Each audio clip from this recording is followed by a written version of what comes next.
Basic is returning to Asia for his redemption.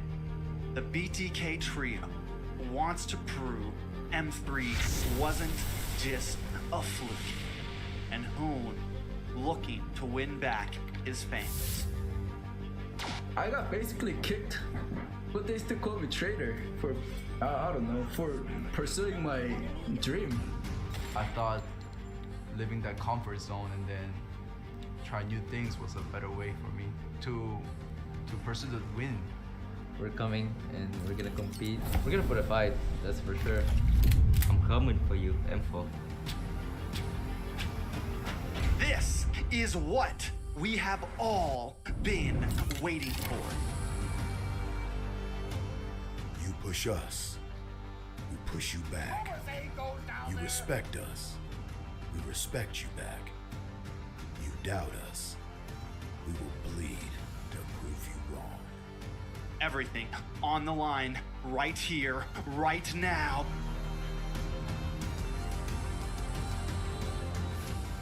Definitely, they're not underestimating us as much as they did in M3. People probably see us and take us more seriously now, especially considering our accomplishment back then. I want to be the first in the world. I want to win a world championship. And the only way to really do that is day in and day out. There's no relaxing. You have to keep going. Here comes the Valley.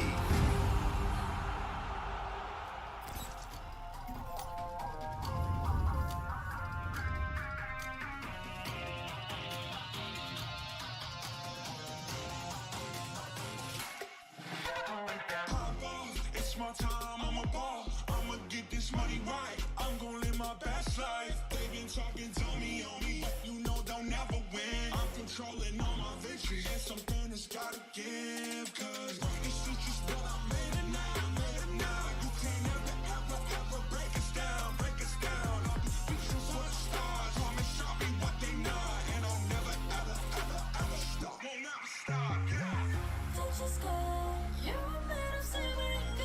Touch the sky, you're the greatest option now. You and I can make it out of the crowd. Hang tight, we gonna reach for the greatness. We will always rise, we will never fall. We fight it our eyes and we are strong. Even though we know our backs against the wall. And again, you take your aim, you know that this is. I've been down, been waiting so long. I'm here for the crown, I'm here to show off. Greatness time, just waiting to show y'all. This is your time to remember. So many times, I lie in the basement waiting for greatness. No, I won't listen to anyone hating on me and telling me I wouldn't make it. Cause I did everything that they said I couldn't. Caught my footing and I cut the controls. I stand for something, I ain't running now. I'm the greatest now, I just wanna make it proud. Don't let me down, don't let it all fall. I'm on the road, accomplished all of my goals, and I ain't gonna let you down. Touch the sky, you're a man of silver and gold. Touch the sky, you're the greatest option now. You and I, we can make it out of the cold. Hang tight, we gonna reach for the greatness. We will always rise, we will never fall. We fight it our eyes and we are strong. Even though we know our backs against the wall. And again, pick your aim, you know that this is Coming for the game, cause we ready for the victory.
The sky is so vast, isn't it? My little flare.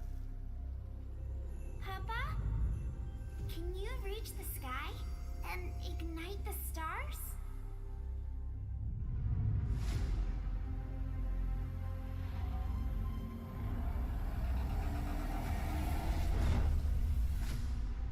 Of course, honey bunch.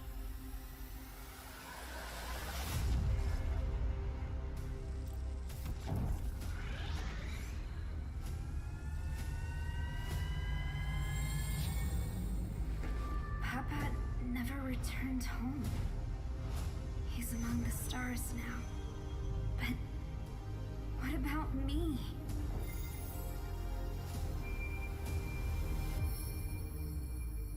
Have faith, little flare.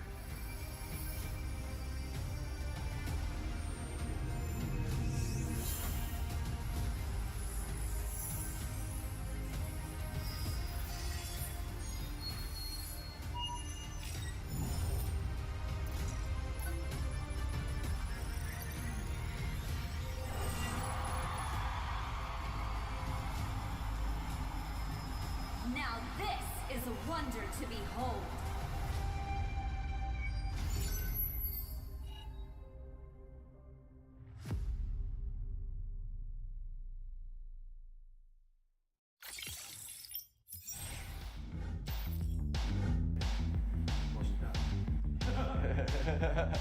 Time.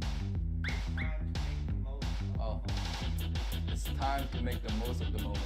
I'm Hoon, I'm milling for the valley, and I'm ready. I graduated high school a few months ago. Yeah. We dare to be great. Dude, that's perfect. One more second. Hello, my name is Fly Chicken. I'm XP Lane from the Valley. Let's go.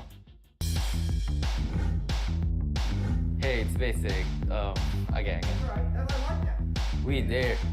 And action. We dare to improve. Hey, it's basic. Coordinator for the Valley. Let's go.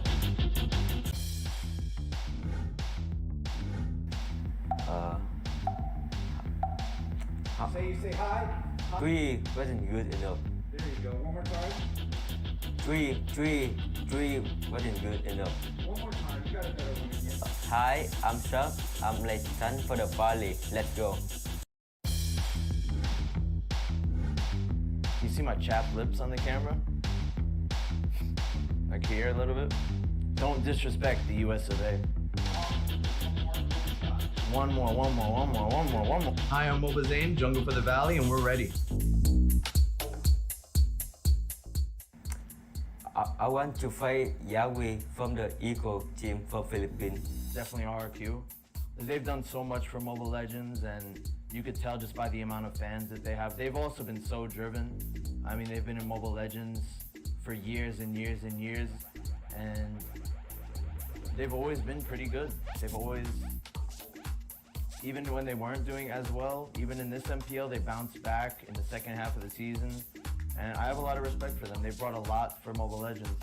And in the Philippines, it probably Blacklist, because they're actually the first team that, even after winning a World Cup, they just stayed driven, stayed focused, and now they're on their way to having a chance of getting their second World Cup win.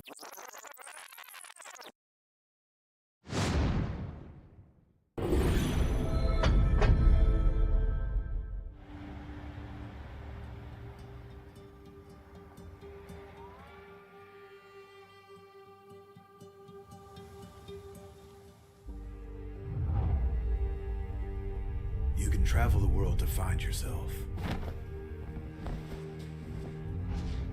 But that journey must start at home. Valley are going to end Because you can't know who you are without remembering your past experiences.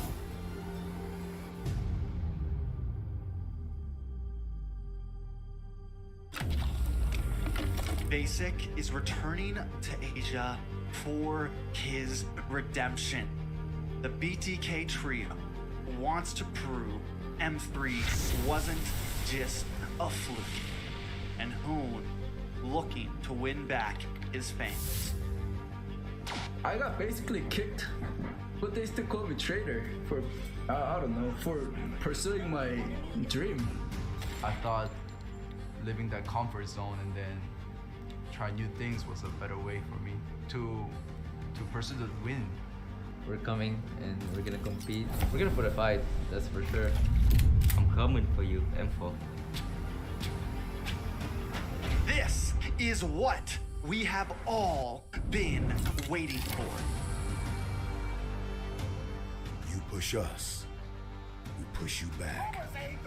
You respect us, we respect you back.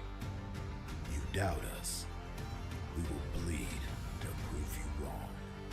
Everything on the line right here, right now.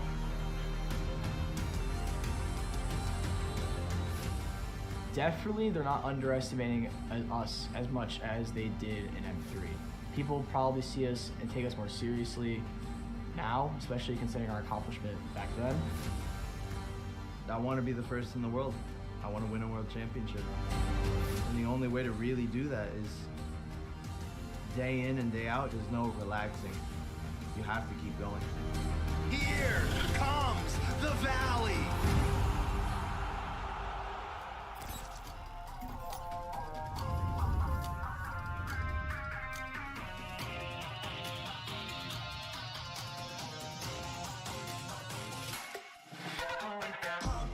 It's my time, I'm a ball. I'ma get this money right. I'm gonna live my best life. They been talking, tell me on me, but you know they'll never win. I'm controlling all my victories, and something that's gotta give. Cause this is just what I made it now, You can't ever break us down, I'll be speechless for the stars. Call me, show me what they know, and I'll never ever stop. Won't never stop, yeah.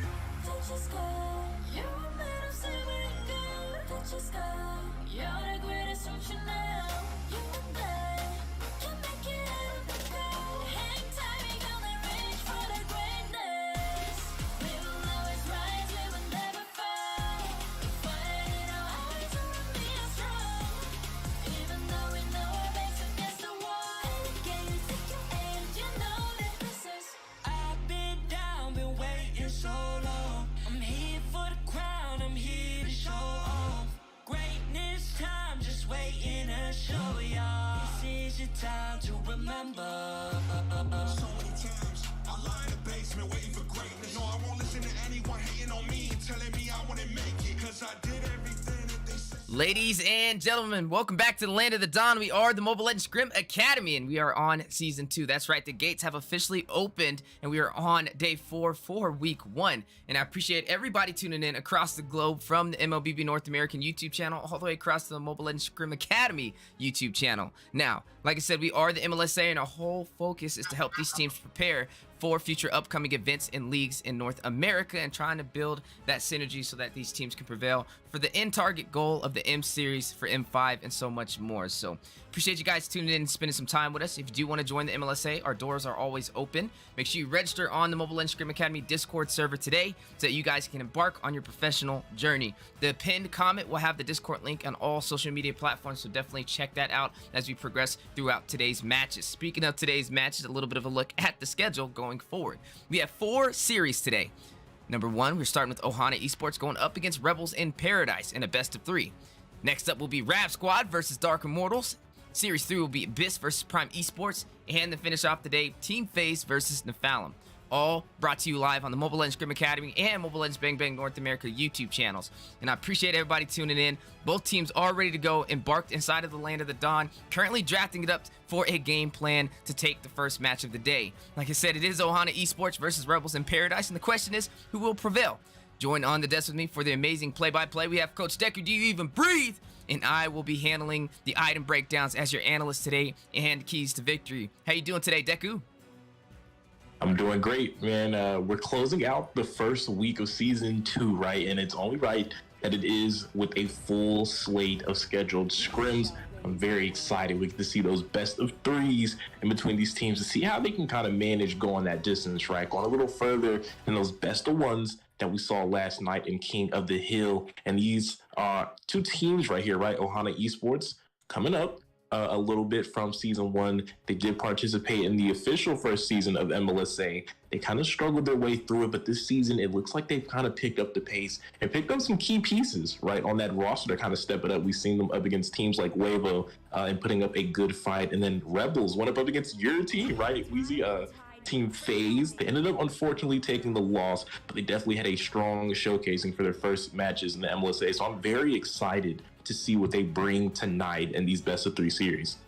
Yeah, I'm definitely excited as well. And like you stated, Rebels in Paradise went up against Team FaZe, and a very solid team. Was able to take it all the way to the late game and lost on an epic comeback. But nonetheless, a very hard team to deal with, and you have to be on your toes for the side of Ohana Esports to take them down. I know they have a very strong early game presence. Speaking of their presence so far, you are looking at that carry locked in, and I'm surprised I was able to walk on the board in the side of Rebels in Paradise, not taking that down.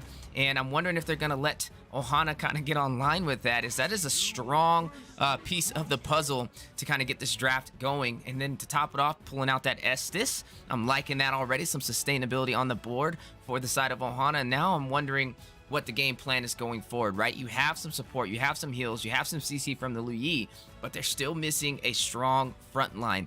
Now, if they can lock in a Barats, then we're looking at a possible blacklist draft right here, right? I'm looking at a little bit of that Venus and that Wise composition, and then maybe even locking in, just a generic frontline fighter to kind of deal some damage. And I think they'll have a solid way through the early phase. Absolutely, and like you said, there's definitely a theme going on right with their composition, especially with that Estes, as they're going to go ahead and ban out the Martyrs for the side of Rebels in Paradise. But I definitely like the pick, and I actually like the Luyi as well. We don't really see it a lot in the MLSA. It has been picked up on a few occasions, very low, definitely probably under the 5 match mark. Hasn't been picked a lot, but in the couple instances that we've seen it, it's had pretty solid performances. And I think up against this Faramis in a composition that they're going to want to group up with that Cult Altar, kind of similar to how they'll be playing with the Estes. So like Lou, you can definitely find some viability in this match. So I'm very excited to see how it will translate into the game, as we are starting to go over into that second phase of the draft. Is the side of Ohana is working on that final ban, as we're going to be looking to see what Rebels will respond with in return. Yeah, looking at something to kind of lock out right now is the side of Rebels still needs a jungler and a possible roam, as I'm expecting Eugen to pull out this Faramis in the jungle or in the mid lane, and that's okay. Maybe see another frontline jungler on the way, as no, Fredrin was taken off, so they can still pull out a Nakai, something beefy, maybe a Barats still on the table for either side of the board. But speaking of beefy, I like it already. Vic's gonna go ahead and pull out this Karina, and we've seen how deadly the Karina tank can be, especially when you have that carry on board. Karina able to kind of deflect marksman's bullets, as you will say, or arrows, depending on who it is. And not the worst pickup for the side of Rebels in Paradise for the second phase of the draft. Definitely not a bad pickup at all. But speaking of pickups, at Benedetta, right, from the side of Ohana, very interesting pick. I've never really seen them go for something like this in their XP laners pool. So this is definitely very nice, and they're going to lock that in with some additional utility, right? With that Akai, the heavy spin is in place in that jungle position. That's a very nice pickup as well. They can definitely look to break the formation of Rebels in Paradise. Like we said, they're going to look to group up with that Cult Altar, but with that Akai, you're able to kind of shift the pieces around, kind of isolate those picks, and maybe negate that team fighting experience that Rebels is going to look to match up against Ohana's very own team fight composition. So very solid pickup from them. And now we're going to see that final counter pick, right, coming in from the side of Rebels. They're going to look to find their roam, and it's going to be the Lolita. The Numian Blast will be joining us in the Land of Dawn. I was wondering if they're going to pick up the Grok. I wouldn't have minded it too much, especially up against the Akai. Maybe a little harder against that Lu Yi, though. So taking up that Lolita to be able to provide some shield to block that Yin and that Yang from going in and proc some CC is not the worst idea, and especially to kind of deflect carry, as you know she is a tank menace on bursting down the beefier composition heroes. But both teams are embarking into the Land of the Dawn, and their drafts are finalized. And I got to ask the question, not only to Deku, but to everybody on the YouTube channels, the MLSA and MLBB North America, who are you guys voting for winning today's match? Do you think it's going to go to the side of Ohana Esports with this Akai, the Lu Yi, the Benedetta, the Estes, a little bit of a possible blacklist strat, or is it going to go for the side of Rebels in Paradise, as both teams are slowly embarking into the Land of the Dawn and ready to take it down? And Deku, like I said, question goes to you as well. Who are you voting for draft-wise at the start of this match? That's a tough one, right? I feel like both of these compositions have a lot to offer, but I do have to kind of look at the carry that has been allowed to fall into the hands of Ohana Esports, and we've seen how strong that has been. I don't feel like there's enough dive presence potentially for the side of Rebels to kind of deal with it. I mean, they have the Lapu, right, and the Karina, but with that Karina being tank, and, you know, we have seen the adjustments to Karina over the time as far as nerfs, doesn't really exactly hit the same to deal with someone like Carrie. So it's kind of maybe going to be all in the hands of Lapu, and I feel like that might be a little bit of a struggle for them. So I think just with that carry pick alone, and provided with the additional utility with the Estes and the Kai to be on their side, I feel like I might have to give it up to Ohana here. You know, I was going to say the same exact thing. The carry is just such a strong pick that it's hard to not go with it, as we've seen time and time again it prevail even inside of M4. And the way that they let it walk in the draft is kind of crazy to me, but I'm wondering if they're trying to build a strategy against the carry to be able to save a potential ban in the future during the drafting phase. But there you go. Already seen carry have a little bit of a harder time, as Lord is quickly bursting him down with Raynor. You do see Estes providing some heals though, but both teams are slowly trying to do some poke damage. A couple keys to victory as we are moving forward. For the side of Ohana Esports, keeping carry alive, letting her get online and doing what carry does best. But on the top side, we're definitely seeing the engage here as Estes is being caught out, popping that revitalize, but not before Karina. Vic will be able to take him down. And that is a good first blood and a fast first blood for the side of Rebels in Paradise, and that is not where you want to be, especially as Estes. You don't really have the strongest presence in the early game, right? You're still a backline. Even though you're slotted in the roam position, you are a support. So you want to make sure you kind of stay behind and let UC be that frontline presence, and Benedetta, as you can just provide the heals when they take the damage. But speaking of damage, we're seeing the turtle contest start up now. Shadow Stampede coming in, gonna find members, but here comes Heavy Spin trying to clear the way for that retribution. But keep an eye on the back line as Lapu is gonna take down Lu Yi. They have their eyes on the Essence as the Kai secures the turtle, but at what cost, as two members have fallen on the side of Ohana Esports, and we're potentially looking at 3 as Lord Mick on the Beatrice is gonna go ahead and quick scope and fight in the face, and they're gonna go ahead and take down another member from the side of Ohana Esports. Carry able to find a kill though, a trade somewhere, the first kill on the board there, but a lot lost if you're looking at this trade as it goes into the favor of Rebels. Yeah, a lot lost indeed. Able to pick up 5 kills off a turtle engagement is insane. That honestly might be the most I've ever seen off a first initial turtle, and a good start for the side of Rebels. Even though they weren't able to get that neutral objective, it made up for it for the amount of kills they got, now leading by 2,000, and that's going to give them a huge advantage, as 2 kills are already picked up by Vic on this Karina jungler, which is going to give them a slight advantage in terms of farm and in terms of these objectives and items, and that's really where you want to be. Even Lord himself picking up a kill to be able to get a little slight advantage over this deadly carry that we've been mentioning as the game progresses. But the later this game gets, the scarier carry will be, and will be a little bit stronger than this Beatrix. But this is all going to be dependent on the positioning of Misery on this Lolita. If he is around, he can provide that shield. They'll be able to kind of delay the strong presence that carry usually provides in the late game. But speaking of presence, you do see Lu Yi teleporting as Misery tries to rush in, but on the top side, we're seeing the fight go on here. Moonlighted Blessing coming out from Estes trying to sustain, but a Numian Blast, keep an eye on it. Flicker set is going to find the members there, and they're stacking on the damage, as now Akira is in trouble underneath the tower with that Cult Altar, adding that sustainability for them to be able to go for the dive. And that's a double kill picked up by Tosca on the Faramis here. What a play from Rebels as the rotations and the gameplay is coming online. And you're definitely seeing a difference in synergy right now, with Rebels in Paradise just having an easy game for the early phase and already taking a lot of gold. And not only that, but gonna go ahead and take the tier 1 turret for the gold lane. Looking on the bottom side though, a little bit of a stalemate. Actually, not even that. You were able to see the Lapu take most of the gold off of the turret on the bottom side, and now a little bit of a contest over the turtle. And there's a headbutt with the heavy spin combination. But keep an eye on Karina. You have to lock down that jungler when you're playing the Akai, as it is stolen. And now Rebels maybe looking for a fight. A Numian Blast from Misery, gonna find a 1 as killing spree is in play for Lopez. He takes down the Lu Yi here. Lake of Flash trying to get out, but the Shadow Stampede pulling back, trying to find the kill. He's nearly going to be able to escape, but that's still a lot of trades and economy into the hands of Rebels, as Ohana finds nothing in value.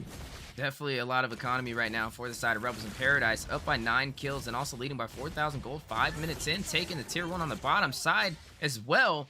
And they're just open up this map piece by piece, and we're not really seeing a response right now from Ohana Esports. But speaking of response, we are seeing another engage in the mid lane as Faramus is going to go ahead and burst out 2 members from Ohana, and another kill falling to the hands of Vic on this Karina, who's now 3-1-6, and the snowball is in place for Rebels right now.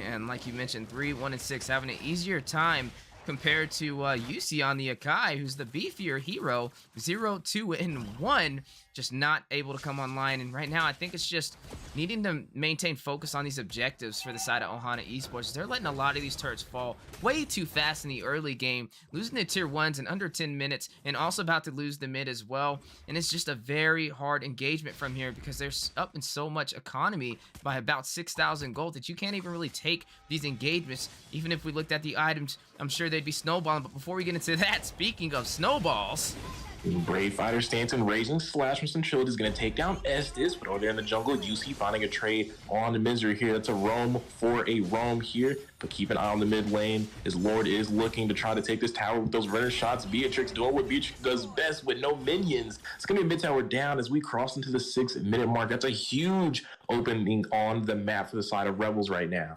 And like you said, a huge opening on the map and huge items being picked up. Karina already getting that antique Cuirass stacked up with that Molten Essence provided by the Cursed Helmet. It's going to have some fast farm and also some defense against, the physical damage dealers such as that carry.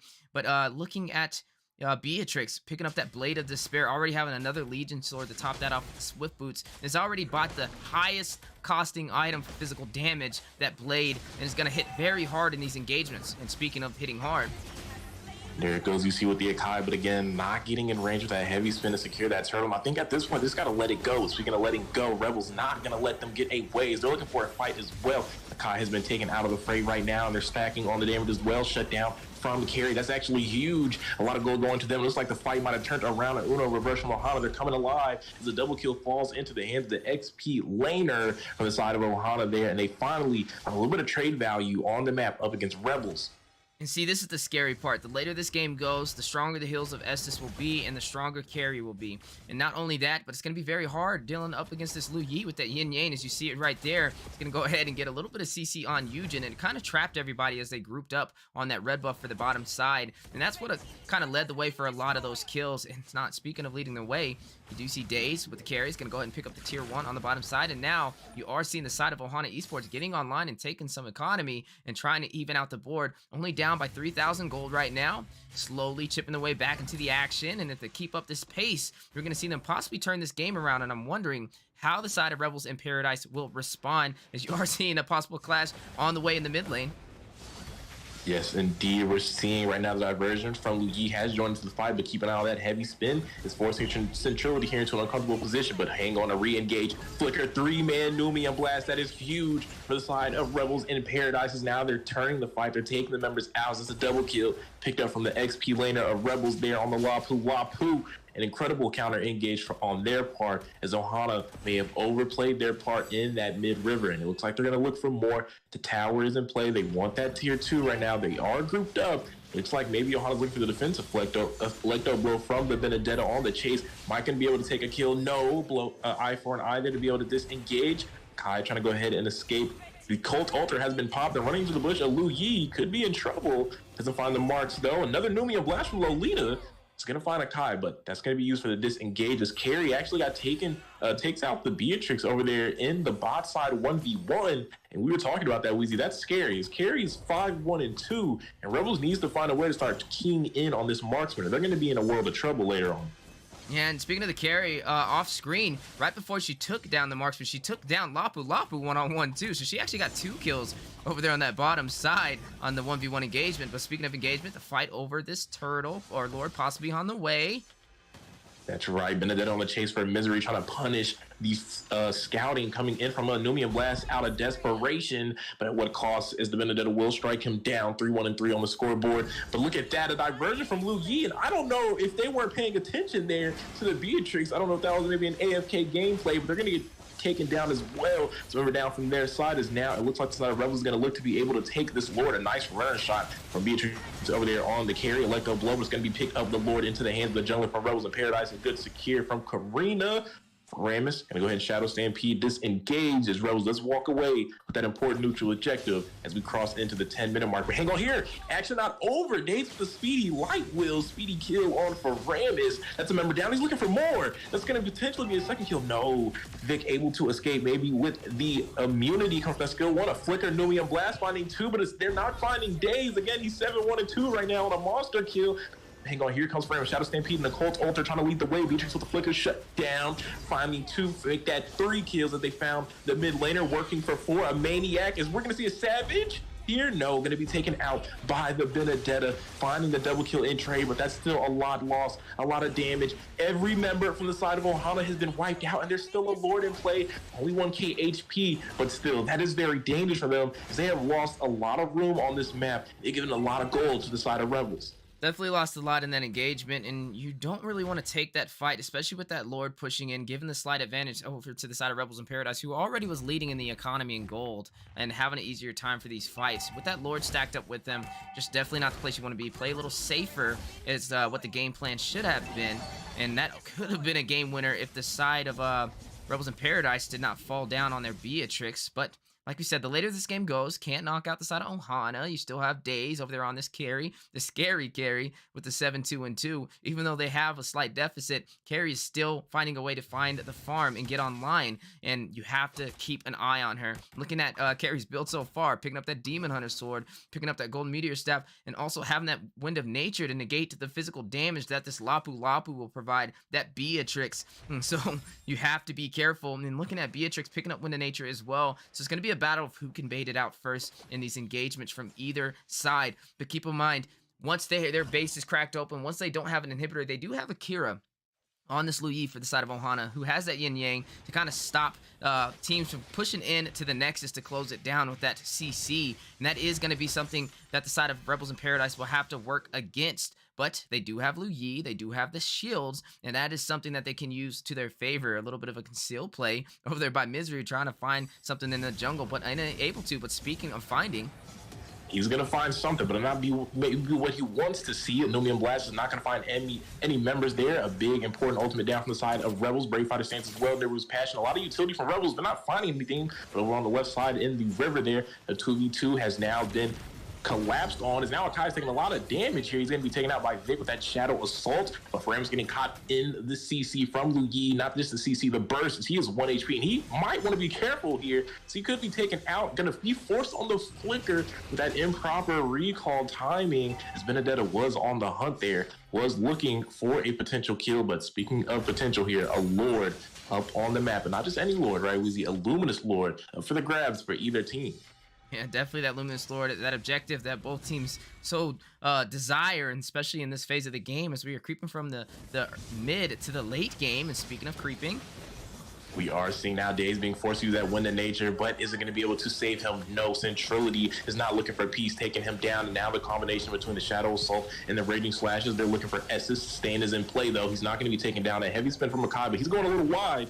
Did help with the disengagement, not able to find a member to pin to maybe trade out for a kill. And now that the side of Rebels knows that, they can disengage to go for the Lord. But Lord, speaking of it, Beatrix being taken down by Benedetta, you have to be careful on those rotations, that positioning there. Now they have also thrown a member out of the window for Ohana to potentially contest for this Lord.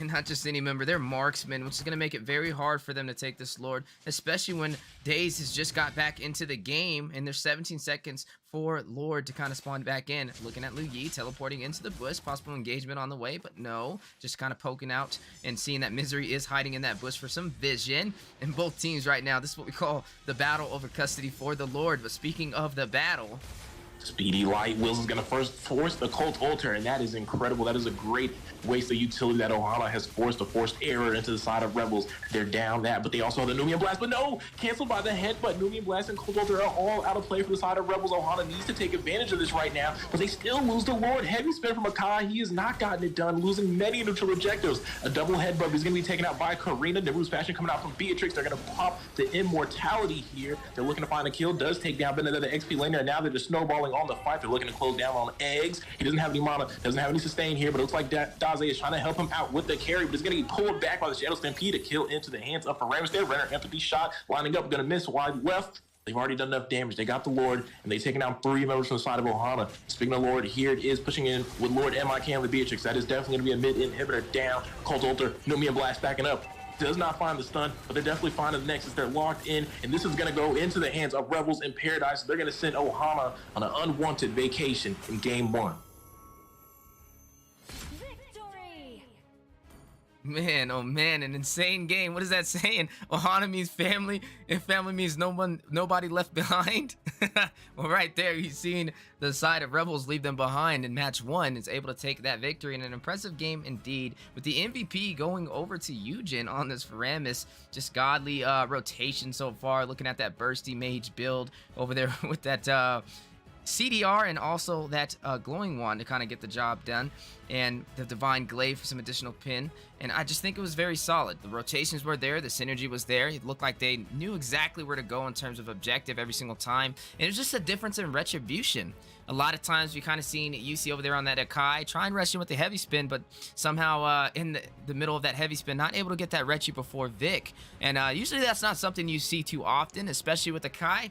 He's one of those junglers that can heavy spin and zone out a whole team to be able to get that retri. And I think maybe going forward for the side of Ohana, a little bit more practice on using that Akai, waiting for the heavy spin when that Lord gets a little bit lower, and then going in and securing it with the retri. But overall, like you said, a beautiful game indeed from the side of Rebels in Paradise 4 match 1. Looking at their team participation already all across the board, 79% from that Faramis with those Cult Altars to be able to keep the team alive. And Lolita as well, 76%.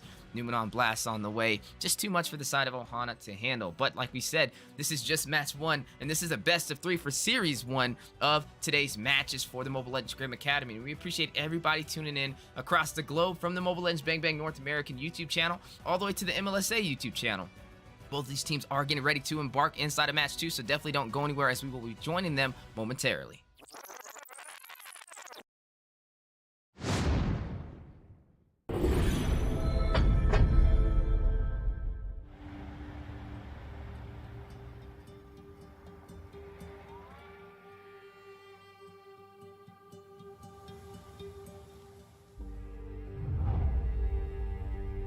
You can travel the world to find yourself.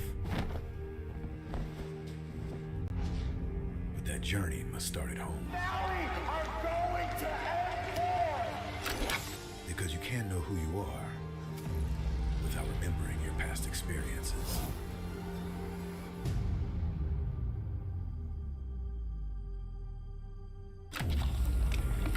Basic is returning to Asia for his redemption. The BTK trio wants to prove M3 wasn't just a fluke, and Hoon looking to win back his fans. I got basically kicked, but they still call me traitor for, I don't know, for pursuing my dream. I thought living that comfort zone and then try new things was a better way for me to pursue the win. We're coming and we're gonna compete. We're gonna put a fight, that's for sure. I'm coming for you, M4. This is what we have all been waiting for. You push us, we push you back. You respect us, we respect you back. You doubt us, we will bleed to prove you wrong. Everything on the line, right here, right now.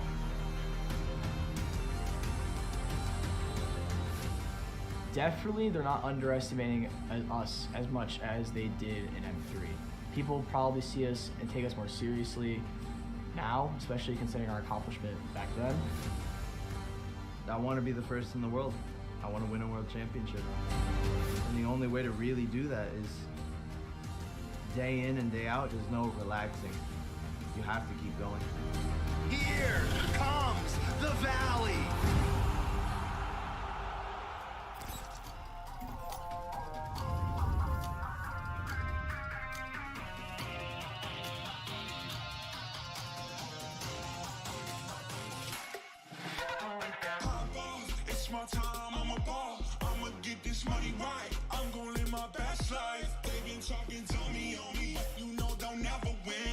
controlling all my victory. And something that's gotta give, cause this is just what I made it now. You can't ever break us down. I'll be reaching for the stars, promise I'll be what they not. And I'll never ever stop. Won't never stop, yeah. Touch your sky, you're made of silver and gold. Touch your sky, you're the greatest future now. You and I, we can make it out of the cold. Hang tight, we gonna reach for the greatness. We will always rise, we will never fall. We fight it our eyes, and we are strong. Even though we know our backs against the wall. Can you take your aim? You know that this is. I've been down, been waiting so long. I'm here for the crown, I'm here to show off. Greatness time, just waiting to show y'all. This is your time to remember. So many times I lie in the basement waiting for greatness. No, I won't listen to anyone hating on me and telling me I wouldn't make it. Cause I did everything that they said I couldn't. Caught my footing and I kept the controls. I stand for something, I ain't running now. I'm the greatest now. I just wanna make it proud. Don't let me down, don't let it all fall. I'm on the road to accomplish all of my goals, and I ain't gonna let you down. Touch your sky, you're made of silver and gold. Touch your sky, you're the greatest future now. You and I, we can make it out of the cold. Hang tight, we gonna reach for the greatness. We will always rise, we will never fall. We fight it our eyes, and we are strong. Even though we know our backs against the wall. And again, pick your aim, you know that this is. Coming for the game, cause we ready for the victory. So turn it up,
The sky is so vast, isn't it?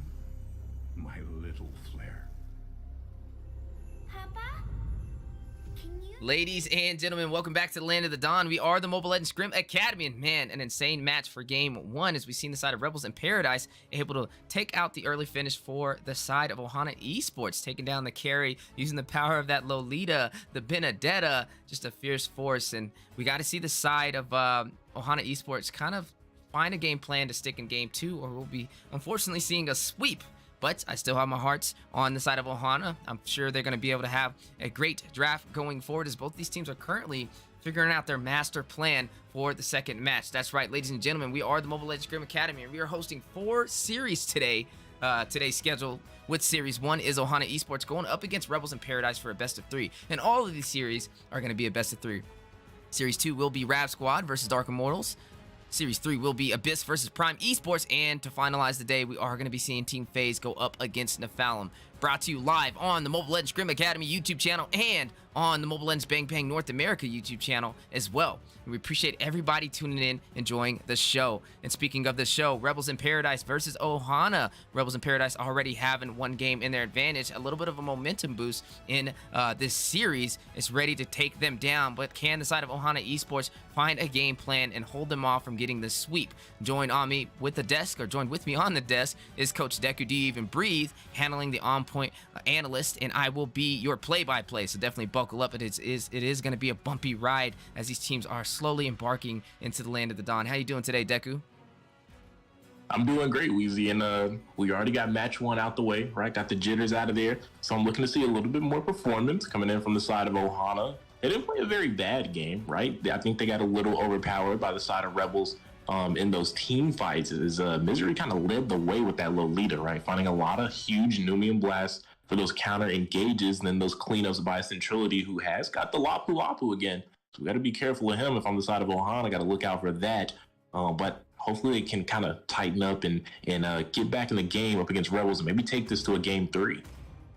Yeah, definitely waiting to see how this match goes so far, but you are seeing that Kaji be banned out to finalize the bans from both sides. Already on the board with this Wan crossbow Tang has been unlocked inside of the Land of the Dawn, but you got to look at how easy it'll be for her to pull this off, right? You do have this Kagura to be able to use that Yin Yang overturn, the power of that umbrella to give her some additional mobility to get out when things get a little tricky. You also have Benedetta over there on Gold TVZ to have some additional mobility as well, and that may give Wan a slight harder time to be able to get these weakness points. Now it is going to be a Wan versus the Beatrix. It's going to be an interesting match indeed, but you got to expect the Wan to be a little bit more aggressive, especially with that Inspire for the early phase. And I think maybe the side of Ohana Esports needs to kind of prioritize that and prioritize her being aggressive and possibly gank and take down the gold side. But Centrility on this Lapu Lapu. This is going to be that Lapu versus the Benny, and Benny having a little bit more mobility inside of that XP lane to be able to proxy those lanes and get into those neutral objectives slightly faster. Is what we've seen in M4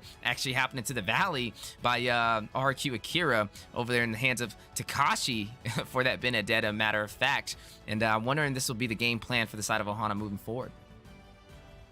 And while we're looking at some of these picks, right, and some of these matchups and how they kind of go up against each other, I do have to note that right, with the Farsa and the Wan Pick, right, very two strong picks, especially in that first phase, considering a couple of majors were banned, like the Eve and that Faramis. But I actually kind of like what the side of Ohana has again. I feel like their drafts are very good. It just comes down to a level of execution, but we do know, right, one of the biggest or hardest counters that can kind of come into play from that mid lane is Farsa, right? With those feather airstrikes, can offer in that entry damage, that good poke to kind of force her back.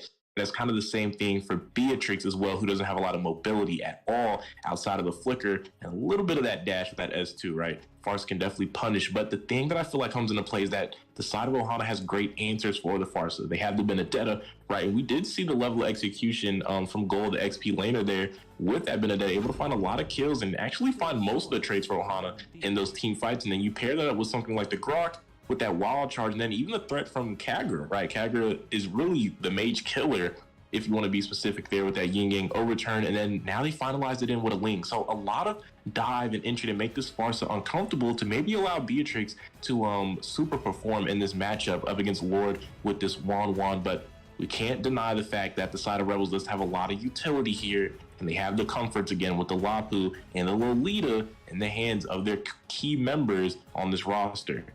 Speaking of the roster, both teams finalized and ready to go inside of the Land of Dawn. And looking at Rebels in Paradise, you're looking at 3 Flickers, an Inspire, and the Retribution. On the other side, you're looking at the Execute over there on Akira. It's going to be that mage killer that Deku was speaking about. You see with the Flicker for some mobility. And then also Daze, having that Tempest of Blades with this Ling may be a crucial factor to taking these neutral objectives, especially when you have a jungler like an Akaida going against, who has that heavy spin to work against you to kind of zone you out from these turtles and these lures. But Ling, a perfect answer for that, right? He can kind of jump up, use that Tempest of Blades, be invulnerable, and combo that with the Retribution, and we might see some easy objectives for the side of Ohana. Definitely, and as we're going into this match, right, we're going to have to see if Ohana can fight back against this. They're already down 1-0. A win here for Rebels does mean Ohana would be defeated, as this is a best of 3. With that being said, though, we did look at some of these compositions, and I feel like right now for these win conditions from both sides, we need to see Ohana be able to force the aggression. They definitely have a composition meant to go ahead and take the fight to their opponents, but they have to be careful to not allow the side of Rebels, who has a lot of CC, to be able to maybe stop the engage. They have to find a way to be able to dance around that, right? You want to get onto that 1-1, you want to get onto that Farsa. If you can eliminate those 2 picks, you definitely have a great chance in those team fights, as that's really all the damage from the side of the Rebels, as they have the Lapu, who still has a lot of damage, but he's nothing like a Wan, right, with the consistent DPS or the burst from that high ground mage and Farsa. So with these two teams, it's either keep those core damage dealers alive from Rebels, or for Ohana, find a way to make these creative engages profit in those team fights. And I'm glad you kind of mentioned that, those keys to victory. And looking at Gold TBZ over there on at this Benedetta, he needs to find a way to be able to proxy these minions. That's what Benedetta kind of does best. And maybe when he gets level 4, getting that Electo will kind of get that online to have that advantage. Is when you do split push, you create the opportunity for neutral objectives, which was once a 4v4 fight, now a 5v4 fight. And now, as you are seeing both teams getting ready, trying to embark for level 4 prior to this neutral objective, Turtle spawning in 12 seconds. The question is, who will take it? Are we going to see the Ling with the Tempest of Blades able to get it, as he has got level 4? But no, he has not gotten his blue buff, but he will spawn in 10 seconds. But that's going to give a slight advantage, right, to the side of Rebels in Paradise if they do want to go for this, as Ling is most likely going to prioritize that blue. And here you go, Vic rotating up. He's going to go ahead and pull the aggro of this Turtle right now. But in the bottom side, crossbow tank activated is going to go ahead and burst down UC and take him down for first blood on the side of Rebels in Paradise. And here goes the engagement. Bravest fighter from Centrality rushing in, trying to get a stun, unable to connect. Some utility used on the board for the side of Rebels in Paradise. Raving slash combo with the Feather Airstrike. You are seeing Eggs able to get out of it, forcing his flicker though. Heavy spin by Akai, getting the pin onto the wall. You are seeing Ling with Tempest of Blades going in onto Farza, going to burst him down inside of the turret. Benedetta picking up a kill on Vic. That is the jungler for the side of Rebels in Paradise. 2 members off the board, and a great start for the side of Ohana. Look at Eggs though, 1 HP, bursted down by Misery with the shield. And that is going to be a direct response, evening out these kills 2-2, and Turtle has been reset. But Farza taking out Ling over there off the map, as he was a little overly aggressive by that red buff, and now going to tip the scales back in their favor as the jungler is down for the side of Ohana Esports.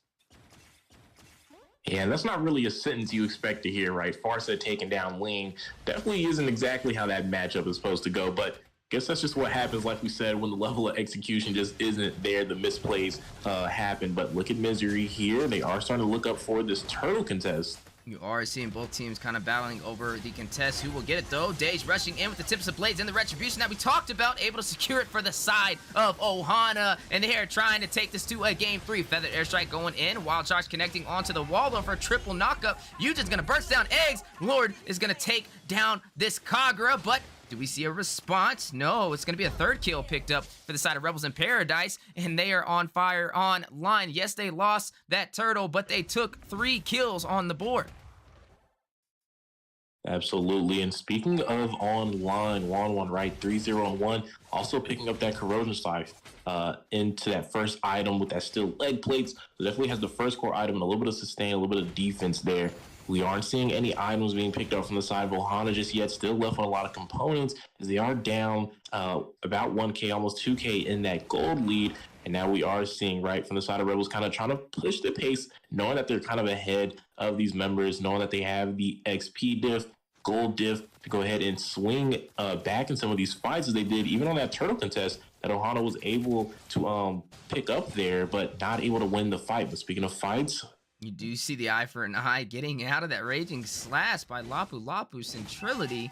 But on the bottom side, looking like a little vision inside of the bush with the umbrella provided by Akira on this Kagura.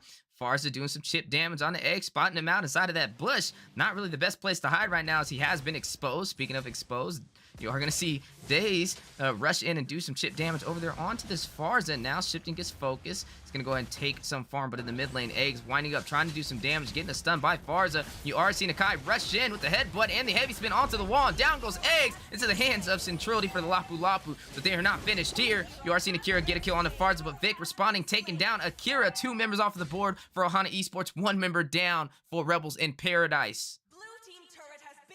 absolutely. And I feel like we're kind of seeing the performance, right, from Rebels, kind of snowballing in from last match. They are very adept in these team fights, right? They lose some objectives here and there, but they are very strong when it comes to those 5v5s. They know exactly where they need to be for positioning. But speaking of positioning, it looks like Daze isn't going to give up this turtle for free, Weezy. You see Benedetta with the Electo helping Daze secure that Retribution. Feather Airstrike going down. Daze going to find a way into Akai, take down the jungler for the side of Ohana Esports, or actually for the side of Rebels. Fight not over, though, as Lord able to take down Eggs. 2 members off the board for Ohana. Not looking good as a double kill picked up by 1-1. Now completely online. Is going to quickly burst down Akira. and now try and make some real estate by taking this tier 1 turret in the mid lane, and looks like that is going to go down, and what was once a close game is now slowly turning into a snowball for the side of Rebels in Paradise. Absolutely a snowball. They are up 2K right now, almost 3K. And now they were looking for that blue buff on the side of Ling. But speaking of things that we're looking for, a couple more items have been picked up. 1-1, picking up that Demon Hunter sword, an additional core item. Now we're probably looking to maybe pick up that Wind Nature. Ooh, speaking of pickups there, a little trade action going on between Beatrix and that Farsa. But back onto these items, right? An interesting pickup from the side of Rebels on this Lapu Lapu. Picked up the Heptases, which we really don't ever see on a Lapu Lapu. Normally see that Bloodlust Axe or that Fury Hammer maybe going to a Hunter Strike or, you know, right into the Dominance Ice. But I've never really seen a Lapu go for this Heptases. It's a very interesting pickup from Centrility here on this Lapu Lapu. And I just feel like that had to be noted there, as we're not really accustomed to seeing it. Something else to really kind of point out, Days on this lane, right, has the Demon Hunter sword, but something I see that's missing is that crossbow component that was kind of entered in for those items like Corrosion Scythe and Feather of Heaven. I've seen a lot of lanes kind of prioritize that for the first component. Whether they transition that into that first item is normally up to them, kind of a preference thing, but I find it a little interesting that it's not there. So a lot of interesting things between both of these teams as far as these items, and whether or not that's really the key here to what's going on in this match, not sure, but they're all interesting to note nonetheless. But maybe a fight breaking out over here in the top or bottom side. As you are seeing Ohana Esports with 3-man presence, now going to probably shift focus to this turtle that just spawned in, but wait a minute. Misery caught in a 2v1 situation and Trilly trying to even out the odds, and it looks like they are going to possibly contest on this blue buff that Daze is going for. Bravest Fighter rushing in, getting a stun onto Akira, rushing out with the umbrella, but Ling dashing over, able to get that blue buff, is going to go into this turtle and try and hit it with the Retribution. You are staring down Vic, you are seeing the heavy spin, you are seeing the tips of blades to negate it, and Retribution goes to the side of Daze for Ohana Esports. Feather Airstrike going down though, trying to get a kill, not able to hit the mark. You are seeing the triple knockup with the heavy, or the wild charge by Eggs, and able to provide the peel for the side of Ohana Esports to disengage from this fight.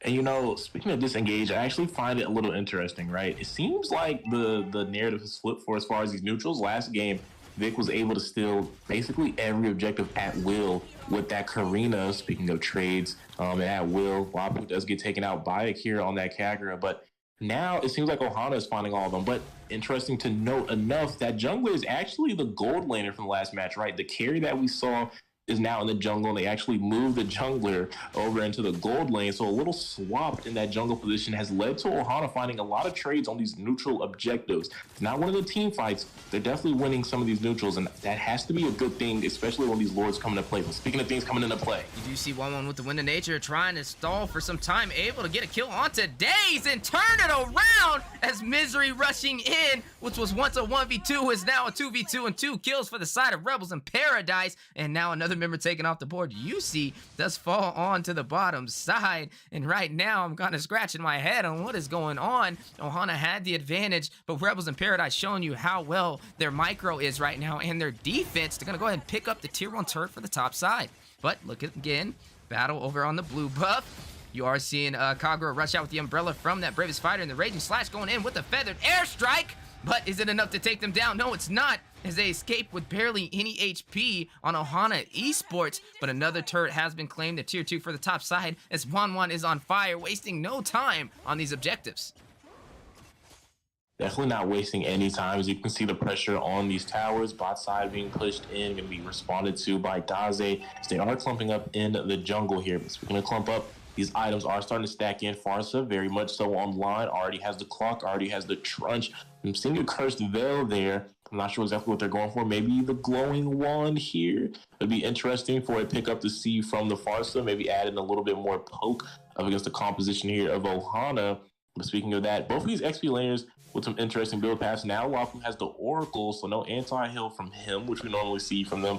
I guess there's not too much to be able to cut, right? It would only be Benedetta, who, interestingly enough, also doesn't have an item we normally see, which is that Bloodlust Axe, and no Dominus Ice as well. But I do think the side of Ohana could use that up against Centrality on this Lapu Lapu, especially now that he has the Oracle to increase that sustain, increase that shield. And I mean, you can see it here, definitely hard to kill and hard to deal with, as Daze does pick up this Lord though, and looking to pick up a little bit more, as MK is going to be able to trade that out and find the Ling in response. Now, interesting you said that, right? Even though Daze was taken down, he dived that Lord with 4 members of the side of Rebels in Paradise to go against him and was able to get the retribution. And if that is not micro, I don't know what is. And definitely exactly what he needed to do for that objective. And there you go again. Wanwan all across the map doing insane turret damage. It's going to pick the tier 2 for the bottom side. But speaking of engagements, Guardian Barrier to trap Misery from escaping, hit with the Namir's passive, responding back with the feathered airstrike, but unable to save him in time. And the side of Ohana Esports is going to be able to take up 1 kill.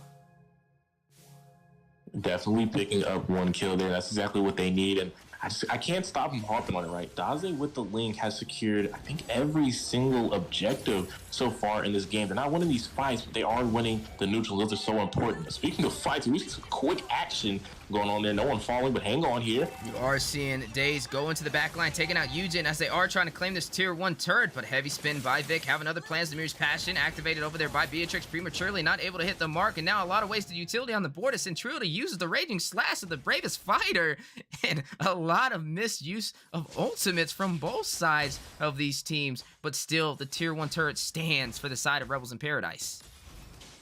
It does still stand. As long as you have that mid tower, you definitely have a lot to work with, especially when Ohana already does not have theirs. Hang on here, is that a runner shot charging up? Oh no, that's just a skin from Beatrix's lit light up there. I thought she was charging up those shots, man. We know how Beatrix can get dangerous with that, but a lot of things going on into the favor for the hands of Rebels. They still have a lot of the map control. They are up 5-3, but hang on here, a potential play. You do see a play onto the blue buff from Ling, forcing out the Tempest of Blaze. A knockup from the Wild Charge activated. Feather Airstrike going down. You are seeing Kadita take out Akai. Farza taking out Akira in response. I said Kadita, but it was Kagura. Farza taking out Beatrix, and Crossbow Tang by the Wanwan is going to find a kill, taking down Eggs.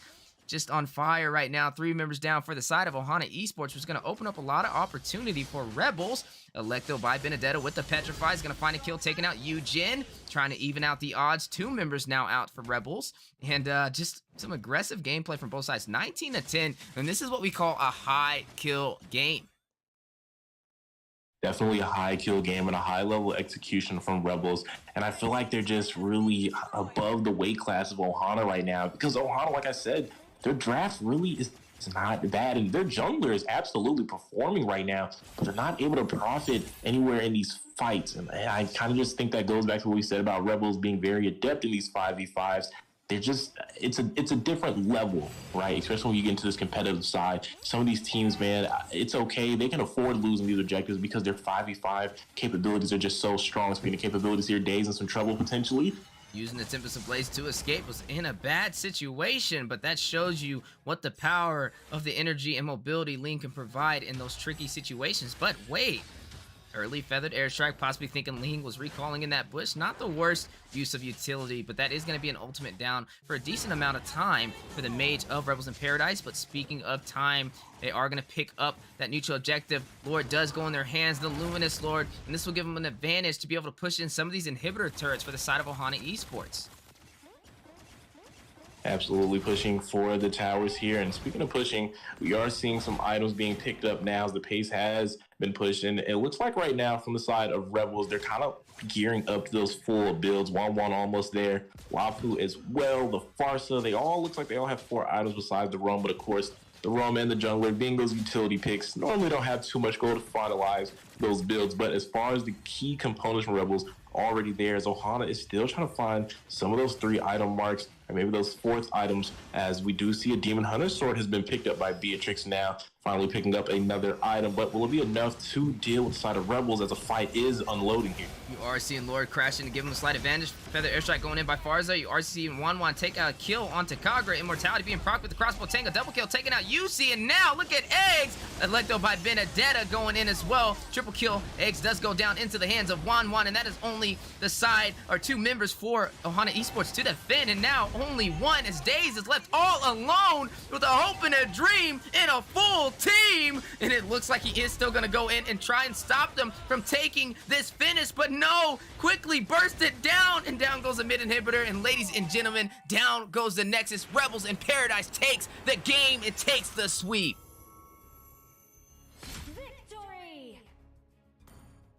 And that was a solid performance from Rebels in both games, as they do go ahead and sweep off Ohana here in the first match of these scheduled scrims. MVP going to the hands of 1-1, a flawless game for them, 12-0-5, definitely leading the way in the second match. Let's take a look at these statistics and this data that led to this final conclusion. You can see it there, a lot of damage being shared in between that 1-1 and that Farsa. Like we pointed out, it would be the main damage dealers that Ohana needed to deal with. Weren't able to get it done, as they do find a way to go ahead and take them down. But alongside that, 63% turret damage cannot be overlooked by this 1-1 Lord being able to play in those team fights and those objectives, dual purpose marksman, to be able to lead to the victory up against Ohana. And a victory indeed, closing it out with the sweep for the first series of the day for the hands of Rebels in Paradise, and just some beautiful synergy, attention to objectives, and some overall good micro and macro. Well done indeed. But ladies and gentlemen, the show does not stop there, as we still have more series on the way progressing through today's live stream. A little bit of a look at the schedule. We just seen Ohana Esports go up against Rebels in Paradise in a best of 3. Rebels in Paradise bringing out the brooms for the sweep, is going to go ahead and knock them down. But up next, we have Rab Squad versus Dark Immortals for Series 2. All of these will be best of 3s, and I can't wait to see what they bring to the table. After them, we will be seeing Team Abyss go up against Prime Esports, and to close out the day, Team FaZe up against Nephalem. So definitely don't go anywhere, as these teams are getting ready to embark back in the land of the dawn momentarily.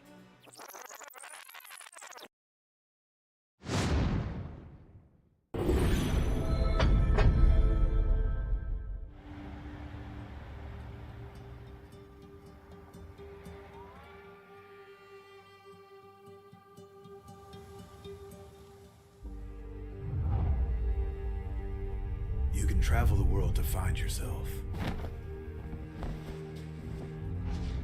But that journey must start at home. Now we are going to end Because you can't know who you are without remembering your past experiences.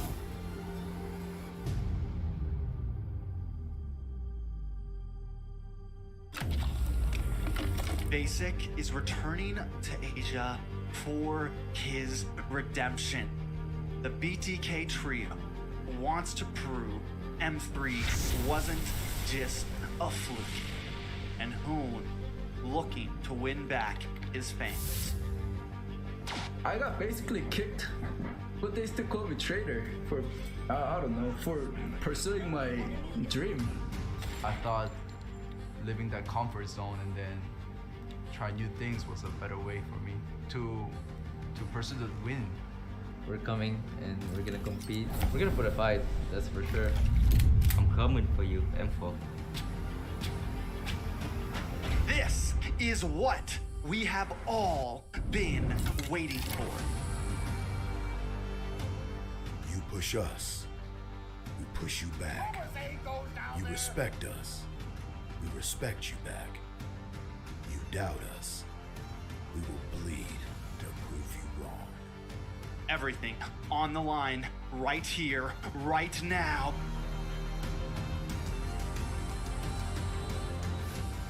Definitely, they're not underestimating us as much as they did in M3. People probably see us and take us more seriously now, especially considering our accomplishment back then. I want to be the first in the world. I want to win a world championship. And the only way to really do that is day in and day out. There's no relaxing. You have to keep going. Here comes the valley.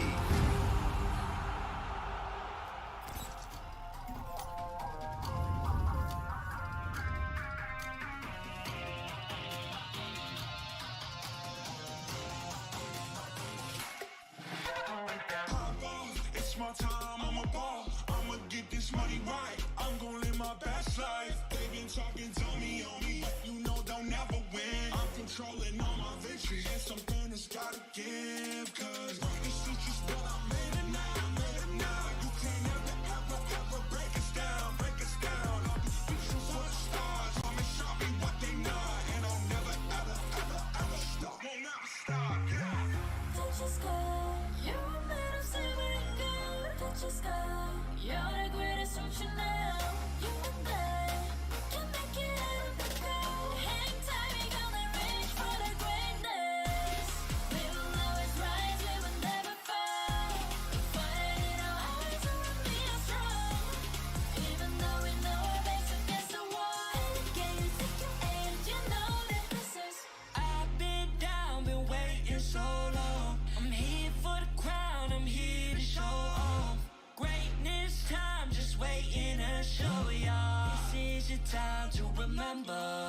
So many times I lie in the basement waiting for greatness. No, I won't listen to anyone hating on me and telling me I wouldn't make it. Cause I did everything that they said I couldn't. Caught my footing and I kept the control. I stand for something. I ain't running now. I'm the greatest now. I just wanna make it proud. Don't let me down. Don't let it all fall. I'm on the road. Accomplish all of my goals and I ain't gonna let you down.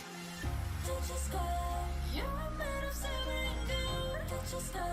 You're the greatest, don't you know? You and I, we can make it on the go. Hang tight, we gonna reach for the greatness. We will always rise, we will never fall. Fire in our eyes and let me are strong. Even though we know we're backs against the wall. And again, pick your aim, you know that this is Coming for the game, cause we ready for the victory.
The sky is so vast, isn't it?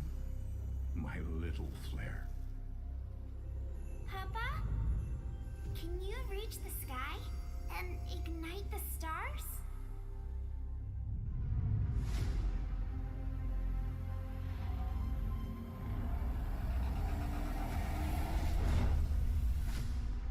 Of course, honey bunch.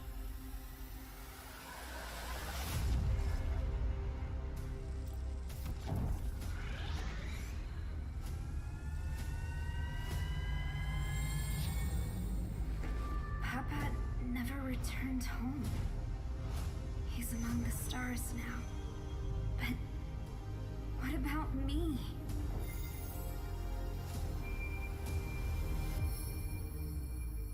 Have faith, little flare.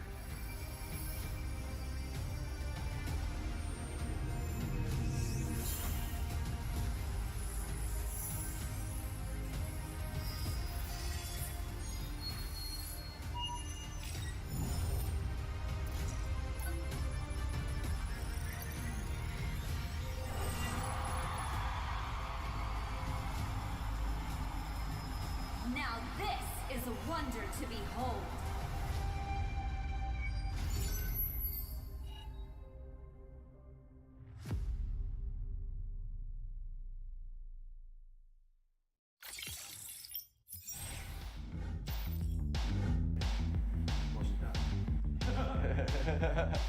Time.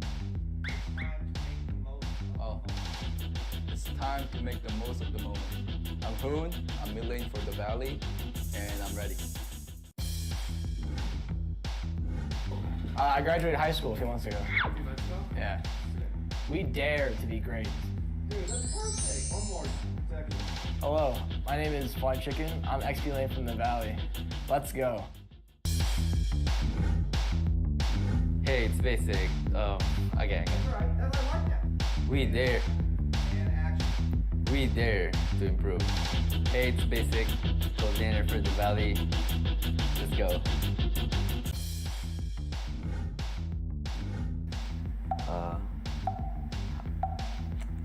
Say hi.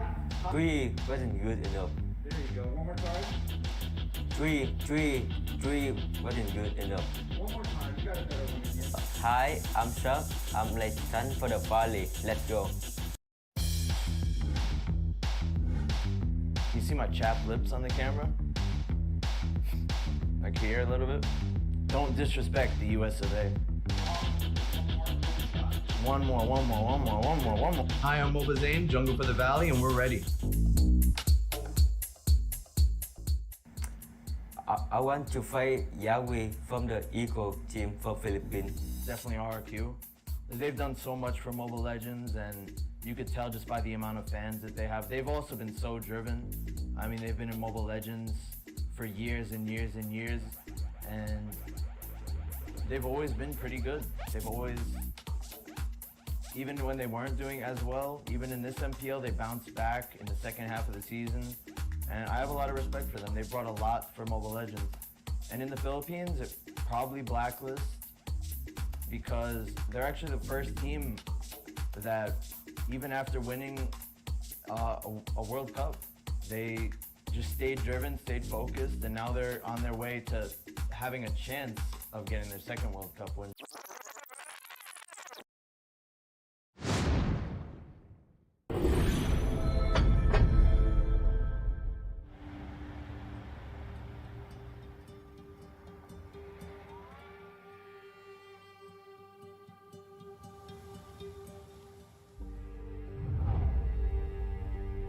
You can travel the world to find yourself. But that journey must start at home. Because you can't know who you are without remembering your past experiences.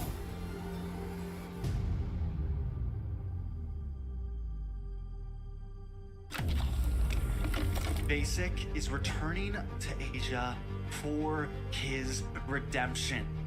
The BTK trio wants to prove M3 wasn't just a fluke, and Hoon looking to win back his fans. I got basically kicked, but they still call me traitor for, I don't know, for pursuing my dream. I thought living that comfort zone and then try new things was a better way for me to pursue the win. We're coming and we're gonna compete. We're gonna put a fight, that's for sure. I'm coming for you, M4. This is what we have all been waiting for. You push us, we push you back. You respect us, we respect you back. You doubt us, we will bleed to prove you wrong. Everything on the line, right here, right now.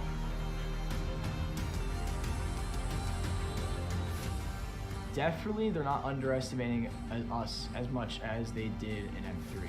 People probably see us and take us more seriously now, especially considering our accomplishment back then. I want to be the first in the world. I want to win a world championship. And the only way to really do that is day in and day out. There's no relaxing. You have to keep going.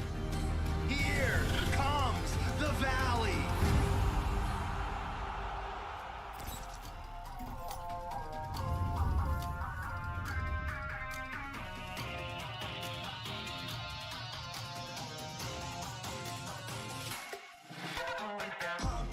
It's my time, I'm a ball. I'ma get this money right. I'm gonna live my best life. They been talking, tell me on me, but you know they'll never win. I'm controlling all my victories, and something has gotta give. Cause this is just what I made it now, You can't ever break us down, I'll be speechless for the stars. Promise I'll be what they not, and I'll never ever stop. Won't never stop, yeah.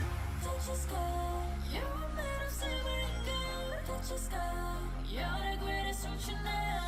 You and I can make it out of the cold. Hang tight, we gonna reach for the greatness. We will always rise, we will never fall. Fire in our eyes, we'll be strong.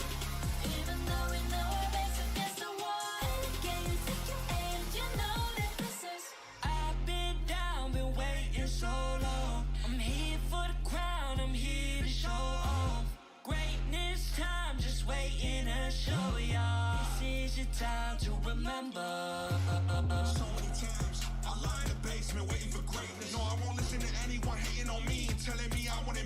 Cause I did everything that they said I couldn't. Caught my footing and I cut the controls. I stand for something, I ain't running now.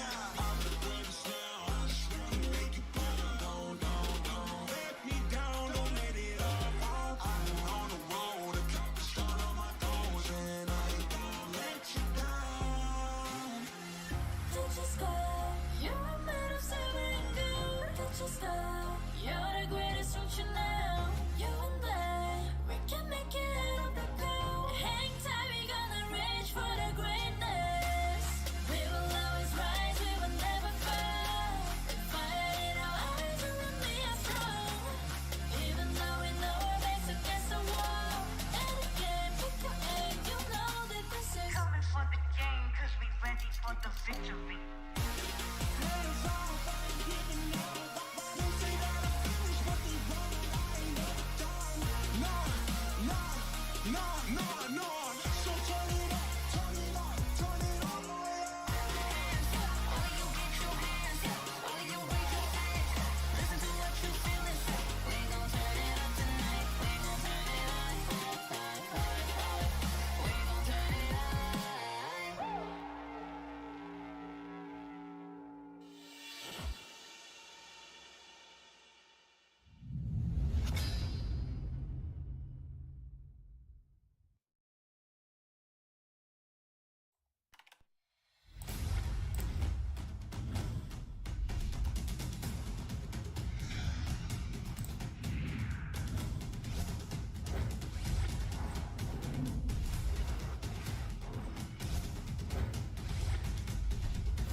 The sky is so vast, isn't it? My little flare. Papa? Can you reach the sky and ignite the stars?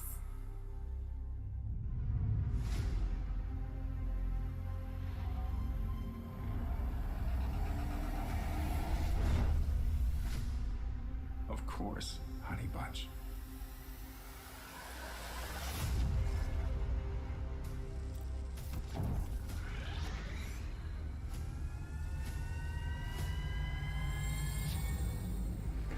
Papa never returned home. He's among the stars now.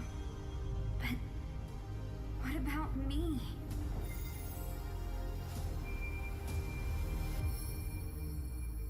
Have faith, little flare.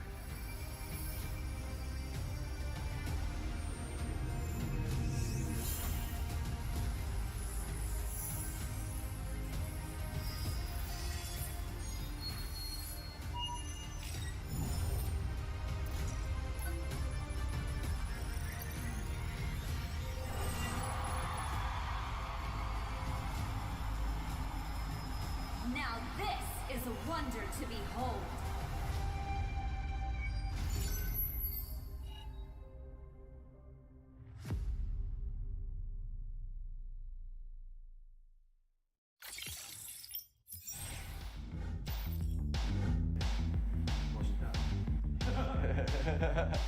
Time. Oh, it's time to make the most of the moment. I'm Hoon, I'm milling for the valley, and I'm ready.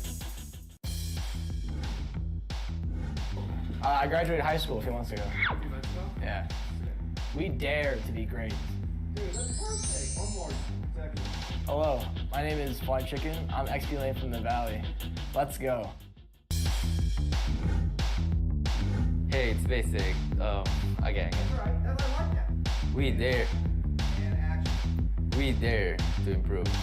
Hey, it's basic. Coordinator for the Valley. Let's go.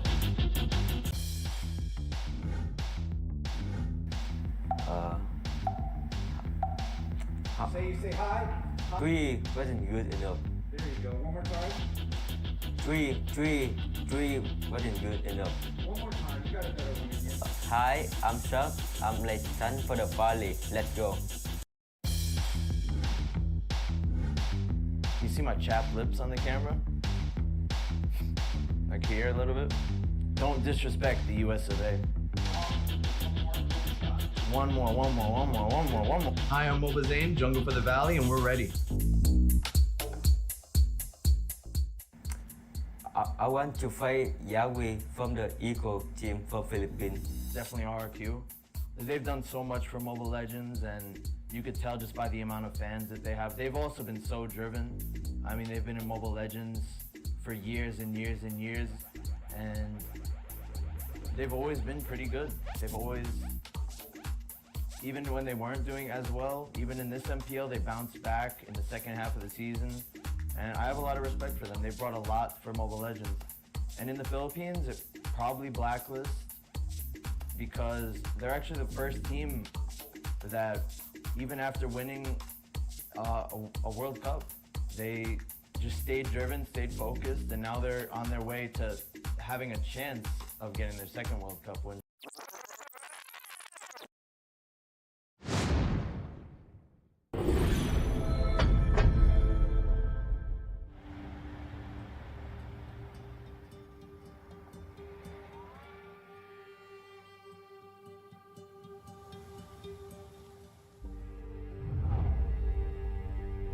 You can travel the world to find yourself.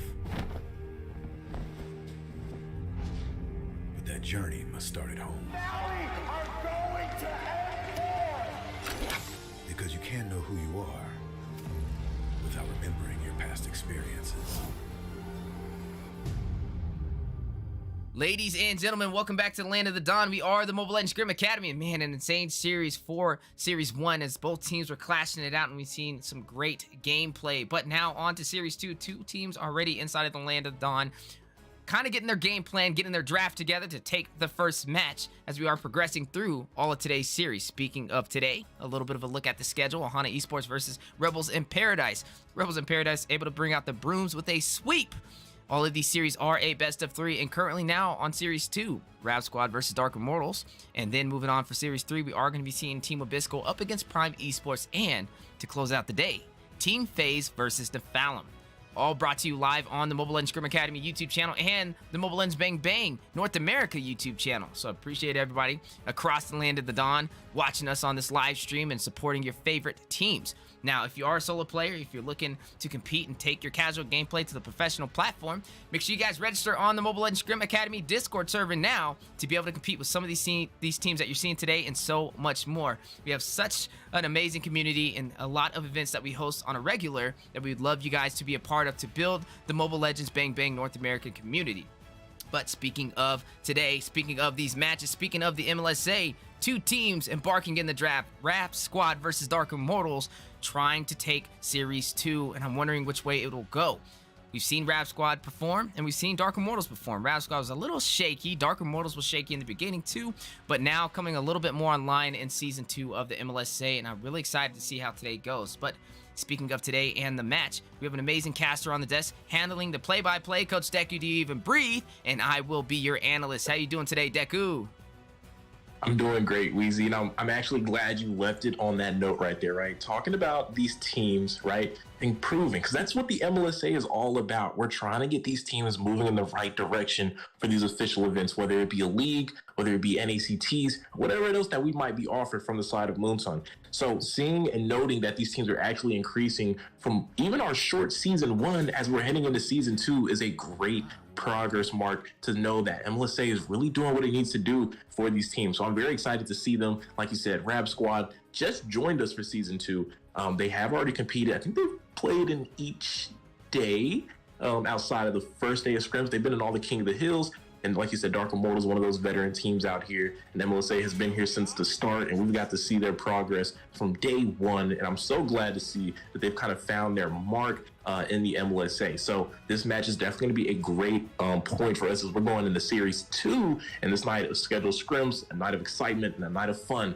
But enough of that and all these great introductions. We are looking at the draft here, right? There's a lot of picks on the board. A lot of picks that have been taken out of the way. Weezy, what are your thoughts so far from the band in the first half of these picks? Well, looking at the picks so far, you've seen this Hilda being slotted, and we've seen how deadly she can be, especially in that XP lane, and a direct counter for the Lapu Lapu currently, and I think it's a solid pickup. This Melissa is going to have a little bit of an easier time possibly, but actually, no, matter of fact, taking that back. There's a lot of counters to the Melissa right now. You have that Xavier not worrying about that go away, can go straight through it with that Mystic Field, and then also having this Lapu Lapu with the Justice Blades, with that stun provided with the Bravest Fighter, is able to kind of get inside of that bubble as well. And to top that off, you are looking at a Brody who can go in and get those stacks with the torn apart memory. Not even the bubble can stop that, and not to mention Rock Bomba on this Lolita. The Numenon Blast can also catch her in her tracks, and this is going to be a very hard time for Obito. And this is what happens when you first pick your marksman. It provides a lot of opportunity for the enemy team to kind of build up a composition against it. Definitely do need to build up against this composition. I'm glad you kind of pointed out, right, at some of the way these picks interact. You already went over, right, that Melissa pick and kind of seeing how that will be dealt with, right, from the side of Dark Immortals. But I kind of feel like the same is true if you're looking at Zeus on this Brody. He's not a very mobile pick, and while he does have a little bit of durability, it's going to be a lot, as we do see a lot of engage coming in from the side of Rab Squad here. They are hovering over the Grok and Franco. Either one of those picks can be very strong. So the Grok, the Wild Charge is in play.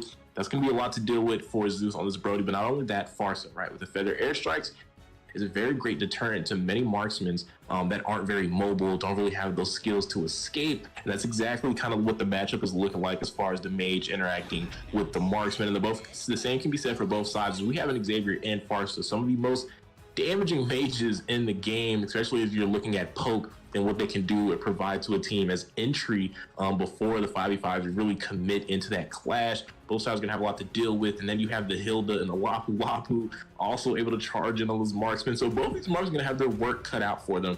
Is what I'm really getting at here. It's not gonna be an easy game for either, and even for the mages as well. It's gonna be very tough with all this dive. So it's going to be very interesting to see how these teams kind of interact and who's going to be able to execute. Like we said, that's kind of been the big theme in between these teams. It's going to be able to meet those win conditions to find a victory in this first match of Series 2. And like you said, some interesting drafts on the board so far, and I really want to see who can kind of pull it together in the early phase and take the advantage as we are slowly embarking into the Land of Dawn. Ladies and gentlemen, the poll was up, and let us know what team you're voting for taking match 1 for Series 2 today. Are you going to see the side of Dark Immortals, who's been steadily improving since Season 1 of the MLSA, get online and take the series, or are we going to see Rab Squad, a newer team for the MLSA, go up against the Vets and take them down? Man, a lot of conditions on the board though so far. Like we said, this Xavier, that menace over there with the Dawning Light, able to get a snipe across the map, still a lure, still a neutral objective, and possibly shoot us up here on the caster's desk if we're not careful. But on the bottom side, we are looking at that Brody versus that Melissa.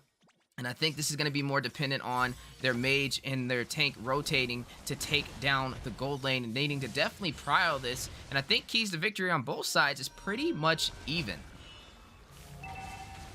Definitely looking pretty even, especially going to come down to who can do it better.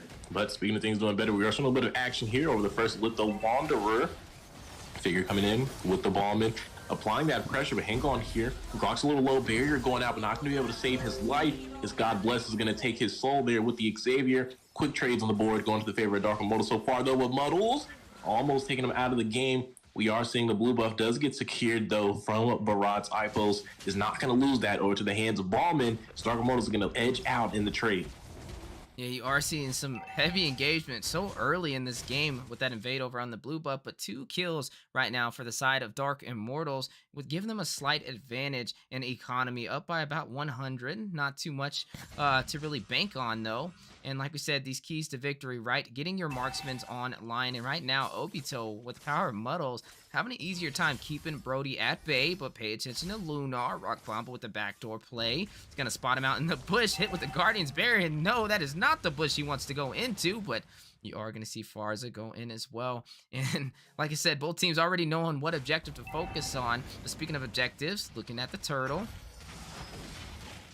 We are seeing a clash happen on right now. Members dropping low with the Daytona's welcome, stomping and rampaging with the Rage and Slash accompanying him as they're going to facilitate 2 kills into the hands of Rab Squad. Dawning Light going out, trying to find a kill. As Farsa is going to take down Barat's here. They're still looking to go ahead and edge out on the trade. This looks going to go pretty even. That turtle is still going to be left alone with both teams.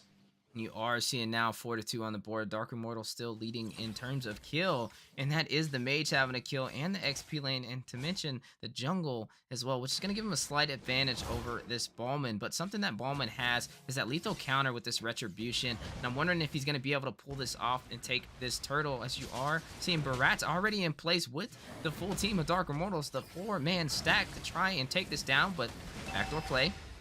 Keep an eye on Figure here. Lethal counter, we talked about it, but he's not going to win it, and he's going to be gobbled up with the Tonal's Welcome Slam back into the team. And keep an eye on the Numian Blast. He's going to follow up and take down Lunar on the Grok. He's going to be turned into nothing more than a pebble as they're looking to keep working here on Lord Raph, on Hilda. He's going to be able to escape and disengage, but not before they lose that neutral objective in their lives. But Zeus with a torn apart memory, turning him into nothing but a memory there. He's going to go ahead and take down the Melissa Obito, starting up his villain arc in the bot lane. And definitely exactly where you want to be for the gold lane, having that slight advantage in terms of kills. But speaking of advantage, looking at these items so far, you are looking at the Cursed Helmet, your typical Ballman build, that tankier composition build that all of these beefier junglers are going for. A similar story over there with the Barats as well, building that up. But look at the marksmans, right?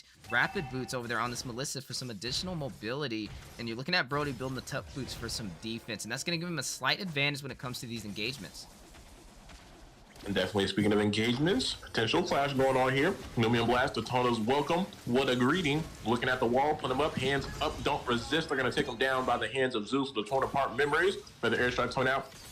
Not going to be able to save them, though. Xavier dangerously low is being burnt. He's going to go ahead and back away, but not too far. He's still there to assist the team as they're looking to keep pressure on this goal lane. Have to be careful here as Muddles going to force the flicker. Dawning Light not going to find the kill, but a Mystic Field is going to set up and facilitate a kill into the hands of Zeus. Game going well for the side of Dark Immortals. They're up 9-2 on the kill board. Yeah, definitely increasing this kill lead by a long shot. 9-2 so far, only 4 minutes in, and this is telling you that the side of Rap Squad needs to kind of focus more on prioritizing these early objectives. And speaking of early objectives, picking up a kill, Ballman is going to take down Jay by that red buff, and that is 1 kill on the board for the side of Rap Squad to try and even this out, but they are still down by 6 kills, and you need to find a game plan. Already a 2,000 gold lead, and just a very good start for the early phase on Dark Immortals.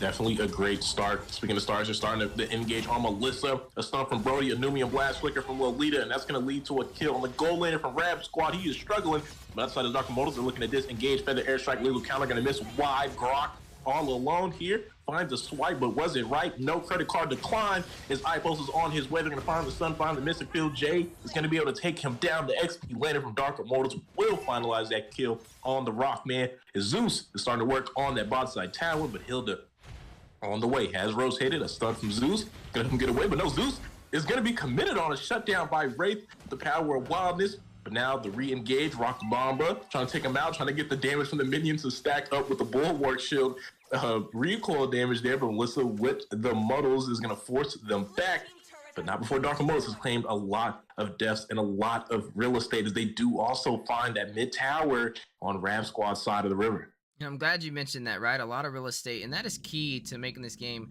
lean in your favor. And right now, with the kills that Dark Immortals is getting, they're translating these into objectives. Taking these turrets and taking that tier 1 for the mid lane is a huge one. That's going to open up a lot of opportunity to invade the jungle and pressure the side of Rap Squad's map. But speaking of pressure, we are seeing a setup here from Rap Squad, not looking to let anything go unanswered. Feather airstrike combinated with the wild charge, but the kill was not secured. And now Grok is left all alone in the barrier. It's not going to save him. Border hopping going on from Zeus. So he's going to find the kill on him.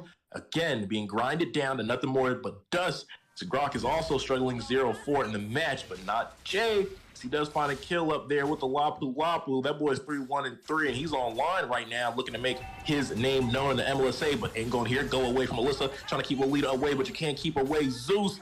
He's going to pick up another kill. 6-2-2 gold laner from Dark Immortals is going crazy right now. He's insane, and Rab Squad is feeling it. Dark Immortals is imposing their will.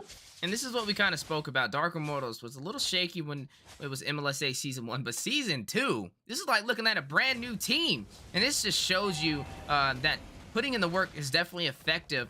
And I see some major improvements so far. They've translated a lot of these kills into objectives. They've been dominating in the early game, and they're showing their seniority in the MLSA right now. But speaking of seniority, We are seeing a battle of the big brothers as Hilda is going to go ahead and take down Zeus there, whacking him in the river as he was all alone. But Turtle does fall into the hands of Dark Immortal, so a trade, you could say, still up in that gold lead, right? Still having the economy in their side. Rab Squad going to have to find a way to dig out of this hole that they are in, but ain't going here.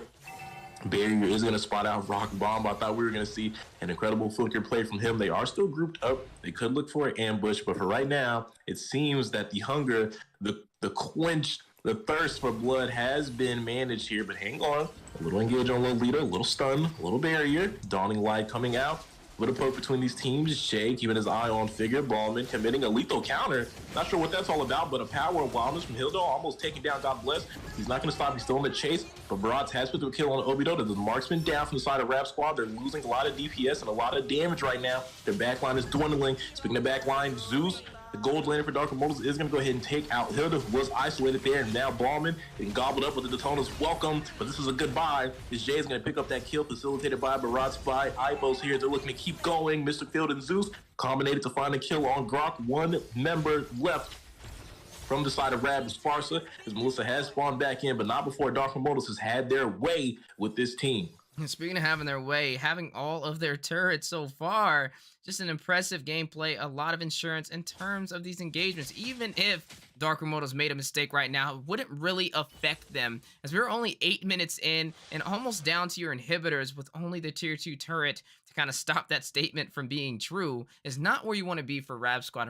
And with them in this position, you have to play safe, stop being over aggressive, and wait for the side of Dark Immortals to make a mistake. If they do, we can see what we've seen pretty often from teams that do have the early advantage, that over aggressive mentality. Teams on the back end, if you play safe, you can get some gold, you can eventually even out the tide in terms of gold and economy, and then when it comes to these 5v5 engagements, that's when you can turn the tide in your favor. That's right, but will they be able to? Because it's kind of scary right now for the side of Rap Squad. Even though Dark Immortals has bullied them in the early, you have to keep in mind they still have an Xavier that is still in the back pocket for the late game. He's having a great game as God Bless is 2-0-10. So sorry, but God bless their soul. A Rap Squad even crosses over after the mid game and has to deal with them in the late, because Dark Immortals still has insurance in their back pocket to keep up this same level of pressure that they have right now as we're crossing into the 10-minute mark of this match. And I'm glad you kind of mentioned that, right?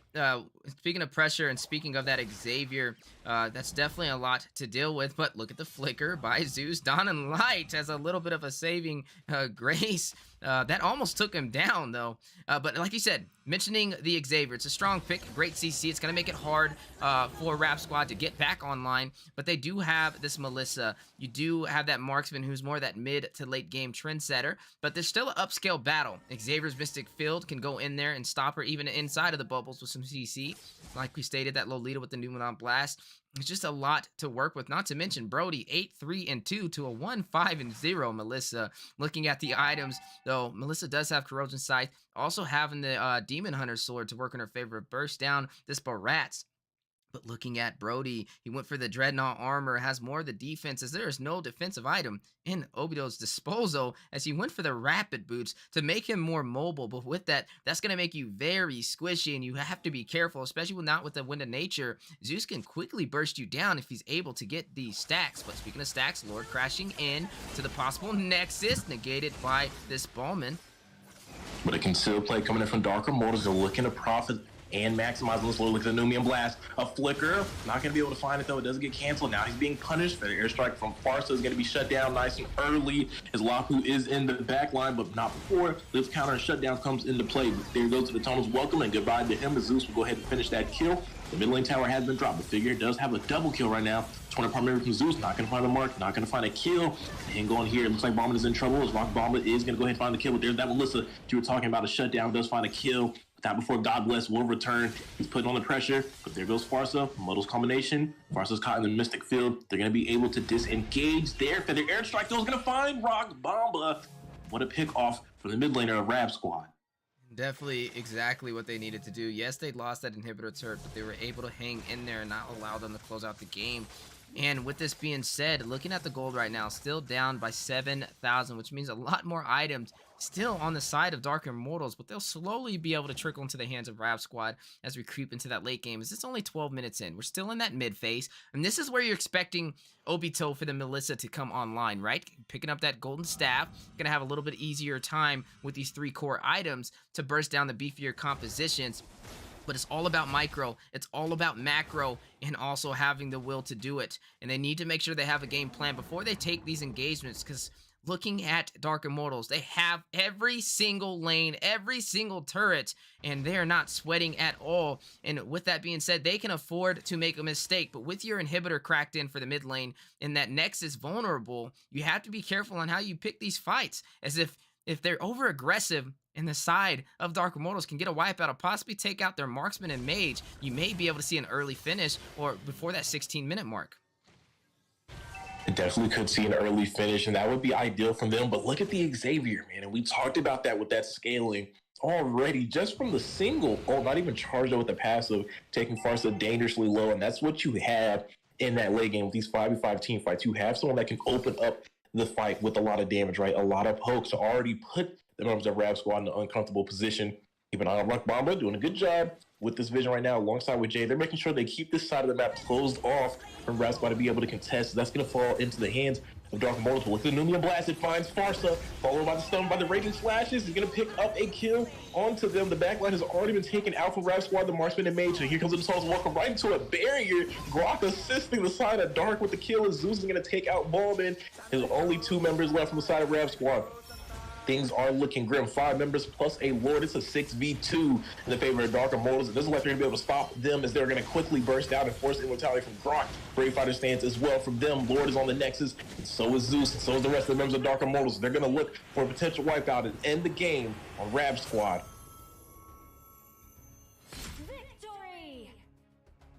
What a great game indeed. Dark Immortals with eyes on the prize and eyes on Xavier picking up that MVP, and you mentioned it, right? Having that late game presence, doing a lot of damage to initiate these fights and having a hard time rushing in. And that is what Xavier provides with that Mystic Field and that enhanced Mystic Field to top that off and the Dawning Light. It's hard for the frontline compositions to really rush in, like the Hilda, like the Ballman, the Grok, able to stun that Farsa intertracts and get away into Obito on that Melissa was one of the key factors for this game. And I think Dark Immortals, they had a game plan from the start, right? They drafted a really good composition to go up against the side of Rap Squad, and just well done indeed. A little bit of a look at the statistics so far. You are seeing 49% turret damage to the side of Zeus. Just been on fire with that Brody over in that gold lane. Jade putting in the work over on that Lapu. 41% turret damage as well. But look at the team participation, right? All above 60%. And if you look at the side of Rap Squad, only Hilda was above 60%. And that's telling you that you need to play a little bit tighter for Rap Squad. And I think this kind of happened during the early phase of the game. You've seen a lot more rotations from the side of Dark Immortals to kind of close it out for that early phase and take that advantage. And that is where that team participation kicked in, and it trickled all the way in to the late game, or at least halfway to the late game, as we didn't even cross the 16-minute mark, which was an early finish by the side of Dark Immortals to close that out. But speaking of closeouts, that is not the final game, ladies and gentlemen. That is just match 1 in a best of 3s for Series 2, as you are seeing Rap Squad go up against Dark Immortals. Dark Immortals able to prevail with some beautiful micro and macro, but going forward, we need to see the side of Rap Squads pick it up in the early phase and turn the tide in their favor. But speaking of the tide, speaking of today, a little bit of a look at the schedule. Series 1, Ohana Esports went up against Rebels in Paradise. Rebels in Paradise able to take them down 2-0. And now, Rap Squad versus Dark Immortals for Series 2. Dark Immortals already 1 win under their belt, and it looks like they are going to try and repeat history and take a sweep like Rebels in Paradise. But the question is, can they do it? Moving on from that to Series 3, we will be watching Team Abyss go up against Prime Esports, and to close out the day, Team FaZe versus Nephalem. All brought to you live on the Mobile Legends Scrim Academy YouTube channel and the Mobile Legends Bang Bang North American YouTube channel. If you guys are interested in registering and competing against any of these teams, or if you're looking for teams and trying to take your casual gameplay to the professional platform, register now on the Mobile Legends Scrim Academy Discord server and get ready, as NAMPL and so much more is on the way for the NA scene. And I just can't wait to see everything that is provided with the amazing community that we're building together. But enough about that. Appreciate everybody being here. Shout out to everybody on the live stream today. Definitely vote your favorite teams as we progress through today's series. And vote on who you guys think is going to take the next match between Rab Squad and Dark Immortals, as both teams are getting ready in the Land of the Dawn for match 2.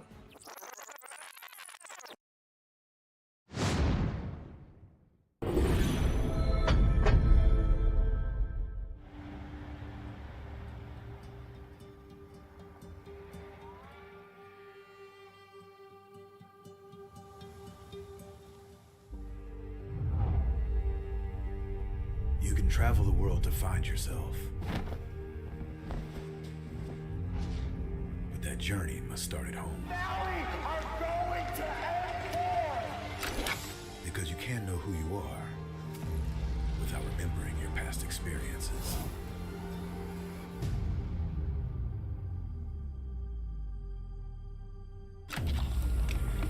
Basic is returning to Asia for his redemption. The BTK trio wants to prove M3 wasn't just a fluke, and Hoon looking to win back his fans. I got basically kicked, but they still call me traitor for, I don't know, for pursuing my dream. I thought living that comfort zone and then try new things was a better way for me to pursue the win. We're coming and we're gonna compete. We're gonna put a fight, that's for sure. I'm coming for you, M4. This is what we have all been waiting for. You push us, we push you back. You respect us, we respect you back. You doubt us, we will bleed to prove you wrong. Everything on the line, right here, right now.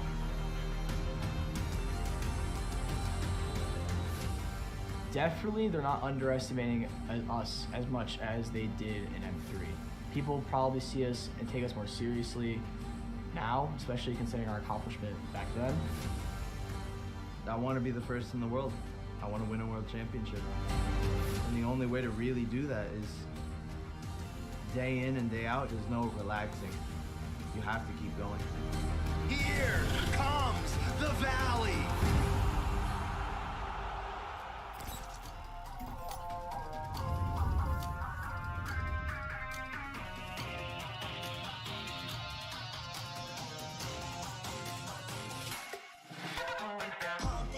It's my time, I'm a ball. I'ma get this money right. I'm gonna live my best life. They been talking to me on me. You know they'll never win. I'm controlling all my victories. And something that's gotta give. Cause it's just what I made it now. I made it now. You can't ever break us down. Break us down. I'll be reaching for the stars. Promise I'll be what they not. And I'll never ever stop. Won't never stop. Yeah.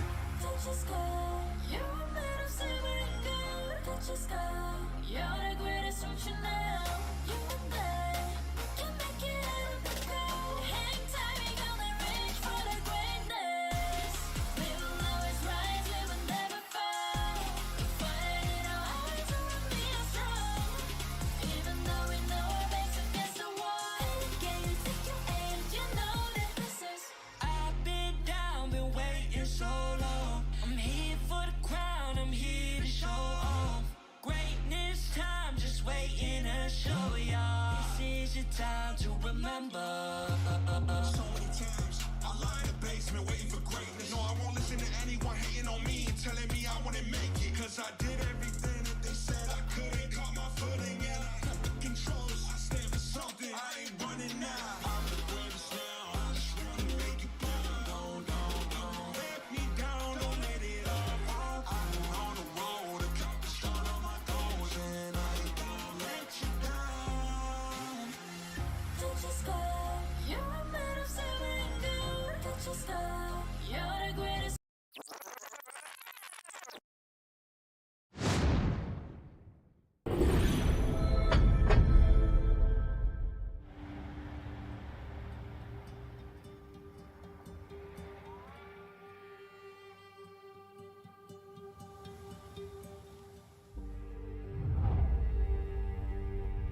can travel the world to find yourself. But that journey must start at home.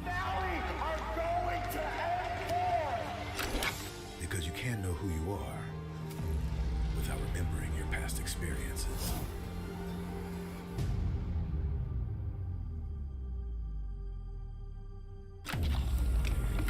Basic is returning to Asia for his redemption.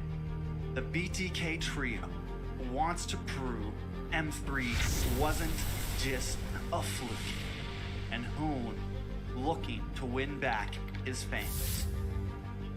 I got basically kicked, but they still call me traitor for, I don't know, for pursuing my dream.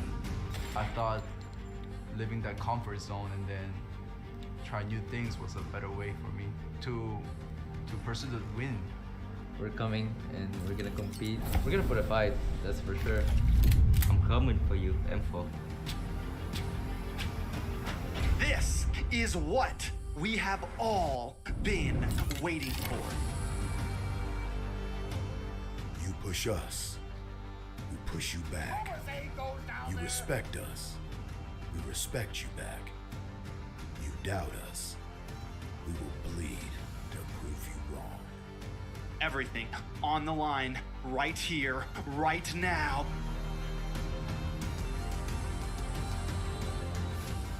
Definitely, they're not underestimating us as much as they did in M3. People probably see us and take us more seriously now, especially considering our accomplishment back then. I want to be the first in the world. I want to win a world championship. And the only way to really do that is day in and day out. There's no relaxing. You have to keep going. Here comes the Valley.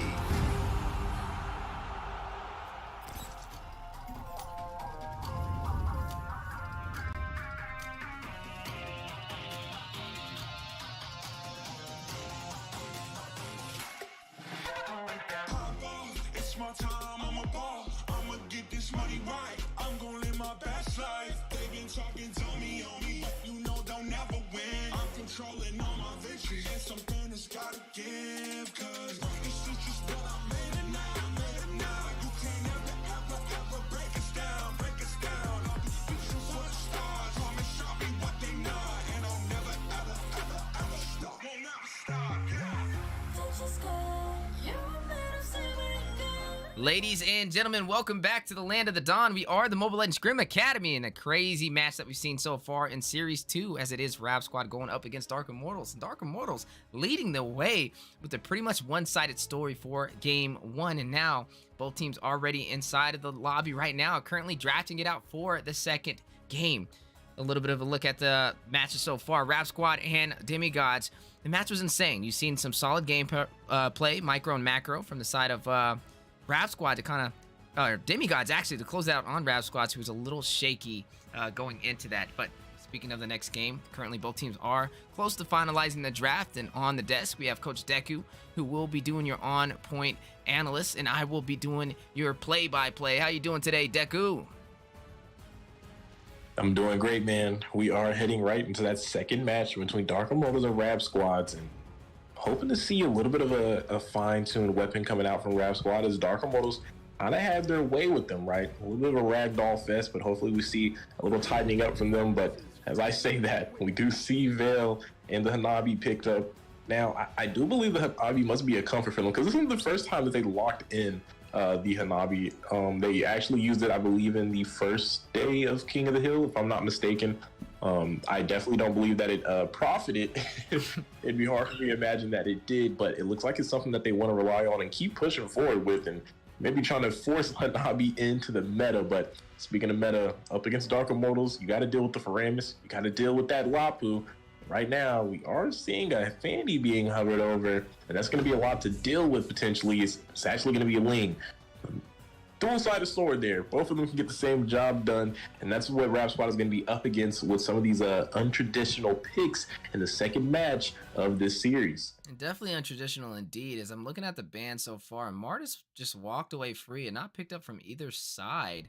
And I'm wondering why slot in the Granger when you already have the marksman and not just take up what's meta? You know, what works, especially in the early phase with those mortar coils, to be able to use that decimation and close out on those neutral objectives. But instead, you're going to run for this marksman, this Granger. And when you run that double marksman comp, it gives an advantage to the side of Dark Immortals because they can run that assassin who loves to go into the back line and take out these marksmen and mages. And that's just going to give an easier time to IPOS on this Ling. So I think if you are looking at the side of Rap Squad to be able to make this match work in their favor, you got to do two things, right? You have to protect Hanabi at all costs. She is one of the weakest marksmen in Mobile Legends so far, even with that revamp. And then the second thing that they have to kind of focus on is finding a way to stop iPost from getting online with this Ling. You know how well he can get around the map with the mobility. All he needs is the blue buff to be able to get some kills. And if they do not contest this blue buff throughout today's game, you are going to see him be able to have an easier time getting onto Figure for the Granger jungle and getting on to this Hanabi. Are seeing them go in. They are going to try and contest this blue buff. It looks like, or not contest, but take it. The 4-man stack to do some damage. But look at Ling. They stacked up a little too much, and Ling was able to clear it faster than 4 people at the same time. And now with this, having that blue buff is possibly going to wait for a pickoff. Look at a little bit of an overextension over there from Lunar. Trying to give some vision. Kufa winding up. Battle over the Lethal Wanderer on the way. Figure with the blue is going to try and find a way in. Look at Ling, though. Is going to dash in, waste no time, take this objective. Soy with the zonage on the Kufra to stop the side of Rap Squad from taking this creep. Absolutely, but we are seeing Thamus, right? The XP laner there, keep an eye on him in that mid lane, causing a little bit of a ruckus. They're trying to find a kill, though, with the follow-up. They're not going to be able to get it done. And I find it interesting that you pointed out, right, about that Ling with that fast clear. A couple things wanted to play there, right? He does have the jungle emblem, not going for the killing spree. So he does have that additional damage to those creeps. And not only that, when you group up around those buffs, the more members that you have, the stronger the attributes of those creeps rise. So it actually makes it difficult for your jungle to be able to clear. So both of those components coming into play as Ling is able to go ahead and efficiently farm a little bit quicker than that Granger from the side of Rab Squad. Speaking of Rab Squad, a little bit of a 3-man gank, trying to take the advantage of the early game, protect the president as they are around Figure. But look at Jay, caught between a rock and a hard place. 3 members of Rab Squad able to dash out with no problem, and now online has level 4 for this turtle. Does have the numbers here. There is a setup. Aggro pulled to the long side of the wall, but an engage here. Already seen the Brave Spider with the Raging Slash. Soy getting a kill, taken down Figure. The jungler for the side of Rap Squad has been taken down. And this is what we said, that squishier jungle, that marksman who has a hard time engaging on these neutral objectives. But look at the magic ball and the Tyrant's range activated on the vengeance of this Thomas. You are seeing on the gold lane, though, 1v1. Hanabi's going to able to pick up a kill on the Sorry God Bless. iPost taking the turtle in that trade on the bottom side. Jay getting a kill is going to take down the Lolita, and that is 2-1 on the board, leaning in favor of Dark Immortals, who has also stolen the first turtle. And all of that sounds good and dandy, as we are now seeing Jay find a kill as well down to that bot side. But the fact that Hanabi was able to solo God Bless on the Bruno is making me scratch my head, because not only is Hanabi really late game, needs a basically full build to really come online. Bruno already, as you hit the lane with that passive, with that mecha legs, with the crit chance, should definitely be winning out in the 1v1s. I'm not exactly sure what happened to him to make that happen, but speaking of things happening, we are seeing some items being picked up here. We do know, I think that believes Bruno is going for that Wind Talker first. He does have that attack speed component. Hanabi looks like is going potentially for, I'm not sure what that is right now, but the action in the jungle right now. Jay's gonna find a kill, take down Granger, and you are gonna see Ling get a kill. It's gonna take down Obito. 2 members off the board for Rab Squad in a similar fashion to game 1, as another member drops Derek Johnson. Lunar with the Numenon Blast gonna find a kill and take down Faramis in response, and now 6-2 on the board. An easy early phase for the side of Dark Immortal so far.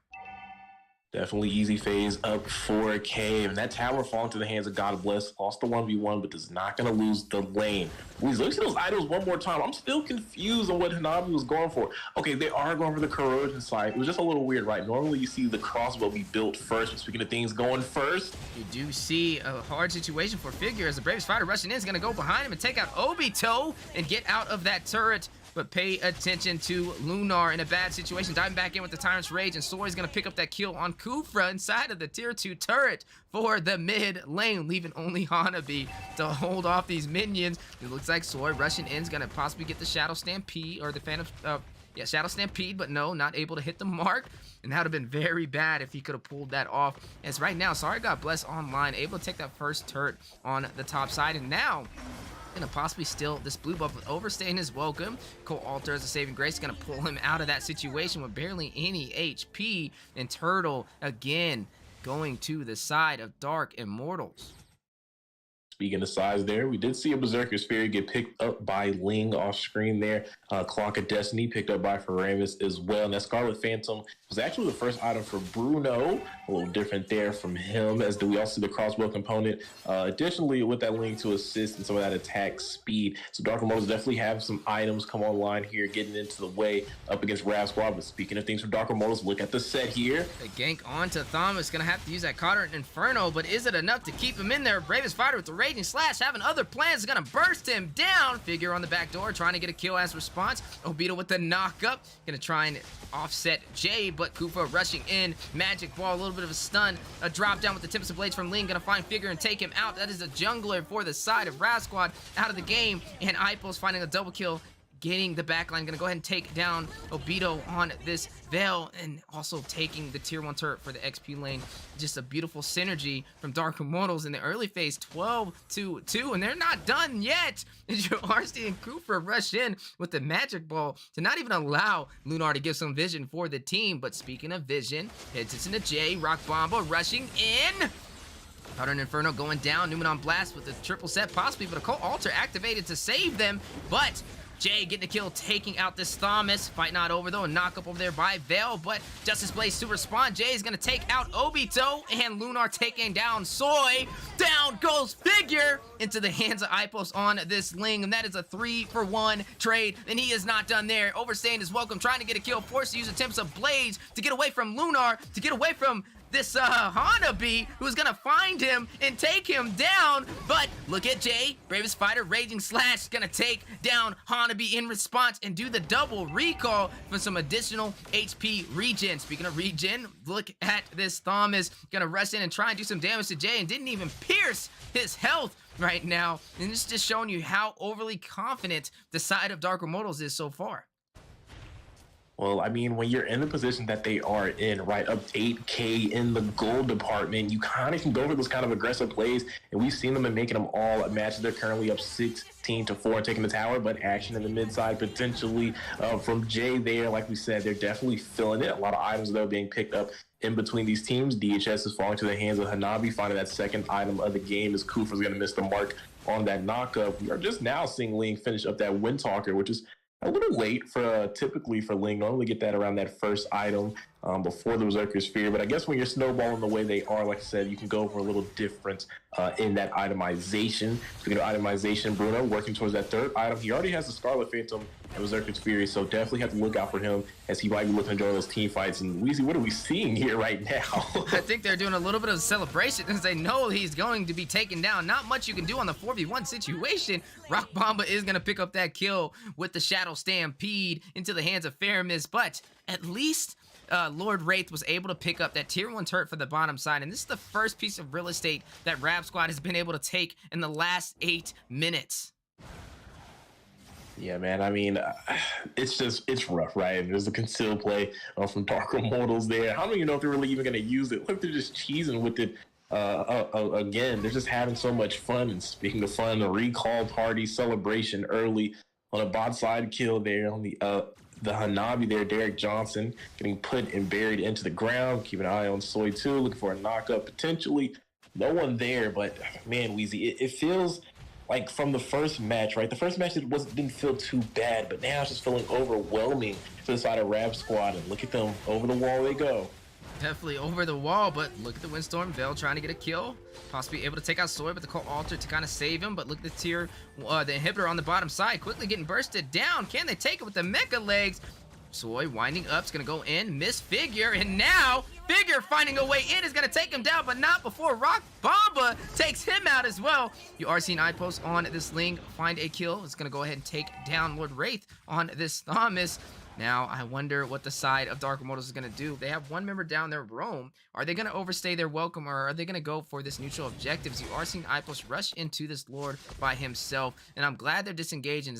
We often see teams get too overly aggressive and turn their advantage into a disadvantage from the mistakes you make from the over-aggressiveness, but I don't even know how this is going to play out, right? If it gets to late game, do we see Hanabi get online and be able to get some kills with that Higabana, which I haven't even seen at all today? But speaking of plays, look at the Windstorm into the Bravest Fighter by Jay, soloing the 1v4, and now kind of questioning his decisions as he is quickly getting bursted down, and Derek Johnson slowly getting online is going to find a way to take him down. Definitely, but it feels like even with that, right, they're still down 11k gold.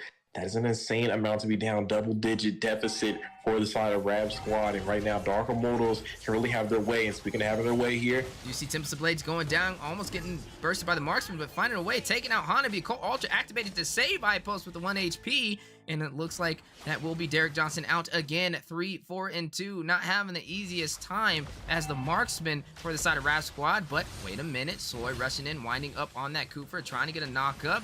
Not able to do much, but allowing the side of his team, his marksman and his Faramis, to burst down this inhibitor as Lord is making his way down the bottom lane. And it looks like they are going to go for this engagement for a possible early finish. Guardian's Barrier, or not Guardian's Barrier, but you do see the barrier over there by Veil to try and do some damage. Rock Bomba finding a kill, getting a double, taking out Figure. Newman on Blast going down for a double set, able to take out the Lord as well in that process. And it looks like they're seriously low for the side of Dark Immortals. Do they want to stay in this engagement? iPost taking out Lunar, and it looks like they're not done there as Kufra winds into the Nexus and quickly gets bursted down. The knockup by Veil, but look at the Nexus, ladies and gentlemen. Dark Immortals has repeated history and has gotten the sweep over Rab Squad. And a great match from Dark Immortals, like we said, definitely stepping it up in Season 2 of MLSA. And for Rab Squad, one of the newcomers to the scene, while it seems a little, uncomfortable, in these matches right now where they currently are, it's not too far from where a couple teams were last season, right? In Season 1, we had a couple teams have rocky starts, Dark Immortals being one of them. But you can clearly see that there's definitely some opportunity to grow here. And that's all we got to see from Rab Squad to be able to keep up against these teams in the MLSA. But speaking of keeping up, MVP fall into the hands of Jay, as we are now looking at the statistics that kind of paint the story of what happened. And Jay leading the way, 30% team damage, as he's going to trade off of those towers over to the hands of God Bless, who's going to lead the way with 62%, 27k coming from those mecha legs, as they're going to be the two foundational pieces for the side of Dark Immortals to close out that series in a sweep up against Rab Squad. Man, 2 sweeps today. That is insane. This is just crazy how well these teams are improving as they continuously compete on the MLSA. And Dark Immortals just coming online, showing us things that we didn't really see in Season 1. And I'm very, very impressed in the gameplay. Rab Squad, hopefully we'll see a similar situation as they progress through the Land of the Dawn. The one thing I'll definitely never recommend, at least for now, is picking up the Hanabi. But I don't know, maybe they had a different plan or seen some match that I haven't. But I haven't seen that picked lately. But I do like seeing things that you don't see too often to see if it does work and maybe make me bite my words. But good game indeed from both sides. I appreciate y'all competing, as the whole focus for the Mobile Legends Scrim Academy is for these teams to improve and get ready for the professional teams. We have a lot of upcoming leagues on the way. We got NDL, which is right around the corner, NASL, which should be coming around mid-year possibly. And then we also have NACT, which you'll see me casting on, and some of these casters that have been around in the MLSA today alongside Deku, who has been handling the play-by-play and analyst with me on this dynamic duo casting. And like we said, it's just amazing to be a part of this community. We are officially live on the MLBB NA YouTube channel and the MLSA YouTube channel at the same time. And guys, thank you so much for spending your time with us today. Shout out to everybody across the Land of the Dawn. And let's continue to grow Mobile Legends Bang Bang North America as a region. Speaking of growing, if you are a solo player and you're looking to take your gameplay to the professional scene, make sure you guys sign up on the Mobile Legends Scrim Academy Discord server now so that you guys can compete against some of these teams you've seen today and so much more. If you have a team, even better, go ahead and register them and you guys can get right into it. But if not, if you're a solo player, there, that's okay. We have a spot where you can post your stats, and some of these teams you've seen today can definitely pick you up. Because I think Rav Squad might be maybe wanted to pick somebody up. I'm not really sure, but hopefully down the line they kind of figure out the kinks and turn into one of the top teams moving forward. But speaking of moving forward, a little bit of a look at the schedule so far. Ohana Esports versus Rebels in Paradise. They were taken down. Rebels in Paradise was able to get the sweep, and now looking at Series 2, another sweep. Dark Immortals taking down Rav Squad. Continuing with today, we do have 2 more series on the way, both of them best of 3s. Team Abyss going up against Prime Esports, and then to close it out, Team FaZe versus Nephalem. All brought to you live on the Mobile Legends Scrim Academy YouTube channel and the Mobile Legends Bang Bang North America channel. Guys, thank you so much. Don't go anywhere, as both of these teams are getting ready to slowly embark in the Land of the Dawn for Series 3.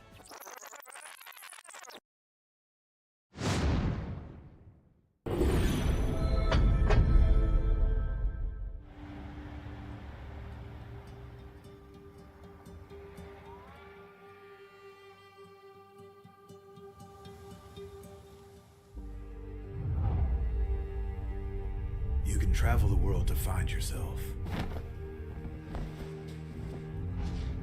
But that journey must start at home.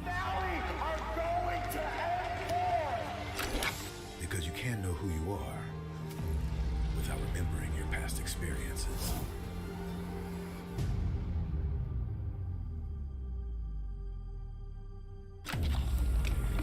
Basic is returning to Asia for his redemption.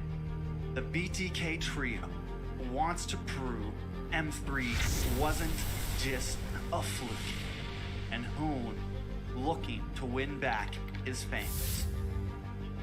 I got basically kicked, but they still call me traitor for, I don't know, for pursuing my dream. I thought living that comfort zone and then try new things was a better way for me to pursue the win. We're coming and we're gonna compete. We're gonna put a fight, that's for sure. I'm coming for you, M4. This is what we have all been waiting for. You push us, we push you back. You respect us, we respect you back. You doubt us, we will bleed to prove you wrong. Everything on the line, right here, right now.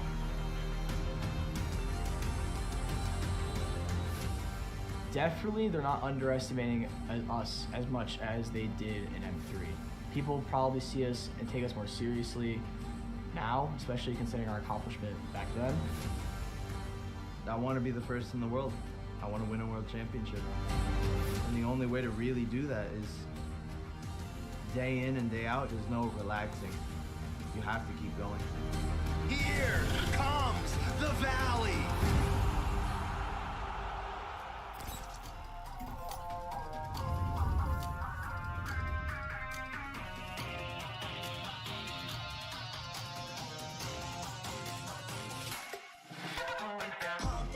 It's my time, I'm a ball. I'ma get this money right. I'm gonna live my best life. They been talking to me on me, but you know they'll never win. I'm controlling all my victories, and something has gotta give. Cause it's just what I made it now, You can't ever break us down, I'll be speechless for the stars. Promise I'll be what they not, and I'll never ever stop. Won't never stop, yeah. Touch your sky, you're made of silver and gold. Touch your sky, you're the greatest from Chanel. You and I can make it out of the cold. Hang tight, we gonna reach for the greatness. We will always rise, we will never fall. Fire in our eyes, will be strong. Even though we know our backs against the wall. Can you take your age? You know that this is. I've been down, been waiting so long. I'm here for the crown, I'm here to show off. Greatness time, just waiting to show y'all. This is your time to remember. So many times I lie in the basement waiting for greatness. No, I won't listen to anyone hating on me and telling me I wouldn't make it. Cause I did everything that they said I couldn't. Caught my footing and I got the controls. I stand for something, I ain't running now. I'm the greatest now, I just wanna make it proud. Don't let me down, don't let it all fall. I've been on the road,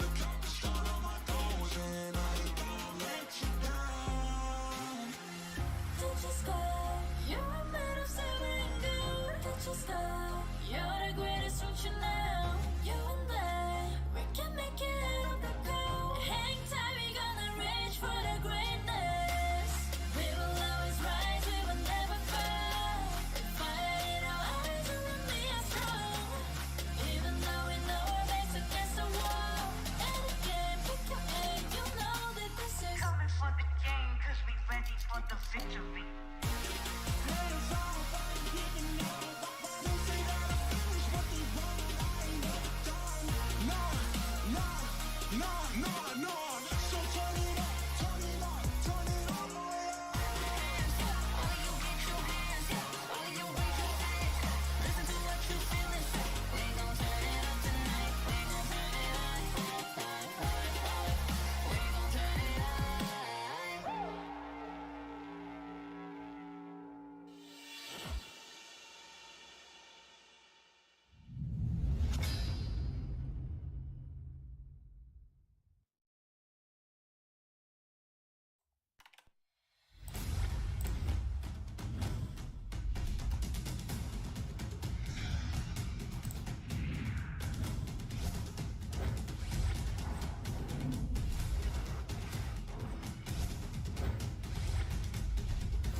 The sky is so vast, isn't it?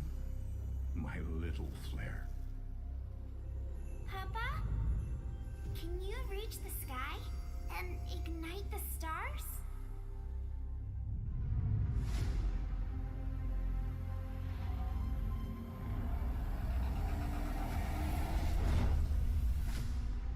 Of course, honey bunch.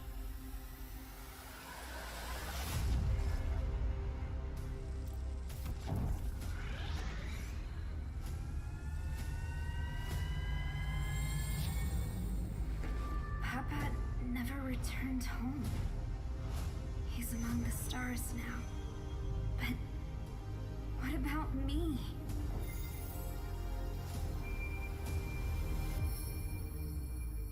Have faith, little flare.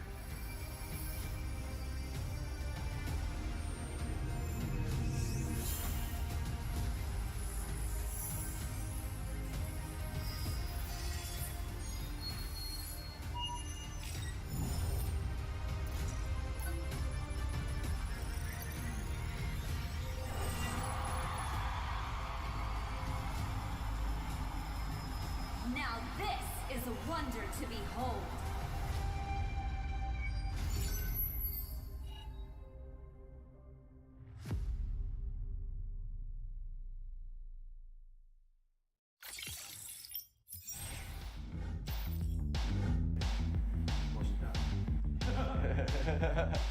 Time.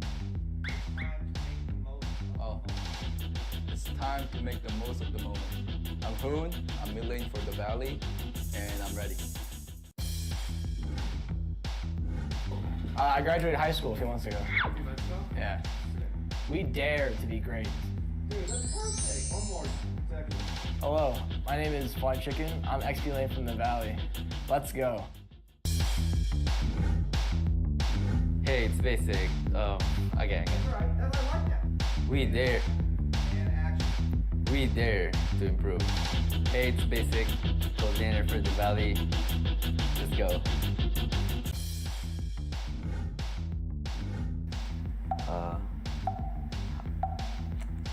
Say hi. Three wasn't good enough. There you go. One more time. Three wasn't good enough. One more time. You got a better one again. Hi, I'm Chuck. I'm late son for the valley. Let's go. You see my chapped lips on the camera? Like here a little bit? Don't disrespect the US of A. One more. Hi, I'm Moba Zane, Jungle for the Valley, and we're ready. I want to fight Yahweh from the Eagle team for Philippines. Definitely RRQ.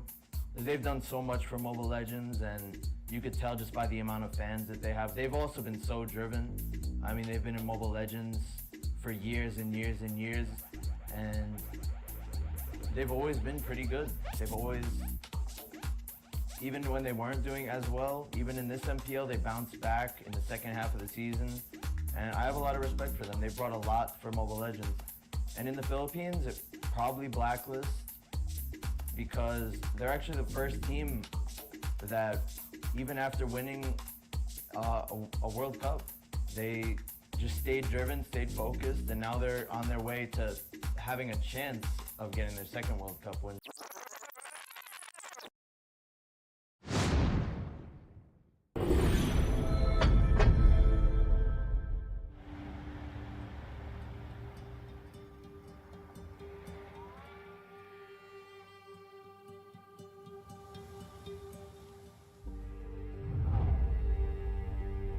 You can travel the world to find yourself. But that journey must start at home. Because you can't know who you are without remembering your past experiences.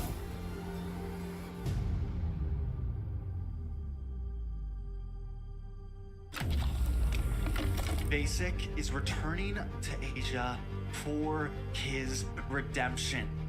The BTK trio wants to prove M3 wasn't just a fluke, and Hoon looking to win back his fans. I got basically kicked, but they still call me traitor for, I don't know, for pursuing my dream. I thought living that comfort zone and then try new things was a better way for me to pursue the win. We're coming and we're gonna compete. We're gonna put a fight, that's for sure. I'm coming for you, M4. This is what we have all been waiting for. You push us, we push you back. You respect us, we respect you back. You doubt us, we will bleed to prove you wrong.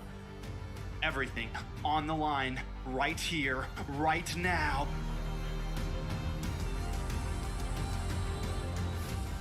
Definitely, they're not underestimating us as much as they did in M3. People probably see us and take us more seriously now, especially considering our accomplishment back then. I want to be the first in the world. I want to win a world championship. And the only way to really do that is day in and day out. There's no relaxing. You have to keep going. Here comes the Valley.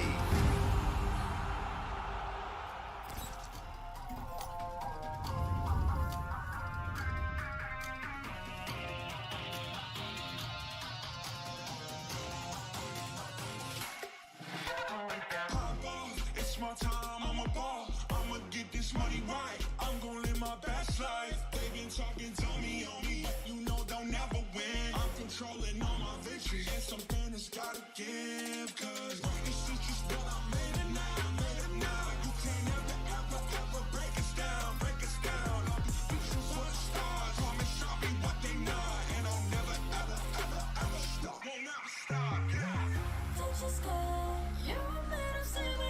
Ladies and gentlemen, welcome back to the Land of the Dawn. We are the Mobile Legends Scrim Academy, and some insane matches we have seen today. But speaking of matches, now currently on Series 3 with some newer faces in the scene. Not too new, though, as we've seen some of them compete. We're looking at Prime Esports back in the building, but Team Abyss, I don't believe I've seen them before, so maybe a newer team in the Mobile Legends Scrim Academy, and I'm excited to see what they do prevailing in Series 3. Speaking of the series, though, a little bit of a look at today's schedule. We've seen Series 1 Ohana Esports versus Rebels in Paradise, ending in a sweep, Rebels in Paradise paving the way. And then Series 2, a similar story, as Arc Immortals was able to get the sweep over Rab Squad. And now, on to Series 3, Team Abyss versus Prime Esports. And then to close it out for the day, we are going to be seeing Team FaZe go up against Infallum, all brought to you live on the Mobile Legends Scrim Academy YouTube channel and the Mobile Legends Bang Bang North America channel. And I appreciate everybody tuning in. But speaking of tuning in, both of these teams tuned in side of the draft, preparing to embark in the Land of the Dawn for Match 1 of Series 2, or Series 3 actually. Joined on the desk with myself, I have Coach Deku on the play-by-play, and I will be your analyst. So definitely enjoy the ride as we have a show before our eyes. How you doing today, Deku? I'm feeling good, man, as we are heading in, right, to another match here, another series. And it's going to be very fun to watch these two teams, man. We've went through 2 sweeps. I'm hoping to see a little fight back in between these two teams for Series 3. Maybe we get finally a Game 3 up here at the caster's desk. I like to have these series. I love to see, obviously there's a sweep. That means there's a team that's really performing and really doing well in the MLSA. But I like to see a little bit of a fight, right? A little back and forth. It just brings all the excitement and the action. Right, at some point, I'm done seeing the kitchen be cleaned out. I'm ready to see it get a little messy out here in the land of Dawn. Yeah, definitely excited to see what these teams bring to the table. But looking at the table so far, you are seeing some strong picks already on the way as Odin picking up that Martis, which is going to give some strong objectives into their favor as those mortar coils over there with that decimation is very hard to deal with, especially with that anti-CC that he has in his kit. Dogtor locking up this carry. The second meta on the table has walked in their favor as well. One of those marksmen who can shred even the beefiest of compositions to get online through the late game. Very hard to deal with, and one of the most headaches that a lot of pro teams had inside of M4 nonetheless, and they'll allow that to walk. I'm wondering if there is a game plan to go up against it, but it looks like the draft has been finalized. Sicilian is in place with that Kufra, and I'm really excited to see what Prime Esports brings to the table. They do have that Sicilian, that late game mage, to be able to get those stacks the longer the game goes and be able to rely on him to burst down the side of Abyss when things get a little hectic for the late game. But I gotta ask you, Deku, how do you feel so far about Team Abyss's draft moving forward in this in the draft so far?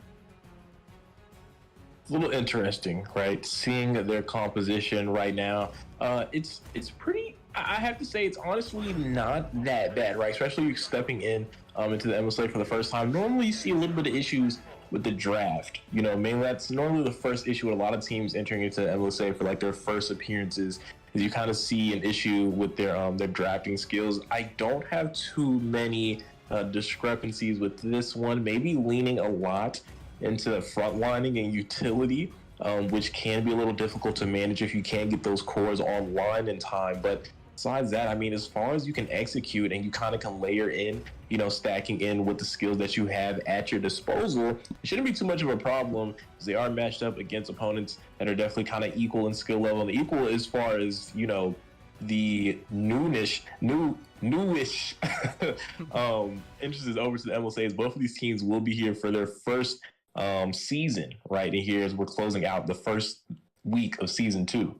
Yeah, and I'm glad you mentioned that. A lot of new faces inside the Mobile Legends Scrim Academy as we were able to open up the gates for Season 2, closing out the week on Day 4, and you are seeing a lot of these teams already showing their power, showing their presence, and now Prime Esports, a team we've seen compete throughout this week, not having the worst games, a little shaky here and there, but definitely has the potential to be a solid opponent. Team Abyss, I believe this is my first time ever seeing them compete, so I'm going to be paying a close eye over to what they can do as this match does move on. But a couple of win conditions on the board so far. Stop the carry, shut down Dogtor at all costs, as you have to be careful as he can quickly make work of the entire team of Abyss. Not only that, watch out for the Martis on the jungle. That Martis with the motor coils over on these neutral objectives can take out a full team if he smells them low on HP, and you have to watch how you engage around him. Looking at the Grok, providing some set potential, especially when these turrets are freed up on the board and he's able to kind of rotate in these 5v5 clashes. He's going to need to be able to do some CC with that Wild Charge and that Guardian's Barrier to make a big impact for the team. But speaking of impact, we are seeing the action now unfold, right? As the Grok and this Lapu Lapu are meeting up in the jungle, and Grok's kind of putting the beat down on him. He's smashing him up against these walls up here. And he's looking for one more swipe. He's going to miss, as he wasn't able to detect Lapu Lapu in that bush there, barrier out, dropping him even lower. And the XP difference right now is definitely showing as the real EXP is coming through, and he's not looking to let it go. He's still pressing the issue, but it looks like Lapu's going to be able to clear that Lord and minion. And I would look to potentially be able to just recall here. That looks like that's exactly what he's going to do, as he's too low to make anything happen now on the bot side. Definitely too low to make anything happen, and a wise decision to recalls. You do not want to allow that first blood to go to the side of Abyss, as anything in the early game is very crucial. It might not seem like it, but these kills stack up pretty fast, and to play safe is not a bad option and more of a textbook strat. But speaking of strategies, you are seeing Turtle spawn in, and looks like Abyss is going to go ahead and pull the aggro to the hands of this Boxia jungle. You do have that Eve with level 4. Manipulation possibly on the way, but pay attention to Martis. Boxia able to steal it, though. Is going to hit that Retribution just in time. Bravest fighter from the Lapu Lapu going into Marcutie. You do see the Bats Feast activated over there by this Sicilian. He's going to quickly try and burst down real XP. And while I'm over here just robbing the play-by-play, I'm sorry, Deku. As the manipulation goes down. It's definitely over. We've seen the Bloody Hunt come out. First blood from Carry off screen there, but it looks like Abyss maybe trying to return this fight. Not going to be able to find anything though. The members of Prime Esports are going to disengage. And I mean, when there's so much action, Weezy, you can't help but want to jump in, right? And cast over it. I don't even blame you. Both of these teams are definitely making their presence be felt, but Abyss kind of edging out, right? The gold economy is going in their favor. Yeah, definitely going into their favor and edging out. And right now you're seeing just some heavy presence in the XP lane. Definitely getting it done right now. As Lapu's kind of turning the tide. He was losing out a little earlier, but now that the 4s have been unlocked, you definitely can see the power of the Lapu Lapu. And the reason he's so priority in that XP lane is now he's going for the cut. But pay attention up here to the side of Abyss. You can see the rotations coming in, meeting into members of Prime Esports. No one being taken out just yet, but you have to keep an eye on the Franco and keep an eye on the Iron Hook. There's Kufra. Gonna miss the mark on the knock up there, but there goes Bad Speeds. And then there we see it. The Iron Hook flicker with the Bloody Hunt is gonna find a kill onto Kufra there. Max down from side of Prime Esports, but may not be over as Boxy is wheeling and dealing, looking for a set here. It's gonna land on Martis. Eve setting up over the wall, real world manipulation. They are going to drop down Odin's son. His Dr. 4 is trying to put on some damage to the Boxy. It's going to be facilitated as a kill into the hands. Yuki here on the Lapu Lapu. He's looking to turn the tide. Ooh, cycling claws, but a torn apart memory is going to take down Lapu here. He is going to feel the sting of Brody up on the top side. But this is ultimately going to walk away, right, with the upper hand in the trade. Upper hand in the trade. And look at this, the scoreboard right now. 4-1 leading in terms of kills.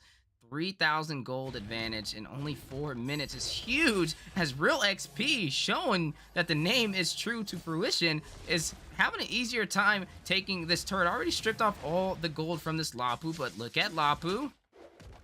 He is trying to go ahead and defend against the cut, but at this point, you have to just pay attention to the wave. His minions already been stripped of all that gold for Grok. Speaking of things being stripped, Mortal Core's coming in from Odin. Will he get it done this time? He will win that retreat battle, but potential re-engage from Abyss barrier coming out. That's kind of going to solidify and close out any potential clash there.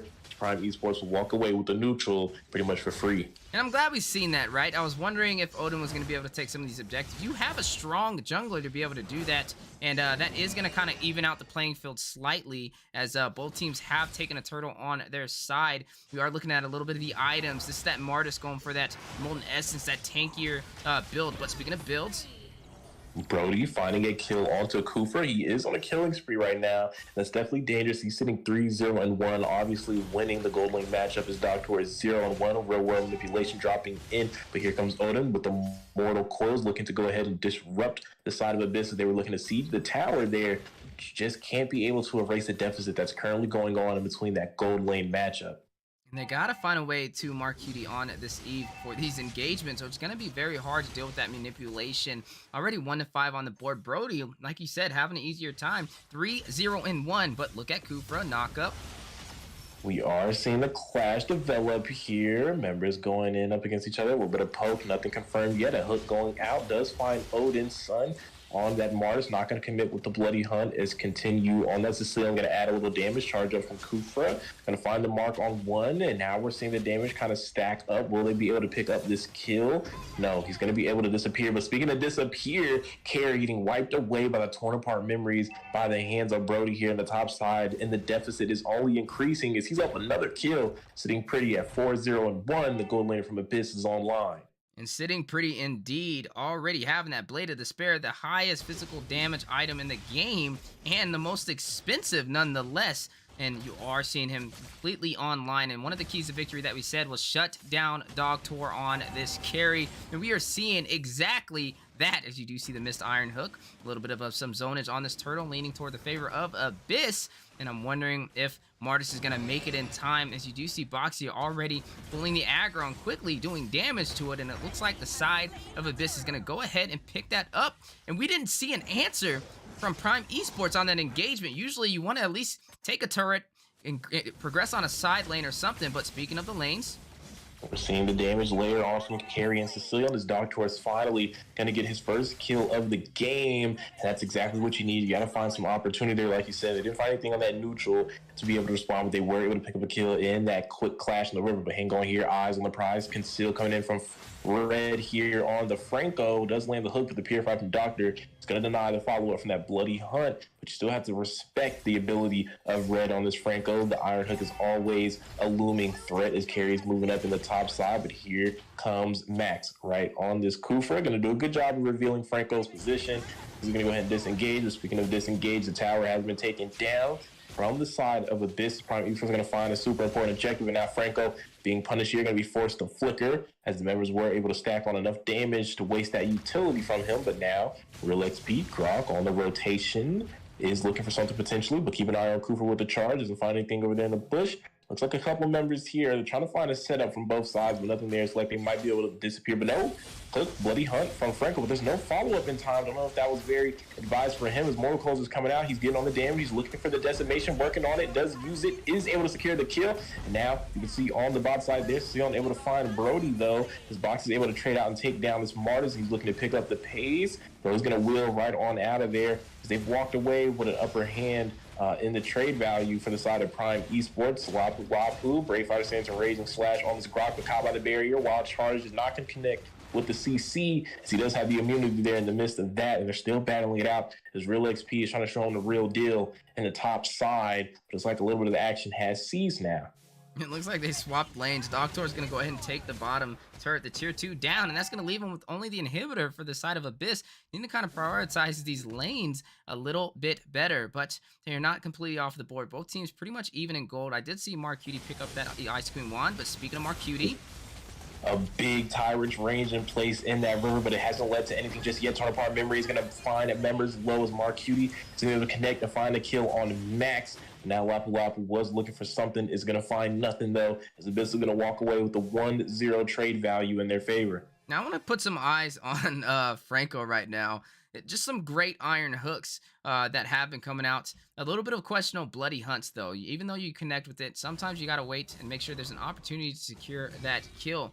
But right now, 4-8, you are seeing Abyss have the stronger presence in terms of these clashes, but they have lost their tier 1 for the mid lane, which creates a lot of opportunity for the side of Prime Esports to invade on these engagements. And speaking of engagements, battle over the Lord. Definitely over the wall comes Lapu, the bravest fighter of the land of Dawn. Raging Slash, Immortal Coils from Martis is going to secure that Lord in the favor of Prime Esports. Bloody Hunt going on here. They're trying to find a kill. Brody will take down Odin.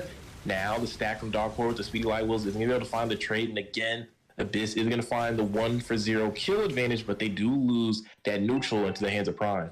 Now, I don't know, man. When I look at this draft and I look at Prime Esports, they already have the mid cracked open. They're able to take this Lord, and they're slowly translating this early game, even though they're down in kills, in their favor. And the later this game goes, the more and more scary carry will be, but not to mention this Sicilian, who has not died yet, and is slowly getting these stacks to be able to be that late game menace. And they have 2 late game backliners that can get the job done. So you have to be very, very careful on letting this go past that 16-minute mark, as their late game presence is really going to rely on this Brody and Mark Cutie for the zonage and slow on the Eve.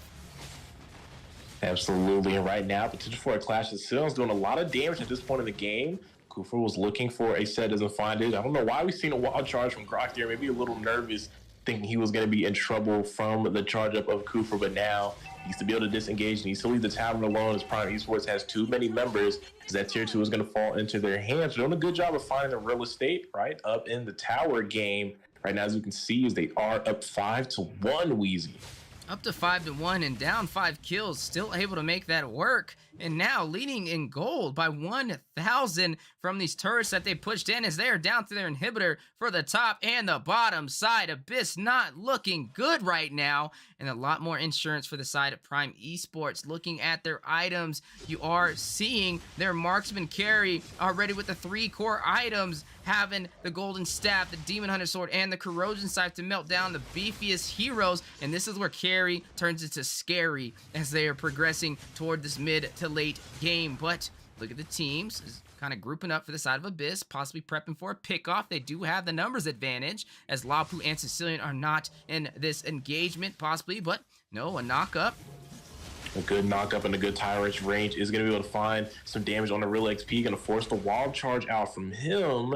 That's not too bad there. You're able to force them to give up those waves, make them lose some of that lane control, as well as burn some important ultimates from the side of Abyss that kind of go into that pickoff composition that you were kind of harping on there about.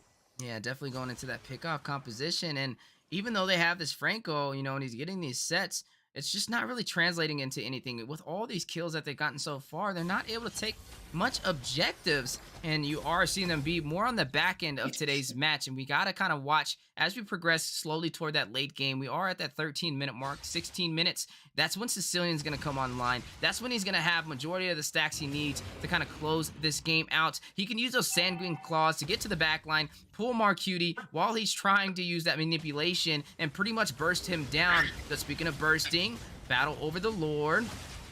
It definitely is a good contest here. Charge up from Cooper is going to find the mark. Tyrant's range is going to be used, and the damage is going to be stacked in as Doctor is going to find a kill on Boxia.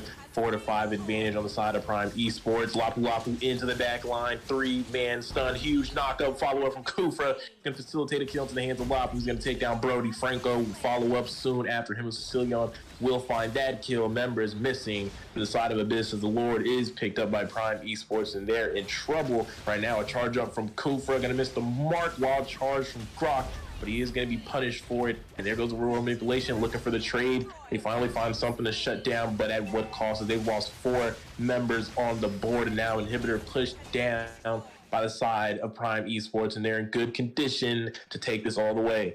Definitely in good condition. And speaking of conditions, on the way the story has been kind of paving so far, I'm kind of questioning the draft, right? Yes, in theory, Franco can be pulled in a lot of compositions, but usually you want to use them when you're going up against an assassin or at least somebody that you want to kind of prioritize with that bloody hunt, but not really the best composition to go up against, especially when you have that Martis, you have that Kufra, and then not to mention they have 3 tanks and they're going up against a carry who loves to melt down these beefier compositions. And when you slot that Boxia in the jungle, it gives carry easier time to melt him down. And like we said, the later this game gets, they're down to their inhibitors with the mid already cracked open and the Nexus vulnerable. They have to be careful, but Conceal play wasted. No iron hooks today as Franco not able to connect, and that is going to be a wasted Conceal play to get a potential pickoff. And these are the things that you have to keep in mind, right? You do not want to waste this utility, especially this late in the game,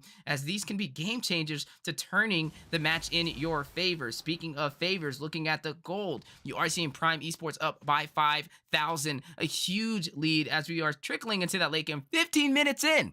We spoke about the Sicilian, right? And right now he only has 3 kills, and that's not too bad. The KDA is looking great, 3-1-4. But as we go into that 16-minute mark, he is fully online. So I want you guys to pay attention to him. Watch how much damage he does to this tankier composition, along with the Dog Tour on this carry, as they're going to slowly start melting them down. And Boxia has been cut out. He's being punished. Tyrant's range and the bad feast, and they're going to eat at this table as he's going to serve that hot and ready up to carry. Doctor going to be able to pick up that kill. It's a member down from side of Abyss, a 5v4 on the map. A lot of opportunities now open for Prime Esports to pick up the pace and push their conditions here, as they do have the man advantage. They can go for anything really that they want to. If I'm them, I'm looking for a play, and here's one, a major knock-up, but a Bloody Hunt is going to be able to save Mark Cutie there, and a flicker from Franco. He might have just made the play of the game to save them all, as Real World was dropped, also facilitating that disengagement, almost dropping Max low enough for the kill. That's going to be enough for that action in the top side jungle. And speaking of action, looking at these items that are paving the way in these engagements, Brody picking up that immortality as a saving grace when the nature over there by the carry. But look at the Lord, Luminous Lord in effect 16 minutes in. Definitely a huge objective that both sides desire, but the question is who can take it with the retribution. And right now, the Lord is dropping low below that 20K mark, but Barrier pushing it back a little bit. There's a jump from the Kufra Tyrant's range on the Boxia. Will they be able to punish for it? Doctor is going to go ahead and take out Grok. Road is in place there. A double kill into the gold laner from the side of Prime Esports. They're looking to keep it going. Lord is being dropped low. It's going to go into the hands of Odin as they were able to secure the positioning in that river. And it's a major objective for them, all at the hands of only losing an XP laner. And looking at Prime Esports, in the beginning, we were able to see Boxia take the first turtle, but then the second one went over to Odin. And from then on, he was able to take majority of these neutral objectives in his favor with some great zonage from his team. And now that we're in the late game, it's going to be very hard for the side of Abyss to even rush in because they can pretty much melt them down. Even the front line is pretty much a squishy at this point as we're looking at the items while Lord is trickling his way down the mid lane and the lanes are being synced. Carry with Wind of Nature has that Athena's shield to kind of negate the damage of this Eve and the corrosion, the Golden Staff, Demon Hunter Sword, that trifecta combo to be able to melt down the beefy composition. Sicilian with the Divine Glaive, able to burst them down, that late game pin item. And speaking of pin, look at Lord going into the Nexus possibly, but stopped over there by the side of Abyss. And you look at Prime Esports trying to close this out, but can they do it? Able to take an inhibitor, but maybe not able to close this out as they have lost that Lord. They have, but look at the bad speeds, and you're talking about doing a lot of damage to the front line of Abyss. So he's making Grok feel it right now. So he's going to run back to the fountain, kind of regen that health. It looks like Prime Esports is going to back away here. Maybe they'll play towards the bot side. They do have that mid inhibitor down, have the top inhibitor down, thanks to the distraction from Lord. They could look for some plays here. Looks like they're going to set up around the enemy jungle. And Abyss now is in a very, very uncomfortable position to try to edge out Prime to win this game. And speaking of Abyss, you're seeing a lot of immortalities being picked up. Eve just picked up an immortality, which is going to kind of sacrifice some of the damage. But at the side of Prime Esports as well, they have 3 immortalities in the hands of Martis, Kufra, and also Sicilian. So you're going to see a lot of second chances on the board, and it's going to go down to who can get the job done a little bit better. Martis falls off a little bit toward the late game, but if he has the damage, especially provided by Dog Tour on this carry and the Sicilian, that's all he needs. Wait till the enemy gets very low in HP, and then I will take on the rest with my decimation. And the more kills he gets with that ultimate, the stronger and faster he will become. And he'll be basically an engine running on this carry and running on this Sicilian. So the side of Abyss needing to keep that in mind, having to play a little safe, have a little separation from that Martis with the motor coils, and watch out for the back lines. Maybe getting Franco to get a godly hook to change the pace, to turn the tide and the tempo in their favor is what they need to turn this game around. But the question is, can they do it? You are looking at about a 5,000 gold lead, and on the bottom side already a clash on the way. A wild charge and an Eve synchronization there is going to lead to a kill in the XP lane from Prime Esports. That's a nice little pick off there. That's exactly what you need to kind of open up this map. So the pickoffs, Iron Hook from the Franco onto Odin. No follow-up there, but like we said earlier, the threat is always there. That could find a key member, could find someone like Doctor, could find someone like this Sicilian here on the side of Abyss. And there goes another Iron Hook, and we're just talking about it leading to a bloody hunt on Max. This could be huge if they're able to find the kill. They do pop the immortality. I think the real world force in the flicker, he's gonna be able to disengage, but hang on here. Kai's in the box here, shredded by the speedy light. Wills a jump from Kufra and a set from Grok going on. Does find a shutdown onto the carrier. Double kill onto the real EXP, the real man of the hour, the man with the power. Torn apart mirror going out one more time. They're gonna force another immortality onto Odin, onto the jungler from the side of Prime Esports. The mortal coils.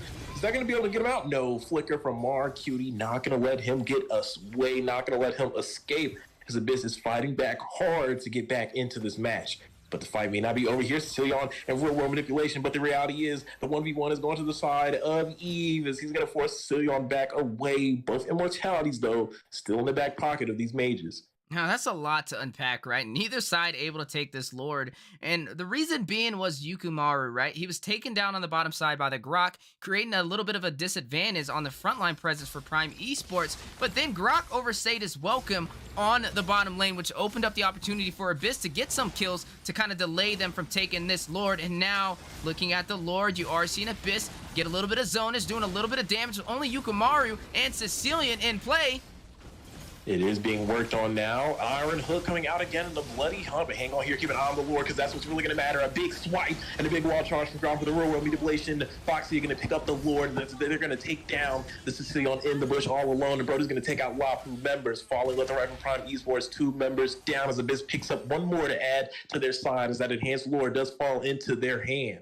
Man, what a play, and Prime Esports just having a hard time closing this out. And now Abyss back online with the Luminous Lord has claimed their momentum.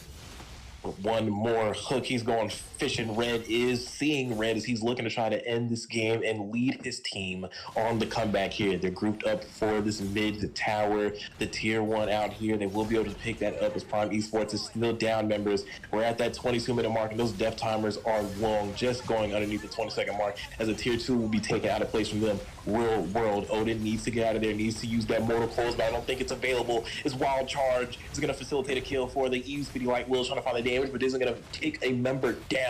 That's 1 more up here at the castle just with us, and he's going to be gone for about a full minute. Inhibitor down on the top side, Inhibitor in the mid lane on the eyes for Abyss. Next is Prime Esports is starting to fall into the abyss, into the murky waters, as they're getting dragged up under right now because the Enhanced Lord is still coming down on that bot lane. It's about to crash into the tier 2, and we know where it goes next after that. Charge passive going in, 1 jump out of there, because now Abyss is setting up for this last inhibitor on the side of Prime Esports, and what looked like a for sure win for Prime is now looking like a for sure comeback potential for Abyss. Iron Hook is going to find the Lapu Lapu Bloody Hunt. That's a pick off right away for the side of Prime Esports, who's already down a member, and a wild charge on Doctor, forcing to Purify. He's low. They get the Immortality, but here comes the real world. Lord has been taken out of the way, and there's a jump from Kufa, finds a big Tyrant's range. Could be able to turn the tide of this battle. Next is still being focused down. Eve Marcuti with Immortality. It looked just like yesterday. Will he be able to find the last attacker? We're going to see one more clutch. No, he's going to be taken out. An incredible defense for Prime Esports, who was down members but not down and speared, is now the concealed places came. Those death timers, we talked about it. They're nice and long on the side of Abyss, and that really sounded wrong, but it doesn't matter. Keep an eye on the prize as Prime Esports is going down the mid lane. It's only real EXP. Will he be able to find a way to stop this? He's going to try to swipe this down, but Speedy Light Wheels is taking him out of there immediately. Shut down to the hands of Martis. Every member from the side of Abyss is gone, and Prime Esports, man, able to turn it back 1 more time as they're looking to go ahead and parade on to the Nexus as they have found the win up against Abyss. Victory! Wow, I mean, just wow, right? Who would have thought? We seen that yesterday in an exact replica almost going again, and definitely impressive nonetheless. Prime Esports able to turn that around with their backs up against the wall. And I just gotta say, when it comes to these late game compositions, this is what you typically see, right? You had that carry to be able to use those speedy light wheels to bounce off of everybody and do a lot of damage to the tankier composition. Sicilian with the MVP.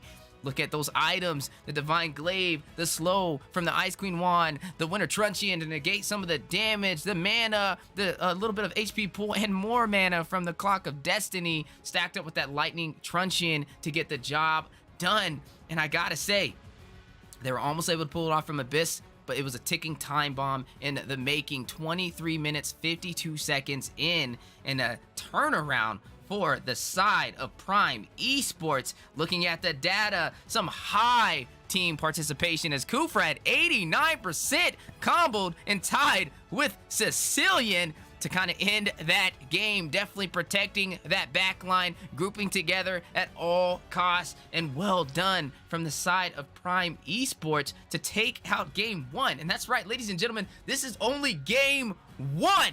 This is a series. We still have a chance to go to 3 games total. And the big question is, for match 2, are we going to see the side of Abyss get a strategy, figure a way how to close it out when they have the advantage? Or are you going to see this tempo, this momentum, the shift in tide that Prime Esports has provided pave the way for the sweep? Find out here soon, momentarily, as both teams are getting ready to embark back in the land of the dawn.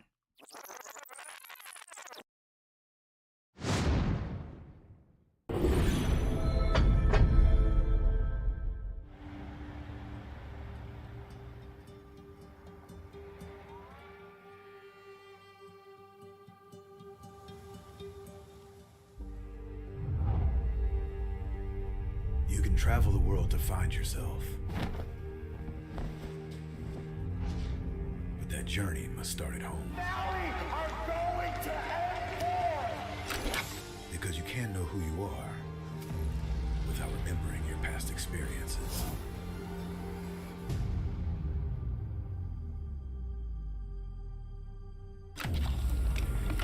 Basic is returning to Asia for his redemption. The BTK trio wants to prove M3 wasn't just a fluke, and Hoon looking to win back his fans. I got basically kicked, but they still call me traitor for, I don't know, for pursuing my dream. I thought living that comfort zone and then try new things was a better way for me to pursue the win. We're coming and we're gonna compete. We're gonna put a fight, that's for sure. I'm coming for you, M4. This is what we have all been waiting for. You push us, we push you back. You respect us, we respect you back. You doubt us, we will bleed to prove you wrong. Everything on the line, right here, right now.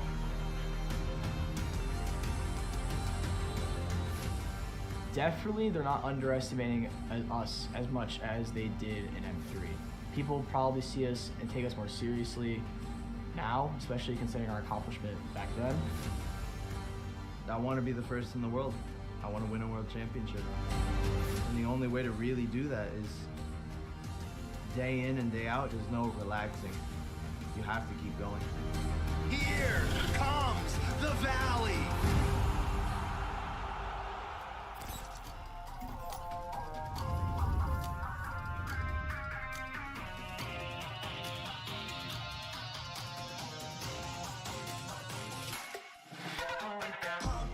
It's my time, I'm a ball. I'ma get this money right. I'm gonna live my best life. They been talking, tell me on me, but you know they'll never win. I'm controlling all my victories, and something has gotta give. Cause this is just what I made it now, You can't ever break us down, I'll be speechless for the stars. Promise I'll be what they not, and I'll never ever stop. Won't ever stop, yeah. Touch the sky, you're made of silver and gold. Touch the sky, you're the greatest, don't you know? You and I, we can make it out of the cold. Hang tight, we gonna reach for the greatness. We will always rise, we will never fall. Fight in our eyes, and we are strong. Even though we know our backs against the wall. And again, you take your aim, you know that this is. I've been down, been waiting so long. I'm here for the crown, I'm here to show off. Greatness time, just waiting to show y'all. This is your time to remember. So many times, I lie in the basement waiting for greatness. No, I won't listen to anyone hating on me and telling me I wouldn't make it. Cause I did everything that they said I couldn't. Caught my footing and I kept the controls. I stand for something, I ain't running now. I'm the greatest now, I just wanna make it bound. Don't let me down, don't let it all fall. I've been on the road, accomplished all of my goals, and I ain't gonna let you down. Touch the sky, you're made of silver and gold. Touch the sky, you're the greatest, don't you know? You and I, we can make it out of the cold. Hang tight, we gonna reach for the greatness. We will always rise, we will never fall. Fire in our eyes, and we are strong. Even though we know our backs against the wall. And again, pick your aim, you know that this is. Coming for the game, cause we ready for the victory.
sky is so vast, isn't it? My little flare. Papa? Can you reach the sky and ignite the stars?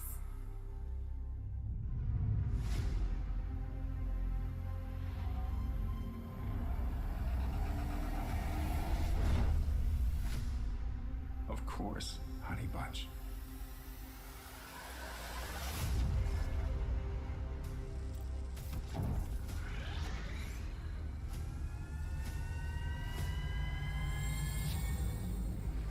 Papa never returned home. He's among the stars now. But what about me?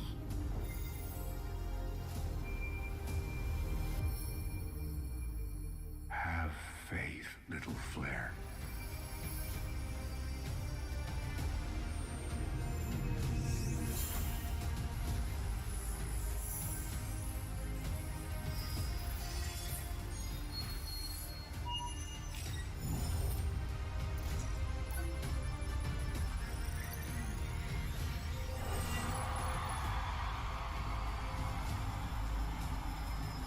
Now this is a wonder to behold.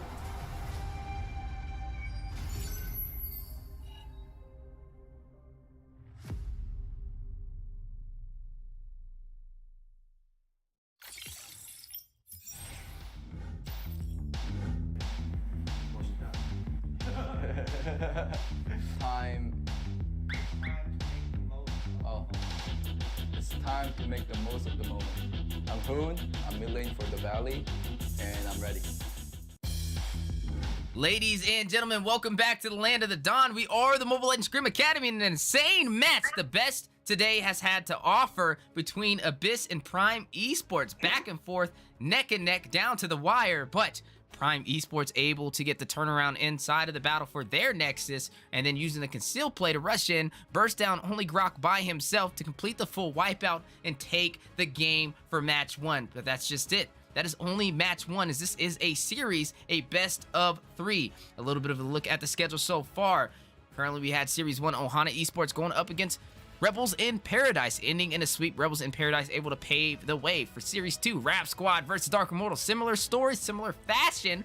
Dark Immortal is able to take that win 2-0. And now, Series 3 on the way. Abyss versus Prime Esports. Prime Esports taking the first win with a great finish in a head-to-head, neck-and-neck trade down to the wire, and currently on match 2. And then to finish off today for Series 4, we are going to be seeing Team FaZe go up against Team Nephalem, all hosted on the Mobile Legends Scrim Academy YouTube channel and the Mobile Legends Bang Bang North American channel.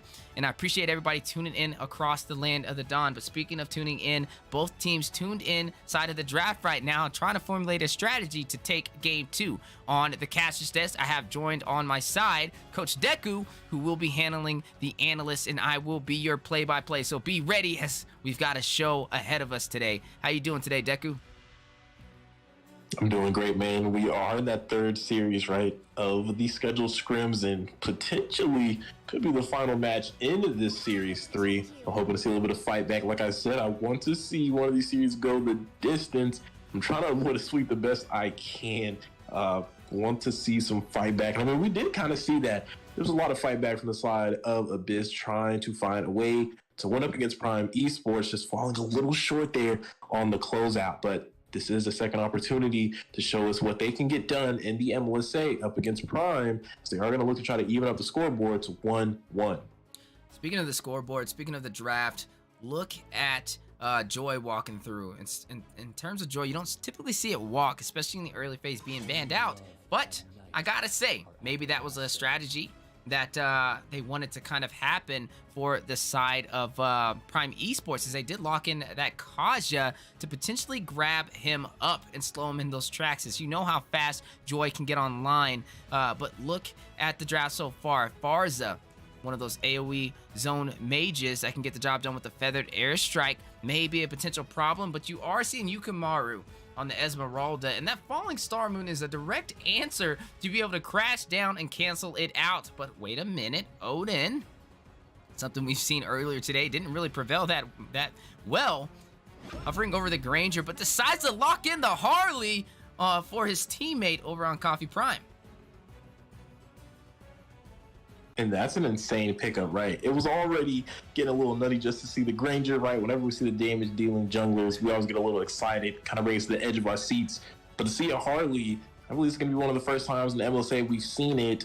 This is going to be very exciting, right? I love to see, I think you said it as well, seeing some of those new picks, those picks we're not used to seeing, something to kind of break the meta, kind of slip its way through the cracks of these teams and kind of be an eye-opener. I'm hoping to see the performance maybe to match up to the bar that's been set. Because when you take a pocket pick like this, the standard is to be able to not only succeed in it, but to even overachieve a little bit with that pick to really open up everybody's eyes and kind of give you the head nod like, yeah, that's the one right there. And that's what I want to see with this Harley. But they are up against Abyss, right? And Abyss is looking very poised and ready. They have a lot of picks to their disposal to really disrupt the side of Prime, right? They have the Joy. They also have the Fredrin. And then you can't overlook the 1-2 power punch combination from the Farsa and Beatrix locked in by the side of Abyss here.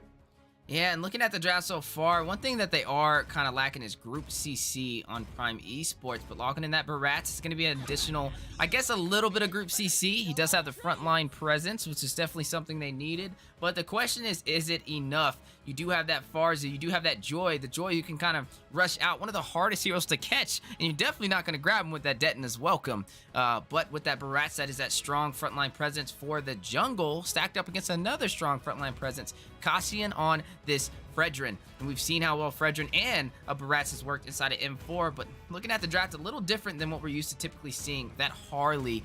And I'm wondering what the plan for it is in that mid lane. And you know what I think it may possibly be? Going into real XP on that Joy, ganking that Joy with the that deadly magic to be able to burst him down may be the possible plan. Is if you can't catch him, as long as that deadly magic hits in those cards, that's all you really need to burst him down. But if Joy does pick up that Athena's shield, he will become a problem and negate that Harley from being very effective. But something Harley does have, that battle spell, that execute, to be able to guarantee that kill when his ultimate does not. But pay attention to Japanese. He's going to definitely have to be a little careful on these engagements when he has that Feather Airstrike at disposal. You have to look out for Max Hape on this Kaja. You do not want him to grab you up with that Divine Judgment, as if he does, he will not only cancel that out, but pull you back to his team for a potential pickoff.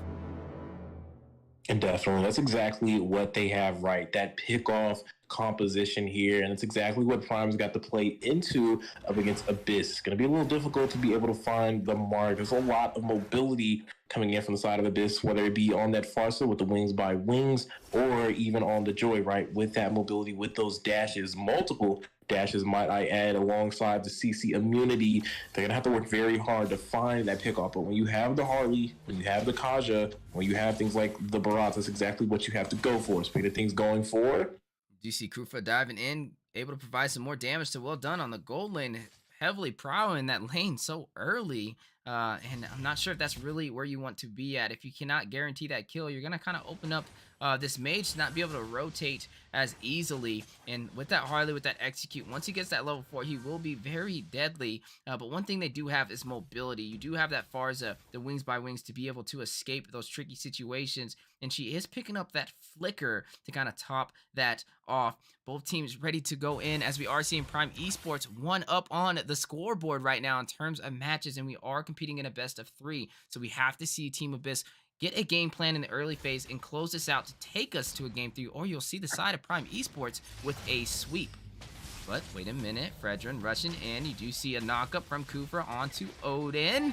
He's going to return with some damage himself, but not really much out of that engagement. It looks like they're going to shift focus toward this turtle. and that's exactly what is happening there. They are already rotating up for that turtle. It is spawning in less than 10 seconds, and Prime Esports is all over it right now. They are ready to go. 3 members there stacked up on this turtle. This is going to be a quick clear. Abyss may not make it in time following Star Moon, but the contest. You do see Turtle going into the hands of Barats, the beefy dinosaur, and that is a slight advantage for the side of Prime Esports in terms of economy, but not too much. Look at the bottom side, though. We are looking at this Beatrix go against that Brody, and that's going to give Beatrix a little bit of a harder time, as that Brody just has a little bit more at his disposal with that range. And also, if he gets those stacks, not really much you can do outside of using that flicker, but it'll still find you with the torn apart memories if you're not careful, because it does have a very long range. But look at the conceal play possibly on the way. You do see the level 4s activated, possibly by Max Hape and over there by Coffee Prime, but no, they don't decide to go in. And right now, right, we are seeing it being very even. Neither team has found anything up against the other. Very slow pace matches. We are crossing into the 3-minute mark. Just a quick neutral being taken down by the side of Prime. That's what's really been going on. But if you're looking at the story right now being developed, especially that XP, we are definitely going to see a lot of heavy rotations from them. It's going to be probably determined on who can be able to get there in time for those first fights, who can get into the back line, as Joy and Esme are actually going at it right now on the top side. You do see some engagement over there inside of the mid lane as the Deadly Magic goes into Real XP and down very, very low. Coffee Prime not able to take him down, though, and that is not going to be a kill in his hands, as he did use that execute to try and pull it off. But look at the bottom side. You are seeing a fight possibly on the way, as you are seeing Odin try and check that bush, able to escape that attack right there. But you are seeing Beatrix still in the lane, trying to get a little bit of bait. Kufa rushing in, not able to connect with the knock-up, and has now been spotted out. Speaking of spotted, though, Max Hape not knowing Fredrin was in that bush, gonna use the Divine Judgment. Down goes the Feather Airstrike. Namir's passion over there by the Beatrix, gonna try and find a kill, and still a stalemate from both sides. 4 minutes in and 0 kills. And this is exactly what we normally see across Siege, right? Not too much falling in the way of kills, but speaking of setup for kills, making me bite my words, and it looks like no, actually, well done. Actually, with the name, well done. Able to get away with 1 HP. Well done, well played, GG easy. He says he's able to escape death there from the members of Abyss, but looking at this turtle contest, you can see a little bit of zoning going on from the members of Abyss right now. Feather Airstrike going down. Looks like Turtle is going to go to Kasayan on this Fredrin, though. No kills on the board, but an eye for an eye, neck for neck, trade for trade, turtle for turtle. Both sides having a neutral objective on the board. And still no kills being slided, like you said. Right now, we are seeing a potential kill here. Do we see it? Coffee Prime able to get out of that, too? What is going on?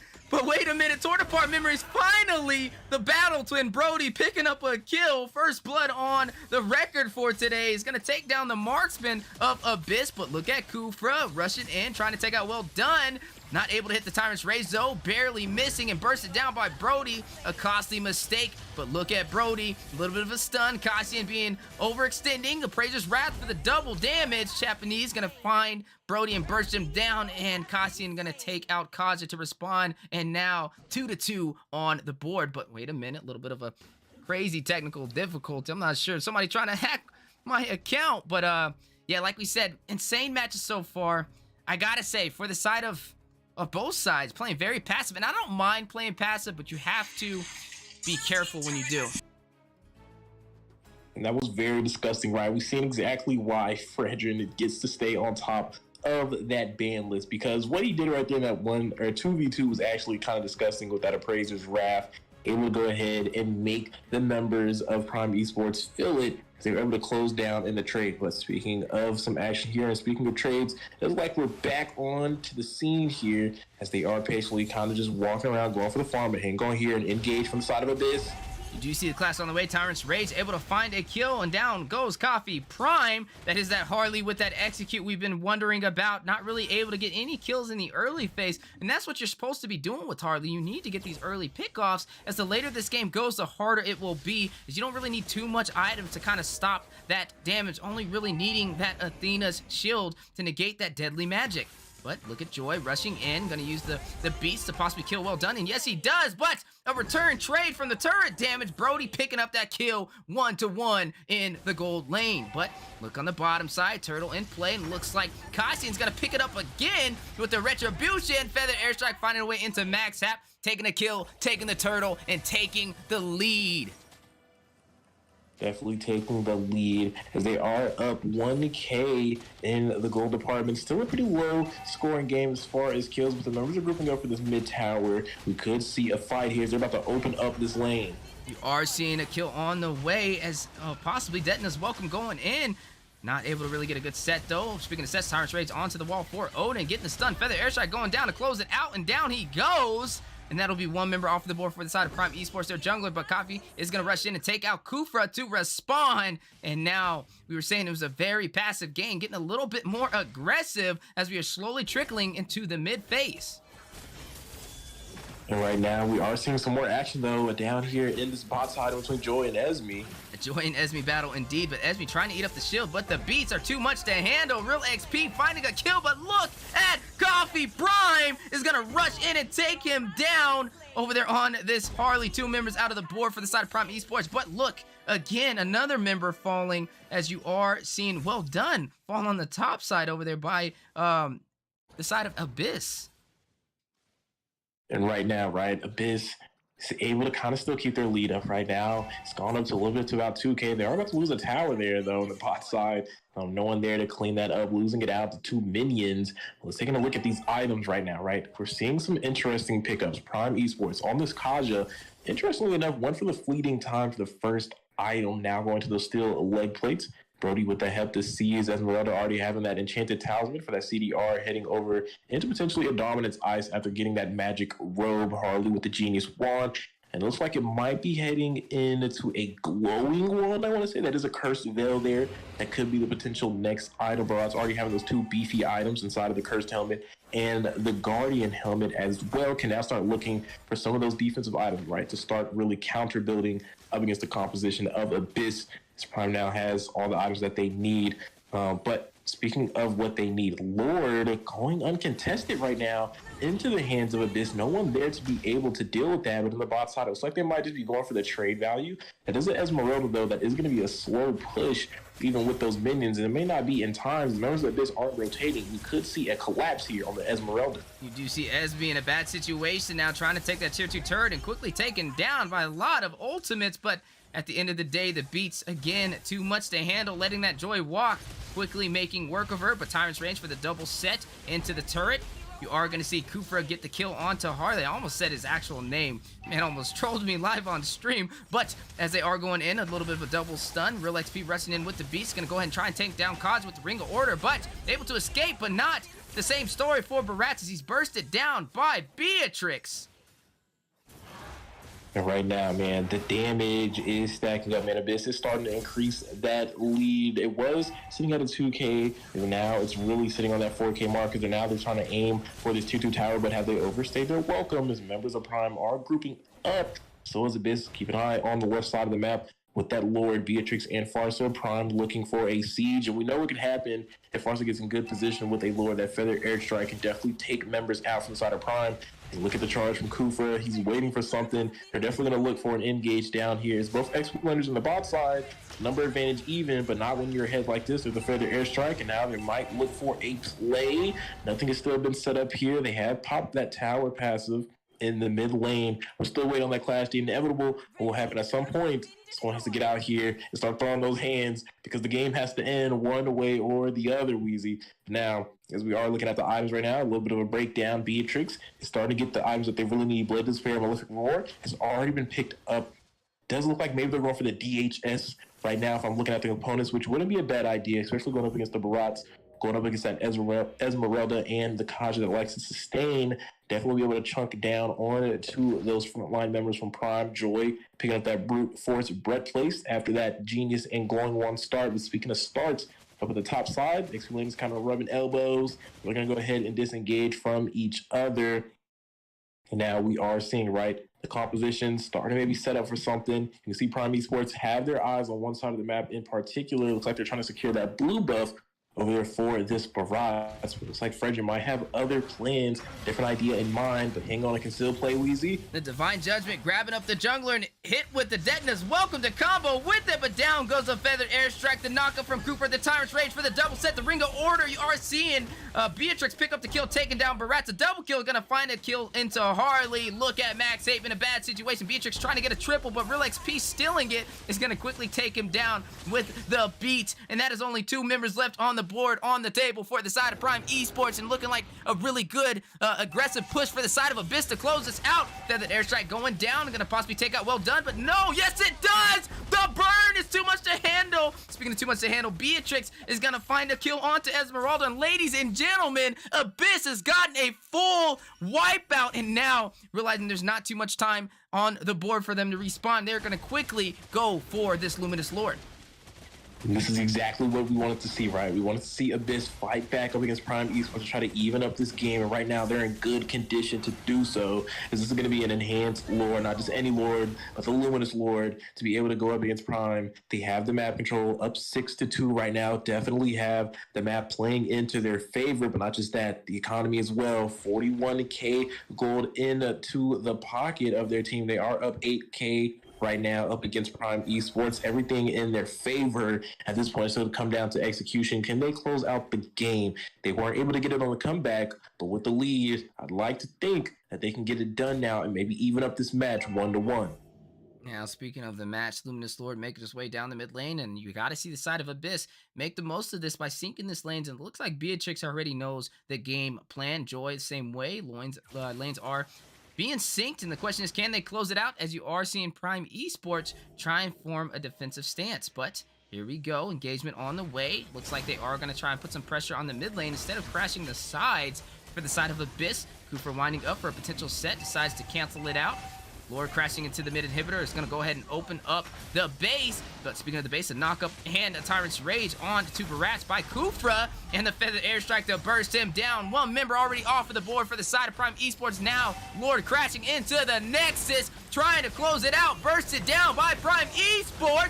Torn apart memories a little too early, not really doing any damage, and you are seeing some good defense from Prime Esports to try and stop them, as they do not have this Luminous Lord no more. And ladies and gentlemen, this is looking very similar to the last game, going down to the wire neck and neck, as both teams having a hard time closing it out. But Abyss, this is what happened to them in game 1. They had the advantage, and it slowly started turning back into the favor of Prime Esports.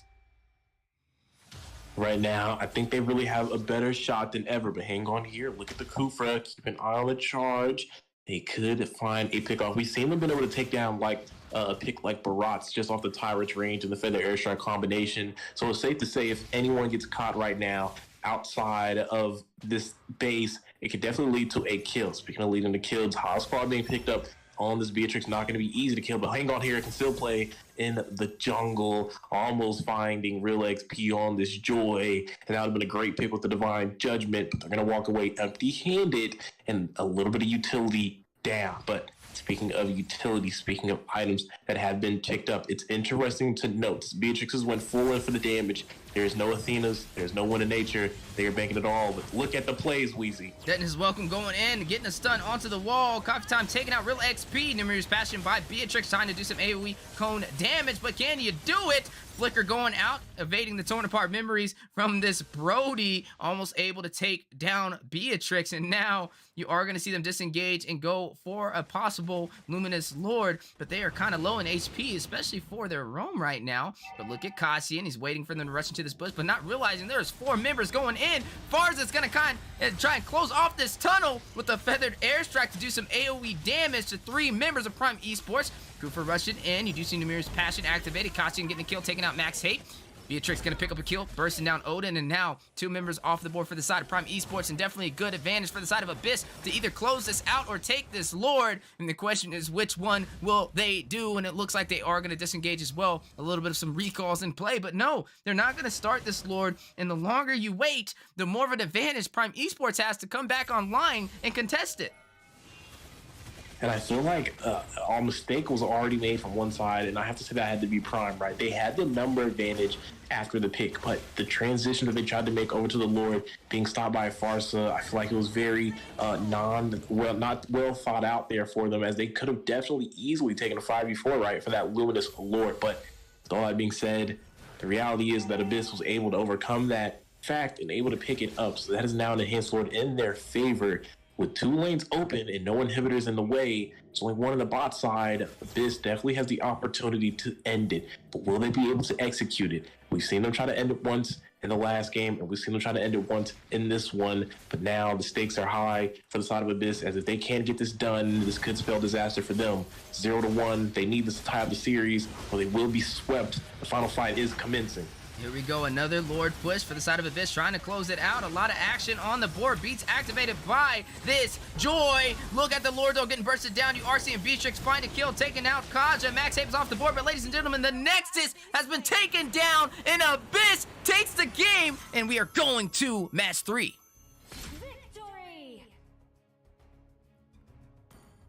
And this is exactly what we wanted to see, man. Fighting back as Abyss, as they're able to even it up against Prime Esports. We have to give a lot of that credit over to this Farsa. 5-0-12, a flawless game, even with the pickoff composition coming from the side of Prime. MVP into the hand, rightfully so, as we are now going to look at the stats and the statistics on how this match was able to go this way. Beatrix getting it done on the towers, right? 57% on the turret damage totally, as they do put 15k onto all of the towers leading into that Nexus.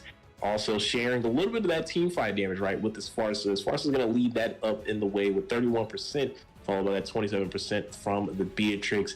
But like I said, Farsa was definitely the main component all over the place with the Farsa. 81% team fight. Definitely a major component in the evening up of the series for the side of Abyss. And what a beautiful trade. And this is what Abyss should have did in the first game, right? Find a way to close it out with these objectives. And it looks like they had a different change of heart and a change of plan, and it worked out for them to take us to a game 3. And I think the $1 million question right now is who will prevail to win Series 3. As that's right, ladies and gentlemen, we are the Mobile Legends Scrim Academy, and we are hosting several series today. A little bit of a look at the schedule so far. We've seen Series 1, Ohana Esports go up against Rebels in Paradise. Rebels in Paradise was able to take the win 2-0 with a sweep. And then Series 2, Rap Squad going up against Dark Immortals. Dark Immortals, similar story, similar fashion, able to close it out. It's been coming online since Season 2 has opened their gates for the MLSA. And now Series 3, currently seeing Abyss go up against Prime Esports. 2 matches already off of the table. Both teams having 1 win at their disposal and fighting and getting ready in the Land of the Dawn for the final game of Series 3. And then to close it out for the day, Team FaZe versus Nephalem. All hosted on the Mobile Legends Scrim Academy YouTube channel and the Mobile Legends Bang Bang North America channel. And we appreciate everybody tuning in. But the show does not stop here, as these teams are getting ready for their final match of Series 3. Don't go anywhere. Grab some popcorns, get some drinks, because we have a show on the way.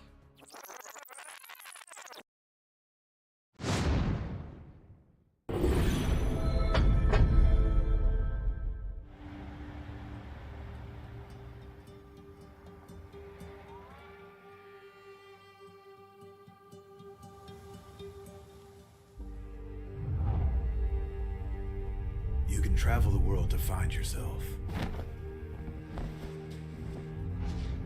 But that journey must start at home. Now we are going to end war! Because you can't know who you are without remembering your past experiences.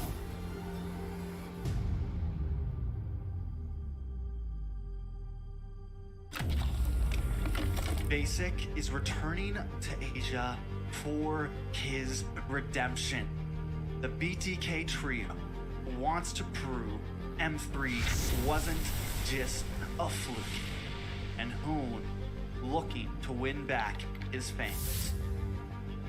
I got basically kicked, but they still call me traitor for, I don't know, for pursuing my dream. I thought living that comfort zone and then try new things was a better way for me to pursue the win. We're coming and we're gonna compete. We're gonna put a fight, that's for sure. I'm coming for you, M4. This is what we have all been waiting for. You push us, we push you back. You respect us, we respect you back. You doubt us, we will bleed to prove you wrong. Everything on the line, right here, right now.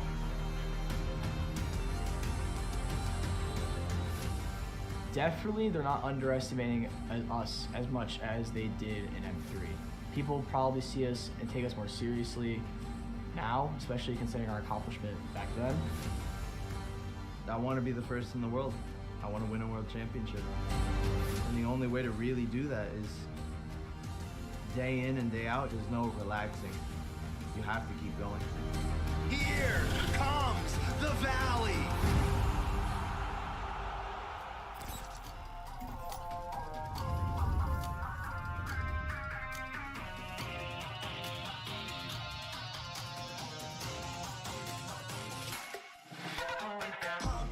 It's my time, I'm a ball. I'ma get this money right. I'm gonna live my best life. They been talking, tell me on me, but you know they'll never win. I'm controlling all my victories, and something that's gotta give. Cause this is just what I made it now, You can't ever break us down, I'll be speechless for the stars. Promise I'll be what they not, and I'll never ever stop. Won't never stop, yeah. Touch the sky, you're made of silver and gold. Touch the sky, you're the greatest future now. You and I, we can make it out of the cold. Hang tight, we gonna reach for the greatness. We will always rise, we will never fall. We fight in our eyes, and we are strong. Even though we know our backs against the wall. And again, you take your aim, you know that this is. I've been down, been waiting so long. I'm here for the crown, I'm here to show off. Greatness time, just waiting to show y'all. This is your time to remember. So many times I lie in the basement waiting for greatness. No, I won't listen to anyone hating on me and telling me I wouldn't make it. Cause I did everything that they said I couldn't. Caught my footing and I got the controls. I stand for something, I ain't running now. I'm the greatest now, I just wanna make it proud. Don't let me down, don't let it all. I've been on the road, accomplished all of my goals, and I ain't gonna let you down.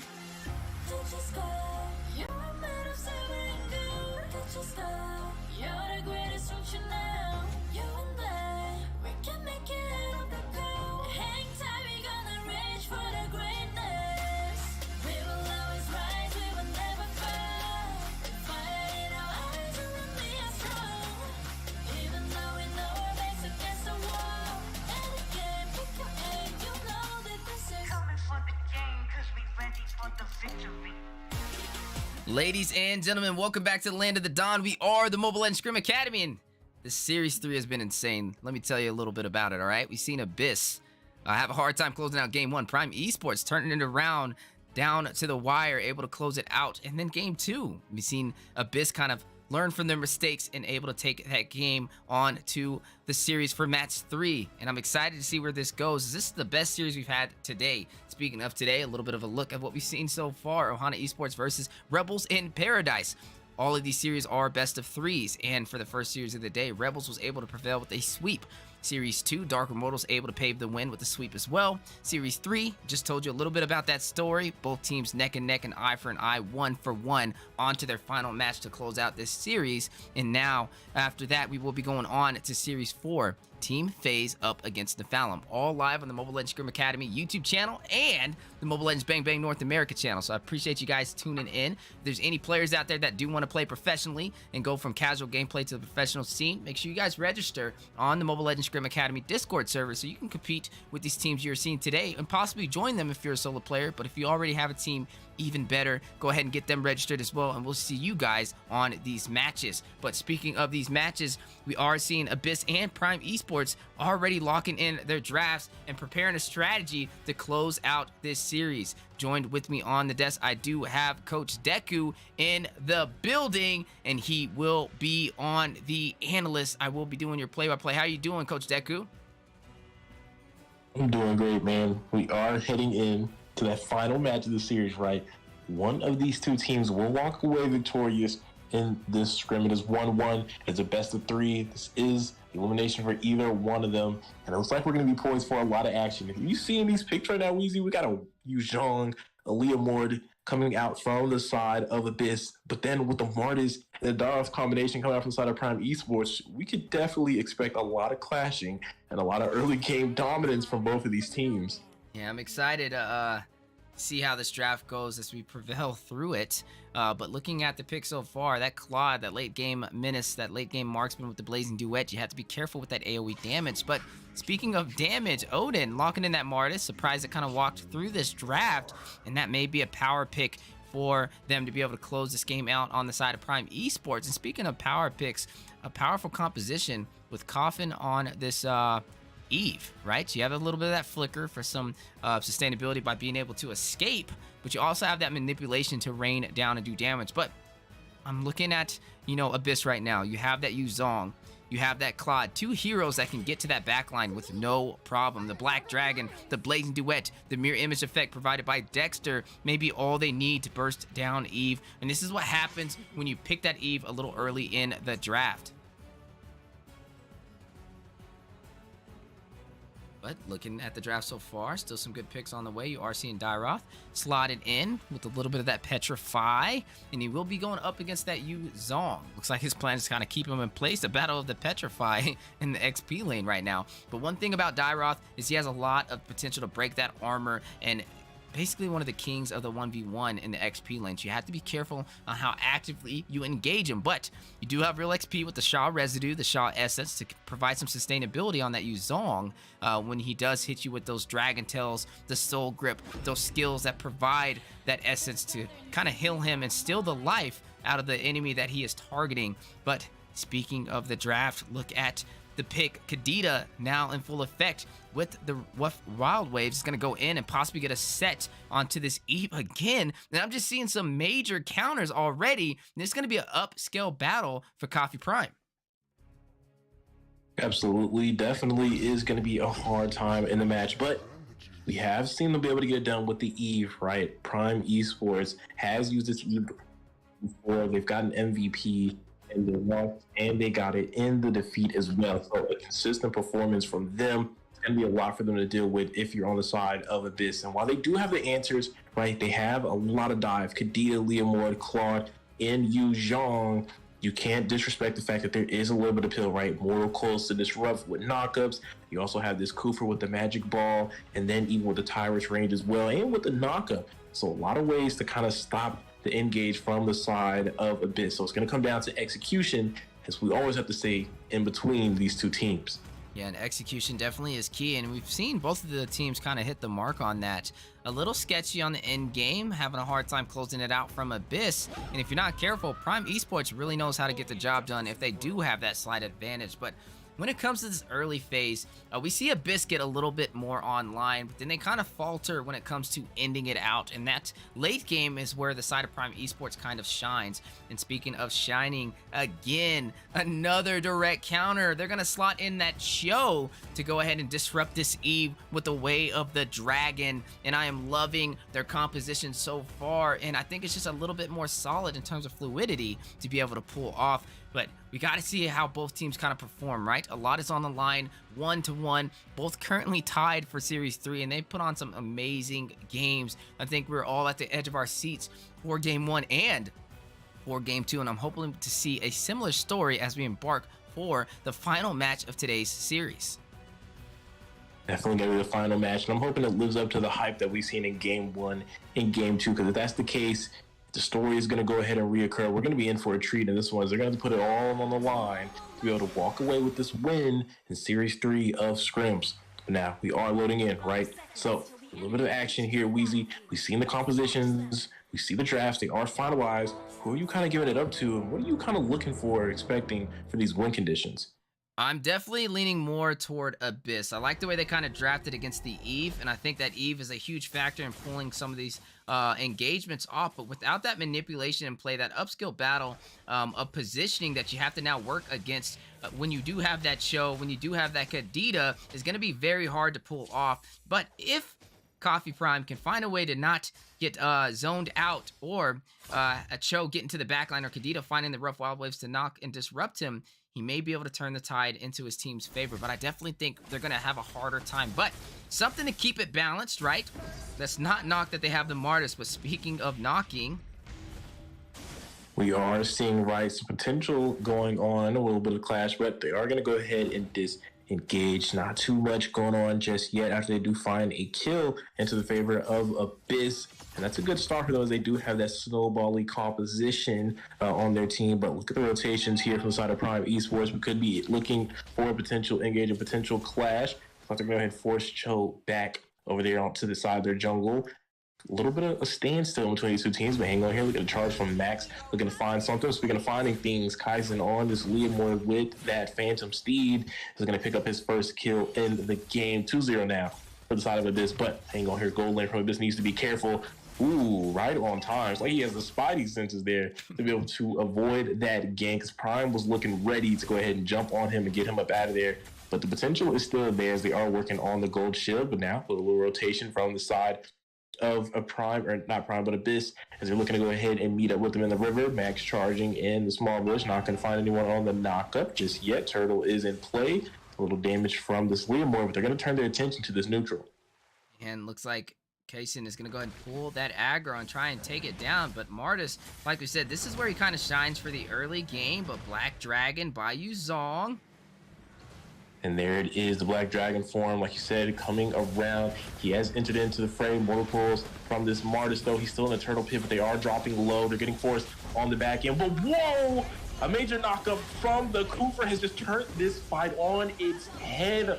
Wheezy, is they're able to go ahead and decimate the members from Abyss. A 2-for-3 trade in the favor of Prime Esports, and that Kufa came out of nowhere. I didn't even see him charging up in the bush, but a great play from the roamer that is on Prime Esports. At the right place at the right time for Kufra, but at the wrong place at the right time for Abyss. And that was just a beautiful play. That was one of the best sets I think I've ever seen for a first turtle engagement. And that completely caught Abyss off of guard and shifted the momentum of this match. Now 3-4. But Abyss is still leading the way in terms of gold and in terms of kills. But that was 2 kills picked up by Eve. We were kind of talking about having an upscale battle. We are seeing the engage up in the top side. Hang on here. Collapse on them. Dyroth will be taken out of the fight. And that's number advantage for the side of Abyss. They can look for this turtle. It looks like they're going to look for a kill. Weighing the dragon from Cho onto this Martis, feeling the pain from the Phantom Steed. Mortal Coils over the wall. Will he be able to disengage? Kadita trying to find him with the waves. Not going to be able to connect, but Odin will be forced back. As Abyss will turn their attention over to the turtle, as the turtle will be pushed down to the bot side by the side of Prime, but a blazing duet from Claude is going to go ahead and save the tower. They're going to walk away empty-handed in this trade, but hang on, a rough waves taking him down into the splash zone. He's going to be able to find Odin with this Kadita here, and Abyss is trying to turn up the heat on Prime Esports. Definitely turning up the heat, and man, putting on some pressure. Abyss leading the way, and this is what we kind of talked about with their composition. It is a little bit of an upscale battle. Yes, Kufa got that godly set in the beginning, but if he can not pull that off all game, it's going to be a hard fight. Definitely. And speaking of fights, we did just see another fall down into the side of Prime Esports' hands on that Eve. A good pickup for them. But like we said, it's pretty even in between these teams, right? Abyss has put up a lot of pressure, but Prime Esports isn't going away easily. And that's not what we want to see anyways, right? As this is the final match in the series, game 3 from them. Hang on here, though. In the top side, Petrify able to help YZ, able to disengage the real EXP, getting a real plan up against this Dyrov, who is enforcing his pressure on him, even though he's 0-4, but a Tyrus range, but there's no one there. You gotta keep an eye. The tank going for a set, but where's the pill? It's well done. He's gonna get cooked medium rare there, so they're gonna send him on his way to the table, ready to eat. But now, Kufra being chased down by the Phantom Steed. That is Kaizen, Naka, but going to take that over the wall to go ahead and leave out in that fight. Definitely an insane match already, starting up for game 3 as both teams are currently tied, trying to close out this series with a lot on the line. And speaking of a lot on the line, we are seeing the gank from the side of Abyss are going to walk away empty-handed, but the threat is there. And we know that at some point, when you have something like a Cho, you have something like Kadita, And, you know, things like this Steve, things like this YZ, there's going to be a pickoff at some point. That's just how this draft works. It's too hard to be able to avoid it at all times. You might have missed the mark there. Inside of primes, you have to be careful of it now with the bitch trying to find the mark on them. Speaking of the marks, looking at these items, you are seeing the Hunter Strike picked up by this Yuzong, a little bit of that pin and mobility, that additional attack that it provides, and you are seeing the same thing from the Leomord, but the Martis going that traditional tank route, picking up that Molten Essence to help him kind of farm a little bit more, do a little bit of that group damage to help out. But wait, look at the bottom side. Minions may be able to close that down. They are trying to make something happen here over on this turtle aggro being pulled to the long side by the Sonic Prime, but once again, Abyss forcing them on the back end. Mortal Coil's going in, but not going to be able to find the Retribution. Phantom Steed coming for Leah Mortis. He's going to be taken down by Eve, though. Now joined into the fight is YZ with the Shaw Pass of Residuals. Kadita's going to take down this Dyroth here, but keep an eye in the river. The double kill goes into the hand of Kadita there. Members falling left and right for the side of Prime Esports. In the mid lane, we are seeing the marksman focus in on this mid tower. Good zoning from Cho here to make sure that is possible. Now, hang on here. Why is he being forced back by this Eve? He's in trouble. He needs to be able to get out of there. He's going to be able to disengage the last bit of damage. No, Eve is going to go ahead and take him down. But hang on, well done in a 1v1 with this Claude Vengeance being popped. Here comes the G-Kundu from the Cho torn apart memory. He's not going to be able to find the kill, but will be taken out by Claude in trade. And that's a great play by the side of Abyss. Both teams, some heavy engagements in the early phase. This is going to be a high kill game. Already 10-6. Still leaning in the favor of Abyss as they cracked in that tier 1 turret for the mid lane, but at the same response lost the tier 2 and the tier 1 for the bottom side. And I'm not really sure if that was worth that, as you lost 2 towers. Yeah, you can kind of evade a little bit more, but you gave a lot of gold in real estate to the side of Prime Esports for the bottom side, and you have to be careful on how easily you are letting these turrets fall. Now, looking at the bottom side, you still have to be careful on Cho. He is kind of trying to get a backdoor play, a possible take for the tier 1 turret. We talked about this, right? Having an option to pickoffs, but hang on here. Darv's gonna be able to take down one where he might ultimately be taken out. He's still sustaining though. Does find one, does get finally taken out by the Phantom Steed. It is being called in by Tyson here on the Leo Mord Martis. A little too late to the party. He's already lost his mans, but there was a 1-for-1 trade. On the top side though, a tower and Prime Esports to go ahead and break the neutrality of that trade. So they're gonna walk away with a tower and a kill. And I don't like what I'm seeing so far, because Prime Esports is just clearing these turrets with really no penalty. And I think Abyss just needs to be a little bit more sharper on their defense aspect. They're stacking a lot of heroes on one side and kind of neglecting a lot of these turrets. And right now, collecting numbers in the mid-river as the Claw is going to find a kill on to this Kufa. That is a roamer down from the side of Prime Esports front line out of the way as this Lord is in play. Mortal Coils from Odin trying to disengage from the Cho with a G-Kundu and away the dragon. Combination is going to take down the XP layer from the side of Prime. That's 2 members now down. At this point, I think it's time to go ahead and give it up. It's only your first Lord. There's no need to be so willing for the contest. But Mortis with the Mortal Coils is actually going to get in for the steal up against 5 members of Abyss and show him whose thumb is really ready to go ahead and close out this series. And I gotta say, that was definitely worth it, right? Now, if he would have got bursted down, we'd have been like, no, why did you do that, Martis? But the fact that he pulled that off on the full team of Abyss is none the less impressive, and that gives his team that slight advantage to be able to use that Lord in their favor for the bottom side and possibly be able to finally take this tier 1 turret in the mid lane and get some more pressure on this map, as they're currently down by 7 kills. And looking at gold, down by only 1,000. Looking at items, you're already seeing this Eve pick up the Ice Queen wand, provide that slow inside of the manipulation, going that full CDR route with the magic shoes and the enchanted talisman. Yuzong picking up that dominance. Ice is going to go ahead and kind of delay this die route on that regen from his skills. And you are seeing the Leomord picking up that Bloodlust Axe for some sustainability, some pin from the Malefic Roar, some additional attack and pin from the Hunter Strike, and just slowly climbing up on their full builds. And the smartest, your typical tank build. But speaking of the teams, right now, we are seeing the numbers stack up here. Stampede and a shutdown from Brody, a kill from Claude. Both gold laners trying to find something here. Now edging out as a double kill goes into the hands of Claude here on the side of Abyss. And now they're running away with the fight number advantage. 4 members eliminated by the side of Prime Esports, and Abyss has only lost their Kadita. And now they can claim a lot of real estate. They can look for the top tower up in the tier 3 area there. They can look for the mid. It looks like they might go for it. It's only Kufa left alone to defend, as he's wisely going to go ahead and let that go.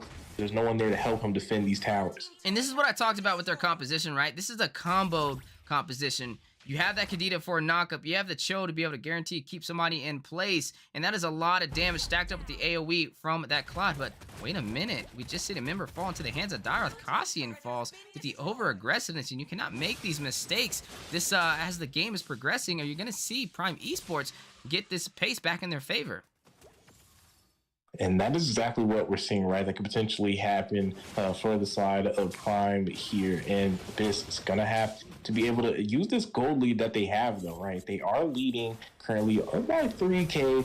They are even on towers. And that's really what's going to be able to win the game. Even if you have that gold economy lead, you have to find a way to make it translate, right? You have to be able to find the ever so important objectives. Hang on here. Speaking of finding things in the bush of the jungle here, they're going to go ahead and disengage. They could have made a play potentially, but hang on. Over there, the top side of the jungle, Blazing Wet away the dragon on Dairoth here. He might be getting picked off. That's a monster kill into the gold in his hand of Abyss. And that's a huge play from them. His Lord is getting ready to spawn in right now. And I think that's a little bit of revenge. You've seen Dairoth take out Cassian, and now their team going to go ahead and take him out as a response. And I'm loving the way these teams are competing today. But Lord is in effect, and the question is who will be able to take it. And right now, we are seeing some potential go on for an engage. Brody does find a kill on Cho there. Down on the bottom side, that is a pick-off for them. They can try to use the number advantage if they can group up and take the fight as a team. Phantom Steed coming in from this Leomord, though. Hang on the creative angles. Kadita going to find a pick, make that 2 with the double kill with the rough waves. As Leomord's going to find Martis and Abyss again running away with the team fight. They did it once and they did it again. They've opened up the Lord for themselves. Leomord going to take that tower before he turns his attention over to the Lord. Right now, Weezy, I don't know. Prime Esports has been shoved onto the back end of this match. And this is in a great position to take this game. And I think this is just the power of drafting, right? Like I said in the beginning, I was just more in favor of the way they kind of planned this out. This is a comboed, synergized team that you have ahead of you.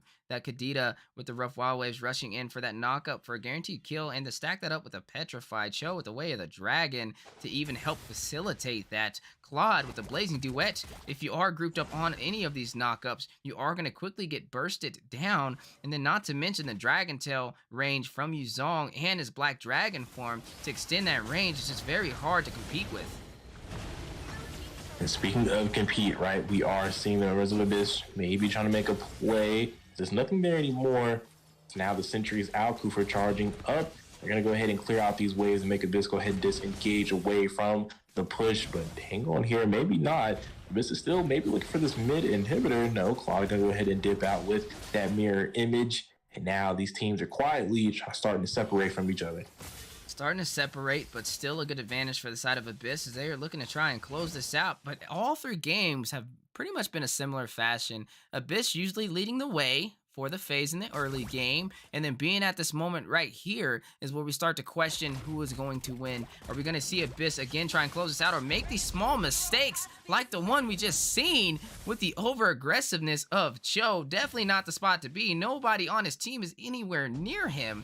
And I'm wondering why overextend so far when you don't have an advantage to be able to get a set potential on a kill.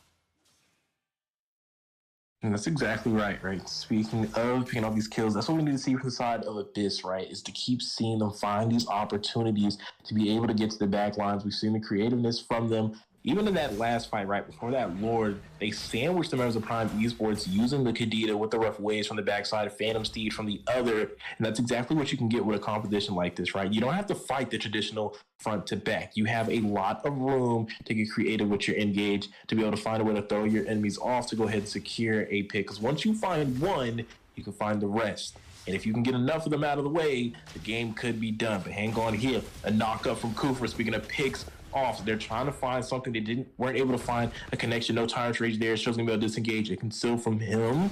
A return potentially. Fantasy did get called in. Some skills have been used, and now Cooper's gonna find the Leomord, and that's gonna be a huge play. Now the tyrant rage comes down real world as well to facilitate the kill. But here comes the Black Dragon. They're not trying to let this go without trade. And going here, Cho might get punished. Another knockout from Kufa. He's online right now, finding the right jumps Brody's going to find that kill. 2 members down from the side of Abyss, and this is a major play from Prime. This Lord is spawning in soon, and Abyss is losing members. Not going to have enough to be able to stand up against Prime Esports. And right now, Abyss, again, looking a little shaky as we creep into the late game. Not really sure what to do. They have to either be all in or all out. You can't be in between when it comes to these engagements. You cannot leave your members by themselves when they are fighting, but at the same note, if you are fighting by yourself, you need to back up and wait for your team, as now you are able to see the side of Prime Esports translate that mistake into a neutral objective, taking a Luminous Lord, which may help them close out this game, and not only the game, the series. A little bit of a look at the items. You see a lot of wands picked up by the Eve, the Ice Queen wand, the Glowing wand,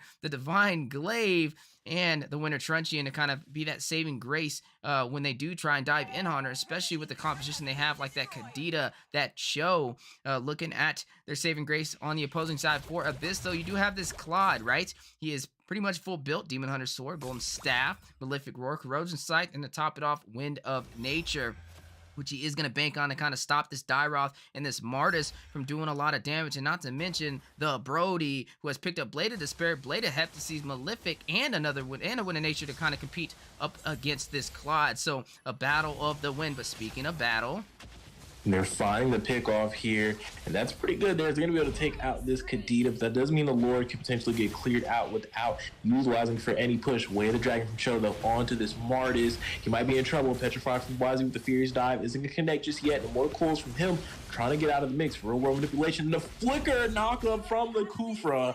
And an enraged set from him. He's been finding the mark in this late game, finding so many sets and pickoffs for the side of Prime Esports, keeping them in the game. And not just in the game, but potentially helping them end it up against Abyss, who is down 2 members now with those long timers as we are crossing over into the 17-minute mark. Deaths at this point could spell disaster, as you get a long time to get back out there on the map, back into the land of the dawn. But speaking of things in the land, we are seeing a siege on the mid tower. Real world manipulation coming into play for the side of Prime Esports to secure that siege, as now they return their eyes to the top inhibitor. They're cracking open the base of Abyss one by one right now. There's nothing that they can do to stop them, as they're still short a member or two. Now it's like Prime Esports has done enough, and they're going to go ahead and disengage and back away after opening up the base of Abyss. I think we're about to call these two teams yin and yang, because they're definitely on par and total opposites, right? But able to kind of even it out at every phase of the game, back and forth, back and forth. It's like we're playing tug of war right now in the land of the dawn for the final match of this series, and you never know which way it is going to go. But one thing that the side of Abyss needs to do if they do want to kind of close this out is stop overextending with the solo pushes. You are 18 minutes in. This is a Kadita that is just completely being overly aggressive at times. No defensive items on the board. Sure, you got a little bit of mobility, but at no place or time should you be, super overextended across the map without your tank. Maybe hide in the bush, get a potential pickoff, but you need to play safe. As like Coach Deku kind of stated, the timer this late in the game is almost 1 minute if you do go down, and that is not where you want to be up here on the caster's desk with us, watching your team at a disadvantage and to lose a series. Speaking of the series, this is the game changer right here, as Lord has spawned in and Kufra is winding up for a potential set. He is indeed, and we saw a lot of immortalities get picked up ahead of this fight, so members are definitely looking to put it all on the line here as they are charging in for the Lord. Here comes the commit, here comes the clash, a big 2-man Tyrant Rage coming out from the Cooper, and we've been talking about it. He's been getting it done, facilitating into the kills. Brody able to pick up 1, they found 2, they found 3, they might be looking for 4, and that's exactly what's going to happen. Is now it's just YZ, the real EXP, in real danger, as the members of Prime Esports have secured the ever so important Luminous Lord, but not just that, enough members out of the way for them to go ahead and walk straight into the Nexus. He's on the last man standing defense plan. Flicker, Kufra jump is going to miss, but that doesn't matter. They have the numbers to go ahead and capitalize, force the immortality, and not just force immortality, they're going to force Abyss's hand, as they're going to go ahead and take this series 2-1.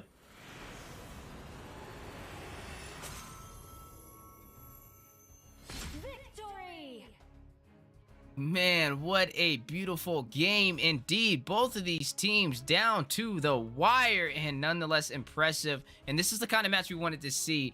We didn't want a one-sided story, and I don't think either of these teams brought that to the table. I think it was pretty even for most of the part. We did see the side of Abyss have a very good early game, but they have a problem closing it out. I would say even with the advantage they had in this game, you're able to see Prime Esports capitalize on their mistakes, their over-aggressiveness, their overextending, and that is what was costly for the side of Abyss, and that is what kind of helped the side of Prime Esports take this game. And those little things, that you decide to do, those solo pushing, you don't think they really matter until there's a Luminous Lord push and you're one member down, and that's just, that slight advantage can be a game changer. Just one pickoff can determine the entire game, especially past that 16-minute mark. But from both teams, seriously impressed. You did see MVP on the side of Prime Esports go over into the hands of Coffin, and I will say definitely Abyss, and definitely a good game indeed from Abyss with Coffin on the E. But looking at the Claude, having a really easy time with those blazing duets, 6, 1, and 7. But I gotta say, Abyss is actually the one who turned it around and had that really easy time. A little bit of a mix on teams for a split second. But I gotta say, definitely impressive. I love seeing games that go to a game 3, and I think everybody was on the edge of their seats. And I appreciate everybody sneaking up on us today inside of the Mobile Legends Scrim Academy YouTube channel and the NA channel, and these teams that are new to the Mobile Legends Scrim Academy as our gates have officially opened, and they're showing what North America has to offer as a region. Speaking of North America, speaking of the Mobile Legends Scrim Academy, that is exactly who we are, and our whole focus is to help teams perfect their craft on the professional scene and get ready for upcoming leagues. And you've seen these teams today. I'm telling you, man, we have some real talent in NA, and I'm excited to see them perform. I know NA and PO might be right around the corner. Let's all manifest it into reality. But outside of that, we do got some upcoming leagues that are going to be super fun to see these teams compete in, like the NDL, the North American Development League, North American Squad League in the distant future. Also, the Mobile Legends Scrim Academy, we do host tournaments as well. We do have a special event coming out here soon, so definitely be tuned in, as there is a cash prize in it too, and it will be going on next weekend. But that's enough. I'm not going to spoil too much, but definitely tune into that, guys, by registering on our Mobile Legends Scrim Academy Discord server and being up to date with all ongoing events for North America with these teams who are slowly progressing to the professional scene. If that sounds like something up your alley, if you're a solo player that wants to take your casual gameplay to the professional nature, definitely sign up now. Post your stats, and some of these teams you see today might possibly pick you up. And if not, make your own squad there, as there's a bunch of solo players looking for teams. And if you already have a team, even better, get yourself registered, and we'll see you guys in the Land of the Dawn. But speaking of the Land of the Dawn, a little bit of a look at the schedule so far. Series 1, Ohana Esports up against Rebels in Paradise. Rebels in Paradise able to prevail. Then we were able to see Rav Squad go up against Dark Immortals with a crazy game, but Dark Immortals able to take a sweep, and that is 2 sweeps that we've seen so far. And then in the third match that we just seen today, the third series, Prime Esports was able to kind of close it out, taking out Abyss. And I've been botching their names back and forth, but Prime Esports was able to get that win. And that was just a beautiful game. I love to see the synergy from both teams, and I think they're very good on that elo. There's some high caliber teams, some good macro and micro, but just a little bit of mistakes that can be costly, and I'm sure they'll perfect it as they progress through the Mobile Legends Scrim Academy seasons. And for Series 4, Team FaZe and the Fallon. This is the current series we're on, and they will be ready momentarily, so don't go anywhere. Grab some popcorn, get some drinks, and we look forward to seeing you guys for the final series.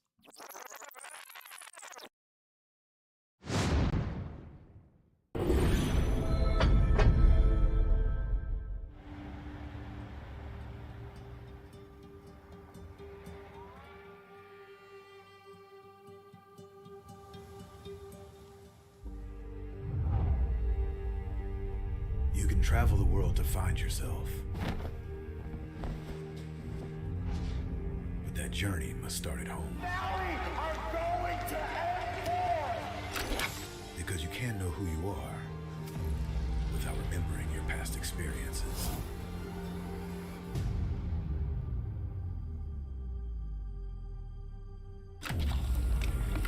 Basic is returning to Asia for his redemption. The BTK trio wants to prove M3 wasn't just a fluke, and Hoon looking to win back his fans. I got basically kicked, but they still call me traitor for, I don't know, for pursuing my dream. I thought living that comfort zone and then try new things was a better way for me to pursue the win. We're coming and we're gonna compete. We're gonna put a fight, that's for sure. I'm coming for you, M4. This is what we have all been waiting for. You push us, we push you back. You respect us, we respect you back. You doubt us, we will bleed to prove you wrong. Everything on the line, right here, right now.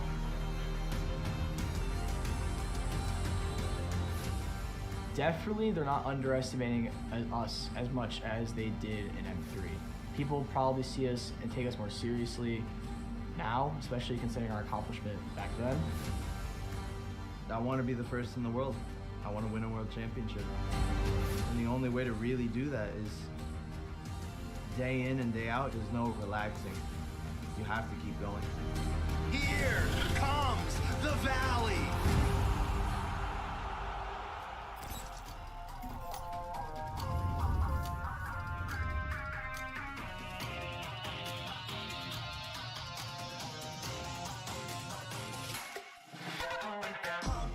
It's my time, I'm a ball. I'ma get this money right. I'm gonna live my best life. They been talking, tell me on me. You know they'll never win. I'm controlling all my victories. And something that's gotta give. Cause this is just what I made it now. You can't ever break us down. I'll be speechless for the stars. Promise I'll be what they not. And I'll never ever stop. Won't never stop, yeah. Don't just go. You're a man of saving good. Don't just go. You're the greatest, don't you know? You and I, we can make it out of the cold. Hang tight, we gonna reach for the greatness. We will always rise, we will never fall. We fight it out, always we are strong. Even though we know our backs against the wall. And again, you take your aim, you know that this is. I've been down, been waiting so long. I'm here for the crown, I'm here to show off. Greatness time, just waiting to show y'all. This is your time to remember.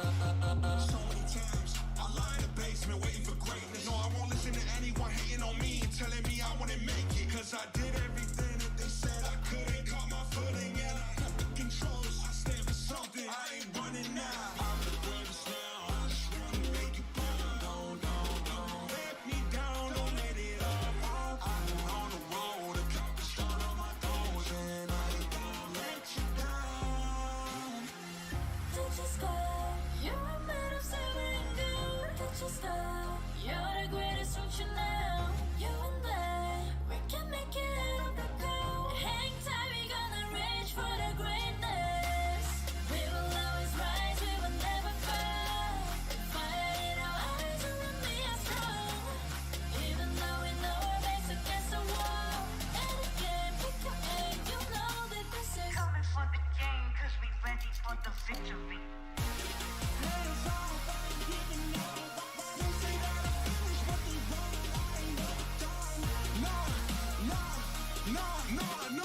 So turn it up, turn it all the way up.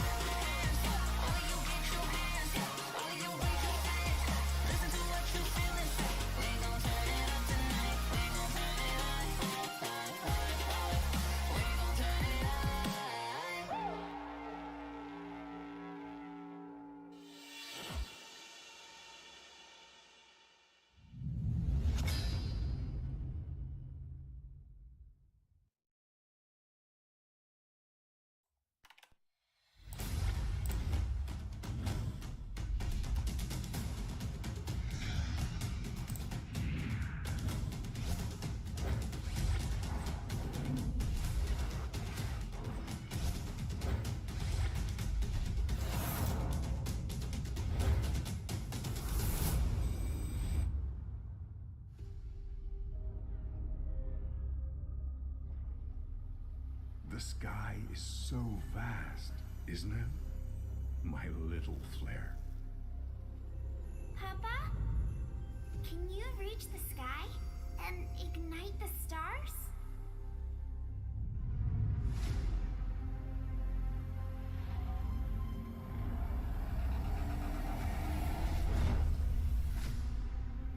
course, Honey Bunch.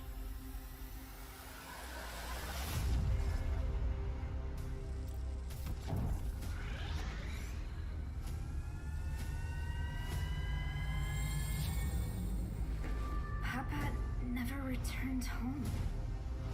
He's among the stars now. But what about me?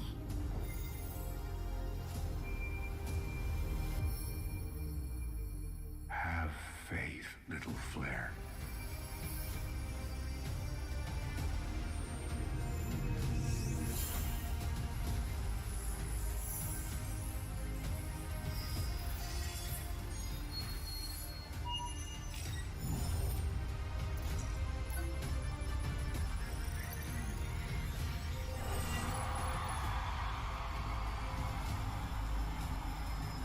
Now this is a wonder to behold.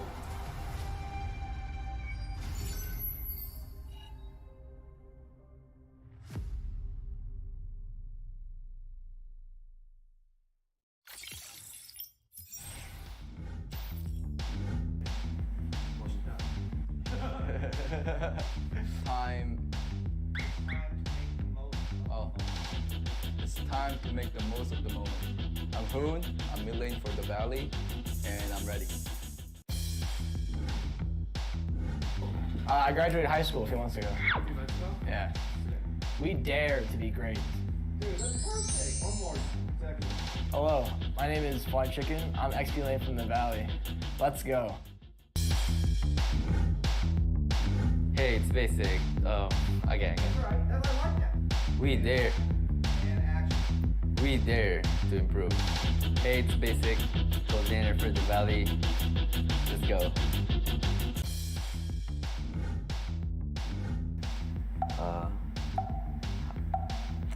You say hi. Three wasn't good enough. There you go. One more time. Three wasn't good enough. One more time. You got a better one again. Hi, I'm Chuck. I'm Legend for the Valley. Let's go. You see my chapped lips on the camera? Like here a little bit? Don't disrespect the US of A. One more.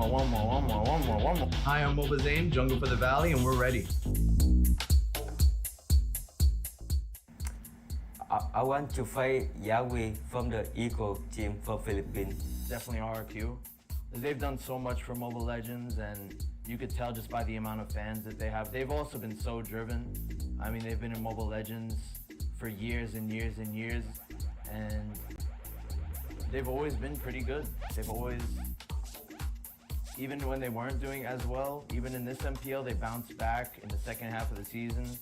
And I have a lot of respect for them. They've brought a lot for Mobile Legends. And in the Philippines, it probably blacklist because they're actually the first team that, even after winning a World Cup, they just stayed driven, stayed focused, and now they're on their way to having a chance of getting their second World Cup win.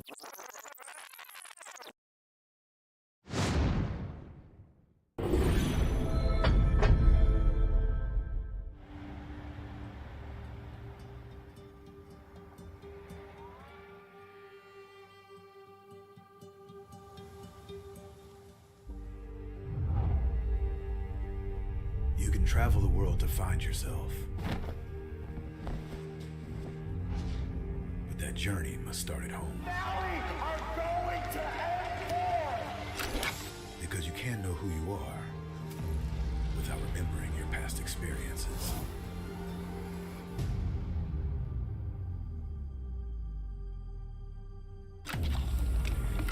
Basic is returning to Asia for his redemption. The BTK trio wants to prove M3 wasn't just a fluke, and Hoon looking to win back his fans. I got basically kicked, but they still call me traitor for, I don't know, for pursuing my dream.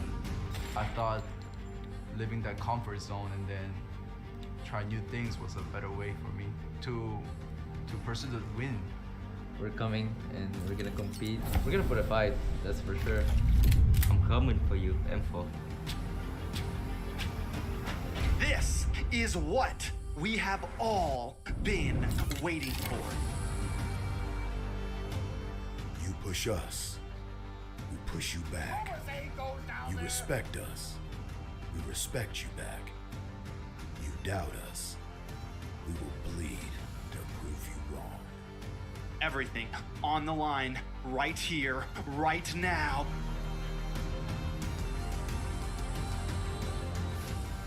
Definitely, they're not underestimating us. Ladies and gentlemen, welcome back to the Land of the Dawn. We are the Mobile Legends Scrim Academy, and some insane series we've seen so far. A little bit of a look at the schedule. We've seen Ohana Esports versus Rebels in Paradise for Series 1. Rebels in Paradise with the sweep.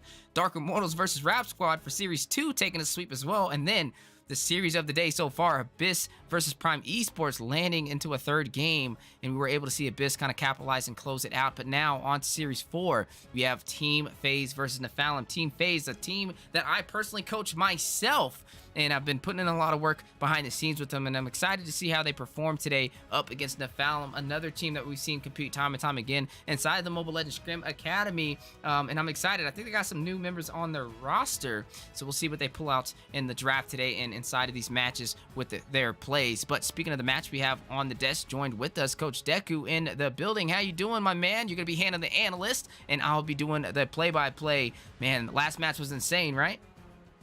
It definitely was insane, and a great way to finish off a series as we're going into a new one. You already stated, right? FaZe up against Nephalem. FaZe, one of the teams, or the personal team that you actually have your hand involved with, the coach, manager, whatever you want to call him. Weezy does it all for him, wears a lot of hats for the side of FaZe. After their first performance in the MLSA, they suffered a defeat, but in their last two matches in that King of the Hill last night, came alive in more ways than one, especially with that epic comeback finish. One of the best games we've seen in the MLSA across the board, right, with that crazy epic comeback and a lot of big plays, and namely from that roamer you guys have, Jumo, on that Kadito right now, came alive for the team. But we'll be up against Nephalem, one of the newer teams. Hasn't played too much out here, as they did perform in, I want to say, the Scrim nights on the first night. It might have been the King of the Hill. They are here again for scrims, and we'll have to see if they can perform a little better. They came up short in their outings in the season 2 so far, but up against FaZe, they have an opportunity up against another new team to maybe be able to balance out their record out here in the MLSA and walk away with the victory. Yeah, I'm excited to see how today's match goes, as both teams are finalizing the draft, and Eric is going to pick up that bomb in the jungle. Not something we've seen it too often. He used to be the golden child for the jungle, with that retribution and the lethal counter, maybe a deadly force. But look at Kyle locking in that Ling, a godly assassin, maybe in the making, and I can't wait to see how both of these teams perform inside of the Land of the Dawn. But ladies and gentlemen, the polls are in, and who are you guys voting on taking Game 1? And also, Deku, how do you feel about both drafts? Looking at the draft so far, I mean, I have to say, I can already kind of see, right? You can see kind of the setup game that you got from the side of FaZe, the pickoffs that they have. You have the Grok, you have the Cho. Not only that, though, the Kadita and the Proxy's hand again, which he had a great performance with last night as well, with those rough waves, taking people into the murky waters and into a sea of trouble, an ocean of despair.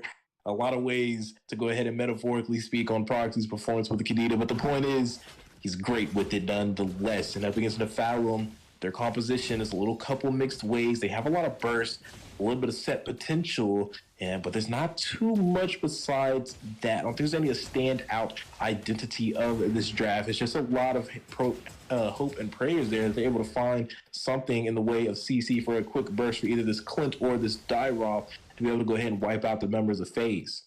Yeah, and I'm excited to see how this match goes. A couple conditions on the board, right? You are seeing that Cloud versus the Clint. The Clint picked up to kind of give the Cloud a slight harder time, but I'm not sure if that'll be enough. The Valentinas, who I'm really going to keep my eyes on, is you got to figure whose ultimate is she going to take. Not really the best options on the board. Maybe the way of the Dragon, maybe a Wild Charge for some knock-up, but you are seeing that Dyroth on King, giving him a little bit of a hard time getting out of that lane. But looking on the bottom side, possible engagement on the way as the shield does go in by Shisui to negate some of that damage. Retribution has been used though, and that is Lethal Wanderer picked up well, not lethal. Lethal was picked up for Baby Fierce, but that is the retribution for that creep over there into the hands of Kyle.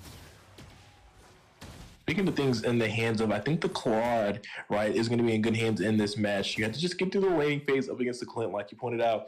Definitely up against a little bit of a matchup that can put you in a slight disadvantage as far as the poke goes, but you also have to keep an eye on the side of the Fallon, right? They don't really have any knockup at all. Speaking of knockups, we do see Proxy landing a pretty good one.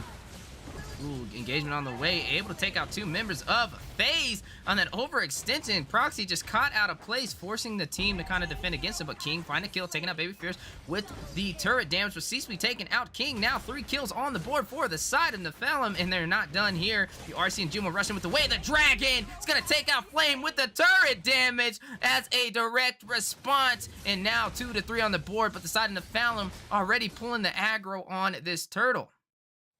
Absolutely. They did find 3 kills, but 2 of those went into the hands of Saisui on this Lolita here, so can't say it really went anywhere that's going to profit or do a lot with. But speaking of profit, speaking of plays here in the river, you are seeing an engagement on the way. Turtle still standing strong. Flame rushing in, and that is a comfort pick for him. I know he was a Supreme Dairoth at one point, so you definitely have to be careful. If anybody knows how to play Dairoth, it is definitely him. But look at Flame invading on the blue buff, trying to put on some pressure. Wild charge for the knockup. Rough Wild Waves going in, not able to hit the mark, but Retribution by Ling able to secure the blue buff, and I guess that is a mission accomplished on that contest, as they did not go for the turtle and decided to invade this buff. And now Proxy with the Petrify onto Flame. He's roaming around a lot on this map right now. Not really too much of a strong presence in the XP, is deciding to go in for these clashes. Forces the Tempest Ablaze out of Kyle with that Abysm Strike, and just right now you are seeing his mastery on this Dairoth so far. and that's exactly what we're seeing, right? Definitely optimizing the gameplay from this Dairoth. Like you said, one of his comforts, if not one of his only best picks in that pool. Maybe a little bit of scouting report could have been done on him, maybe to match up against it. But speaking of things being matched up, you are seeing a heavy rotation. 4-man stack, literally glued together, is going to quickly take down King in the XP lane. And I'm wondering, what is FaZe doing to answer back? Because they're kind of just hovering around the gold lane, and just sitting there is not going to get the job done. And you are going to see the turret be pushed in by the side of Nephalem for the top side. Just a little too much ease of access on some real estate. Definitely, but I think that comes from the matchup, right? We did kind of point out, I do feel like FaZe has a overall clear identity in the draft. There is still the burst from the Fountain to worry about. You're seeing it from Flame here. Ooh, Wheezy. Hitting him with the Abysm Strike's gonna take down Jumo, and Flame just all across the board right now, and all across the map. Ling waiting, being patient, picking up the blue buff. But right now, like you said, clear identity, but not clear focus on what to do with it. And you are seeing them have a slight harder time against this composition. Not really seeing a presence too heavily in the gold lane either from both sides, as you are seeing them slowly try and take some of their creeps and take some of these minions. But I gotta say, Nephalem definitely coming online for the early phase, looking very strong. And the question is, can they keep up this momentum? Flame already doing a phenomenal job so far on the Dairoth. And I feel like a lot of the problem is that they can't get King here, right, on the Grok really into the action, as he is in that losing matchup. Speaking of losing matchup there, being forced back again by Flame on the Dairoth, right? While Grok is a bulky boy, Dairoth really likes to use that penetration that he has in that kit to shred front lines. It's keeping not only King at bay in the lane, but keeping him from being able to make these rotations that you really expect from a Grok in the XP to come use some of that utility, use that wild charge to set up plays for your composition. But it's just being denied right now from the side, and the Found XP laner doing a great job. But a turtle contest. You did see Ling unable to hit the Retribution bomb with the lethal counter a little bit faster. The way the Dragon connecting though. Jumo able to get out. Proxy picking up the kill with the rough. Why was Cal taking out Baby Fierce on the Valentina? A lot of kills on the board. Flame's gonna find Jumo. He is not done there though. Rushing into Proxy into the turret though. Is gonna find the kill and pick up a double. The man is coming online before our eyes. A one-man army for this Dairoth, and now pushing in this turret, no contest, is gonna possibly take it down. The wild charge, the wind up, trying to burst him down, able to escape. No, the Guardian's burying the dive from Ling, having other plans, finally stopping Flame's Dairoth, and this is just insane right now, Deku. Yeah, I couldn't agree, man, any more than that. Flame is definitely on fire. Already has the Hunter Strike, has a Fury Hammer. It's like he's starting to build up for that Dominance Ice to cut what little sustained phase has already. And he's definitely leading the way for him. Definitely the man on the board leading in the kills. But hang on here, speaking of kills. You do see the way the Dragon connecting, pushing him into the possible turret, but no, not able to hit the mark. And a lot of utility has been wasted, but you are seeing the turret on the top side be pushed in by King, taking advantage of the separation from Flame. And now we are starting to see a possible turnaround. 6 to 8 on the board so far. Both teams doing a little bit of a dance, giving some vision, deciding if this is the fight they want to engage in, but keep an eye on Flame. He is leading the pace. You do see Blazing Duet going in with the mirror image effect from Claude. Numenon Blast winding up.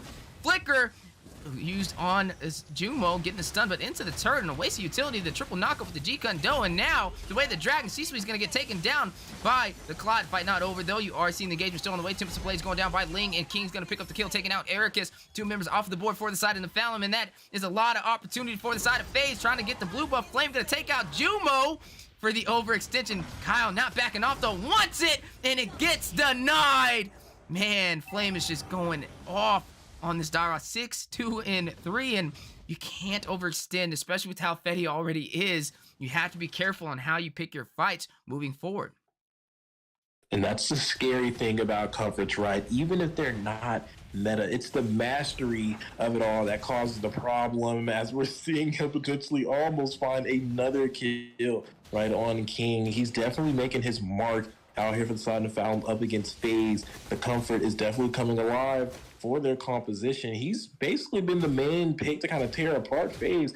It all started with the ability to snowball on that XP and keep King out of the way as he made these rotations for the 5v4s. You can see it now as he's making his way down over to this turtle side.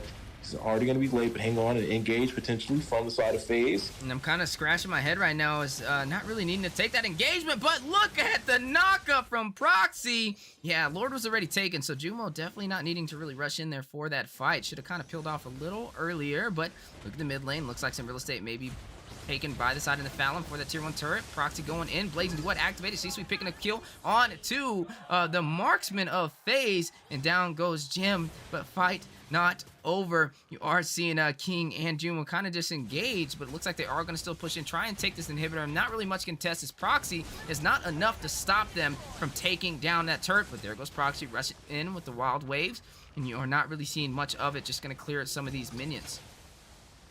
Definitely, and we've seen Wayne get taken out there right on the Claude, and I feel like maybe a little too overzealous, trying to force something to happen for the side of FaZe as they are on the back end, but you have to let it come naturally. Diving into 3 enemies with the Blazing Duet and with no sustain is not going to get it done. Speaking of things getting done, Dara finding a kill on the Ling off screen, taking out Kylie, but it looks like FaZe is looking for a play it can still in an effect here. You are seeing the engagement that gets still a little bit wasted too early, and now they are going to capitalize with the lethal counter, and Ericus is going to find a kill, taking down King, kind of opening up the doors to FaZe right now, and just having a really good game overall for Nephalem. 13-8, and just online 7-2 and 3 Dyrod so far. I think everybody's been kind of keeping their eyes on him, who has now ran into Jumo with the way the Dragon. Ling rushing in, Timps of Blades, a lot of utility. You do see the Rod Waves going in. Can they get that kill though? All of that just to shut him down. And while that happened though, you are seeing some real estate being claimed down to their inhibitor for the bottom side, and needing to be very careful as the Nephalem is looking for a possible early finish. Definitely, and I mean, and it took a lot of utility to find that kill, but at least I can say the shutdown goal did go into the hands of Wang, which is a good little boost in that gold economy for the marksman on the side of FaZe here. But speaking of pickups here, you are seeing King forced to use that wild charge. Numenon Blast getting the double stun and the wild charge for the knockup. Eric is getting a kill. Darkfrost taking out Jumo. 2 members off the board for FaZe, and Baby Fierce Sana is going to take down King, opening up this tier 2 turret for the mid lane. And just some misplays, some misreads, and everything working right now for the side of Nephalem. Proxy in a bad situation. A little bit of overextension. Going to use the wild waves for a possible escape. But look at C-Suite trying to rush in. Thinks he's in that bush, but no, he's not. But no worries at all as they are going to go in for this Lord. They are definitely starting up this Lord. And I don't know what we're seeing right now. It seems like maybe teams have switched places as far as energy as Nephalem. It's kind of looking like FaZe did last night, and FaZe looking like Nephalem did in their nights. in the King of the Hill. But ooh, speaking of kings on the hill right now, You see the Tempest Blade going down into Flame, being a little overextending, a little comfortable on his farm. But the later this game goes, the more he has to kind of pick his battles as well, as he's not always going to be able to burst down everybody on the fight. Yeah, it works in the early game when you have a bunch of items at your disposal from the early kills you got, but the later it goes, the harder it will be to kind of solo a 1v2, a 1v3. But now, looking at the map so far, they are down to their inhibitor for the top, or the mid and the bottom lane, and Lord is making his way down, and it looks like the side of Nephalem may try and claim some more of these turrets, but concealed play activated, not able to get the set. But look at the wind up of the Numenon Blast canceled by Proxy, and Kyle is going to pick up a kill, taking out Valentina, but now needing to disengage as they are taking some serious damage, and Lord is pushing his way on the bottom side, and the question is, does Nephalem take this? No, they don't. They are going to retreat. Speaking of retreat, eyes on Proxy, kind of wondering what his game plan is right here. Going to go ahead and get a little bit of a recall. I think that was a pretty good response for the situation that FaZe is currently in terms of defense. definitely was a good response here. And it looks like FaZe starting to find their mark just a little bit, at least in the comeback category here. They were struggling a little bit up against Flame, but it seems like Flame is starting to throw his life away, which is going to keep offering gold over to the side of FaZe. And when you're in this back up against the wall position, you take what you can. And it seems like FaZe is definitely keening in on the aggression from Flame and punishing him for it. But speaking of being punished, we're seeing a little bit of a rotation from the side of Nephalem, looking to catch Kylie on the ling out. Ooh, Kylie breaking necks, and is going to go ahead and get out of that situation. And now, the way the Dragon connected to the backline is going to find Clint and King taking him down. Look at the tips of Blades going down with Proxy over there with the Rough Wild, but a response from the Blazing Duet. He is going to try and get a kill. The Petrify activated. You are seeing the lethal counter onto Jim. Can he escape? Use the mirror image effect of Dexter to get away. The Wild charge into the wall with the stun. Takes down Flame for a triple kill into the hands of King. The Guardian's barrier. Sees me trying to escape. Can they take him down? Can he get out of there alive? No, he can't. A maniac for the Grok, and all they need is Ericus for the Savage. Can they do it? Lethal counter taking out Jumo, gonna take out Jim, and Ericus online. He is not planning on going down. He is not gonna let this Savage be easy. Taking out two members of FaZe, and now he is able to escape this engagement. But look at Kyle while that was happening. He's gonna go ahead and clear the tier 3 inhibitor turret for the mid lane. That was so much action going on there, Wheezy. Not only the bot, but like you said, with Kyle focusing in on that inhibitor, using his macro knowledge to his advantage, seeing that there was an open lane there to be able to find a very important objective. But with that being said, King, a crazy team fight, a maniac on the Grok after struggling all through the early and into the mid stages of the game, is now online and finding his mark. And now the new EXP on top right now, leading FaZe in this comeback. Yeah, definitely a possible comeback on the way, in 15 to 18 right now, and kind of neck and neck. And this is what we've seen in the last series. Wondering which way it will go, and I think it's just going to be a battle of synergy at this point. And the question is, who has it more online, which was once an early game advantage with Flame on this Daira, now 7-5-3. As we get later in the game, having a little bit of a harder time finding these kills, finding these pickoffs. And speaking of kills, speaking of pickoffs, Flame, correct me on this statement, is going to go ahead and take this kill with the Abysm Strike. A lot of utility off the board, but down goes Jumo, the roam for the side of FaZe. May open up the opportunity to take this Lord, as they are forcing FaZe on the back end, but Blazing Duet taking some serious damage to the full team, but hit by the lethal counter, and Clint is going to pick him up with the grenade bombardment. Kyle find a kill, taking out Baby Fierce.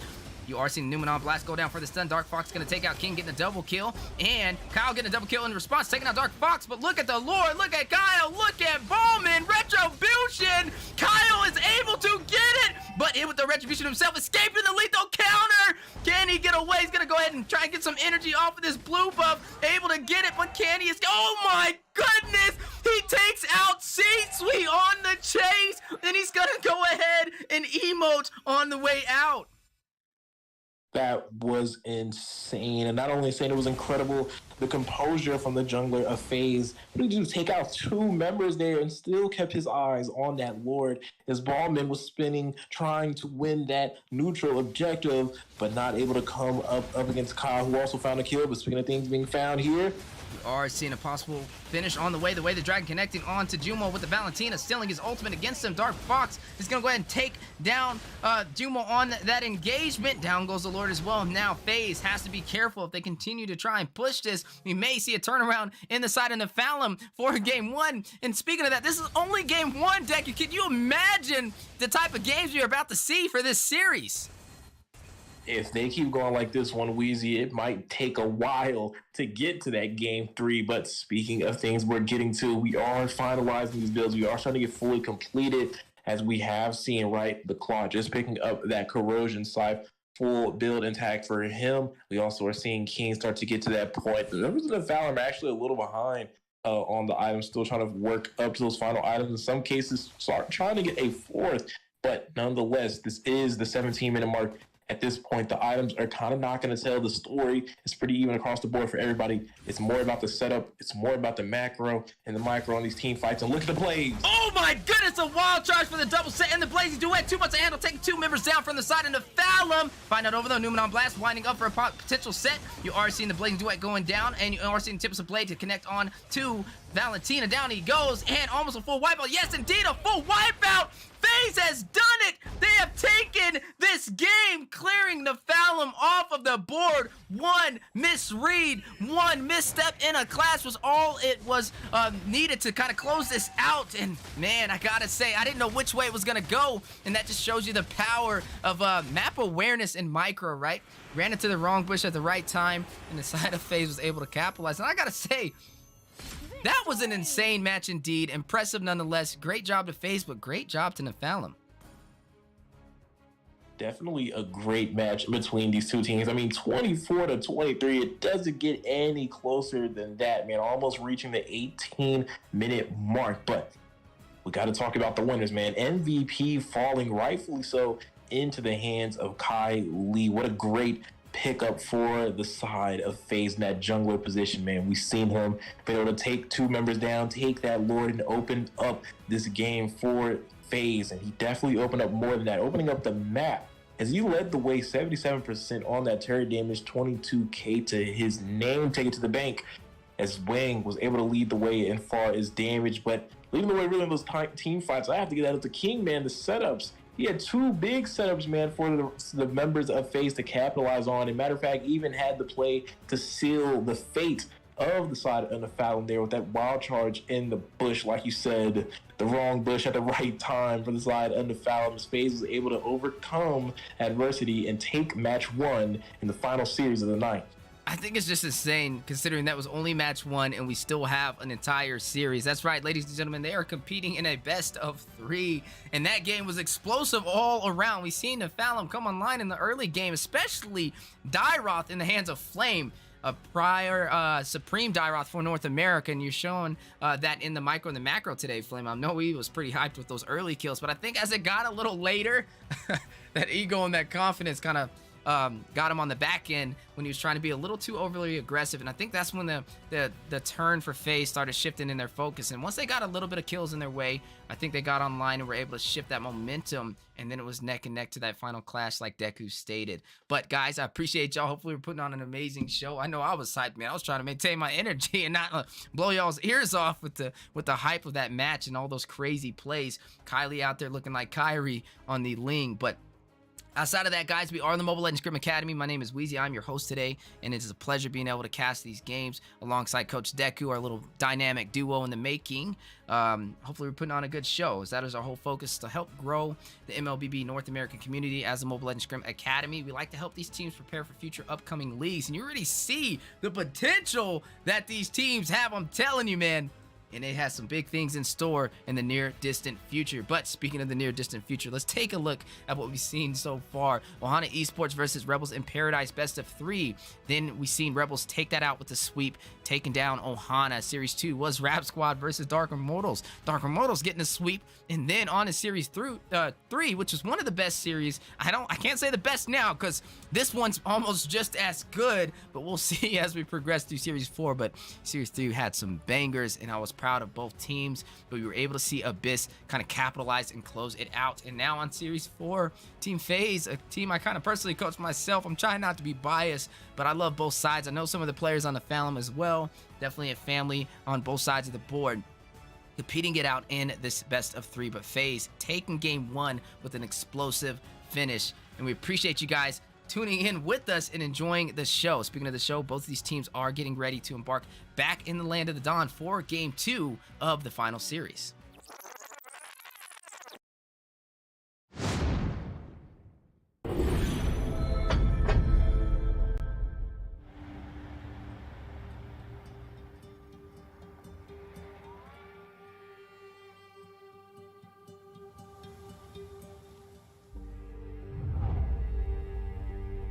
You can travel the world to find yourself. But that journey must start at home. Now we are going to end Because you can't know who you are without remembering your past experiences.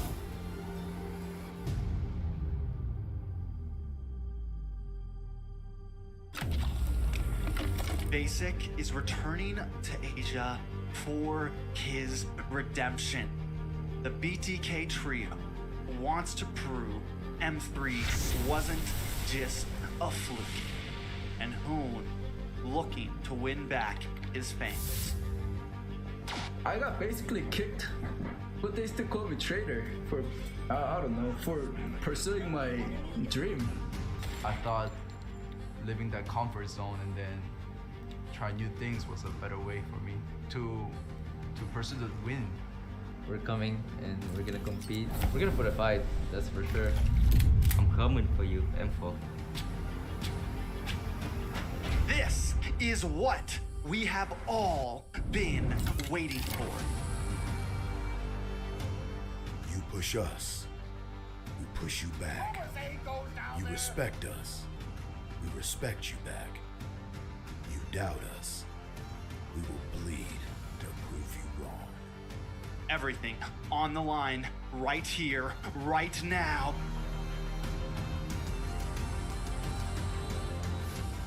Definitely, they're not underestimating us as much as they did in M3. People probably see us and take us more seriously now, especially considering our accomplishment back then. I want to be the first in the world. I want to win a world championship. And the only way to really do that is day in and day out. There's no relaxing. You have to keep going. Here comes the valley.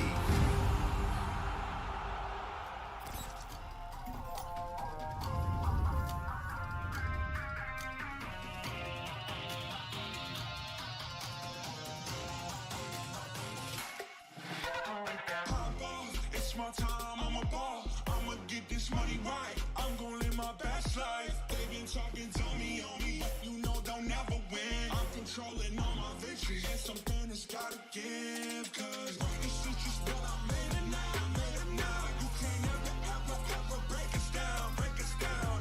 We true for the stars. Promise I'll be what they not. And I'll never, ever stop. Won't never stop. Yeah. Touch your sky, you're made of silver and gold. Touch your sky, you're the greatest, don't you know? You and I, we can make it out of the cold. Hang tight, we gonna reach for the greatness. We will always rise, we will never fall. We fight in our eyes, and we are strong.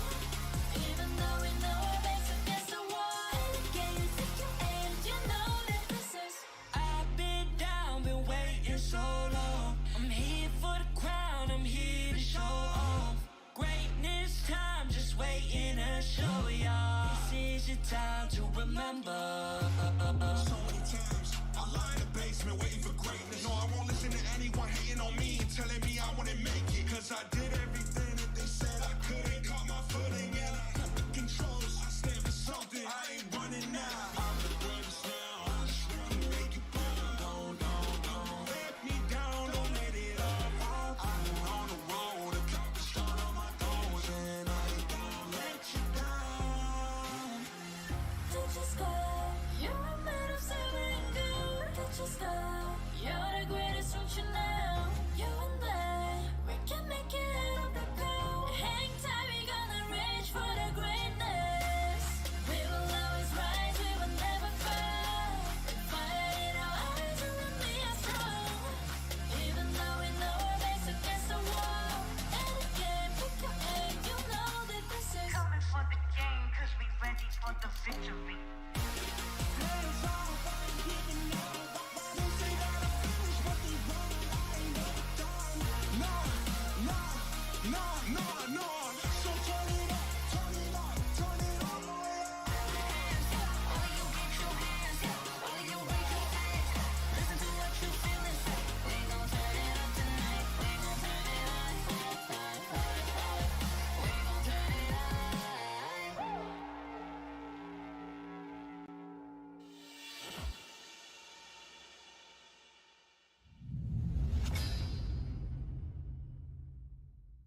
The sky is so vast, isn't it? My little flare.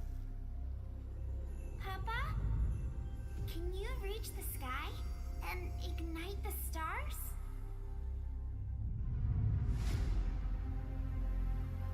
Ladies and gentlemen, welcome back to the Land of the Dawn. Man, some insane matches so far, just getting more and more explosive as we progress through today's live stream. Right now, currently we are seeing Team FaZe, the team I coach personally myself, on the back end, going up against Nephalem. In game one, it was insane. We've seen a crazy Dairoth leading the way in the early, but falling off toward the late, and that was the momentum boost that the side of FaZe needed to turn that into their favor. And now, both of these teams are currently inside of the draft, getting ready for game two. And the big question is, can Nephalem even out the odds? Can they win match two and take us to game three? Or will we see match point on the side of Team FaZe for a sweep as we progress forward in today's match with both teams currently in the draft? On the desk today, we have two amazing casters. One that goes by the name of Coach Deku, Do You Even Breathe? Handling the play-by-play, the up-close and personal action. And then joined on his side, we have the on-point analyst, Eunice, in the building. How you guys doing today? Definitely doing good, man. It's like you said, some explosive matches that have been happening as we have came into this final series of the night. And I have to say, if they're anything like the first match, we're going to be in for a treat for match two. And it's looking like we are in store for something crazy looking at the draft. But that aside, Eunice, how are you doing as you're jumping into the caster desk for this final series with me? What are you expecting from this two teams here? I don't know. I've heard both sides are pretty strong. I do know a couple players here. I do know, who is it? Where is he? I do see King. That is Izumi. That used to be the side laner for Nefarious, and I know he has some very explosive plays. Just like Wheezy and Deku said here. I missed the first match actually, so definitely have to see what's in store for here for me. And I do don't know any other person there, but before we get there, let's talk about some bands before I seriously get into the draft. So I do see a Fanny band out and a Joy, very common bands. Haya, Beatrix, Diggy. All right, some good bands. I do see the Diggy response to the Atlas and the Akai, so good. I do see a Kaja, Carrie, and Fredrin band, so pretty solid bands right now. But in response to that, I do see the Glue getting picked up. Now, Glue's also been very meta right now.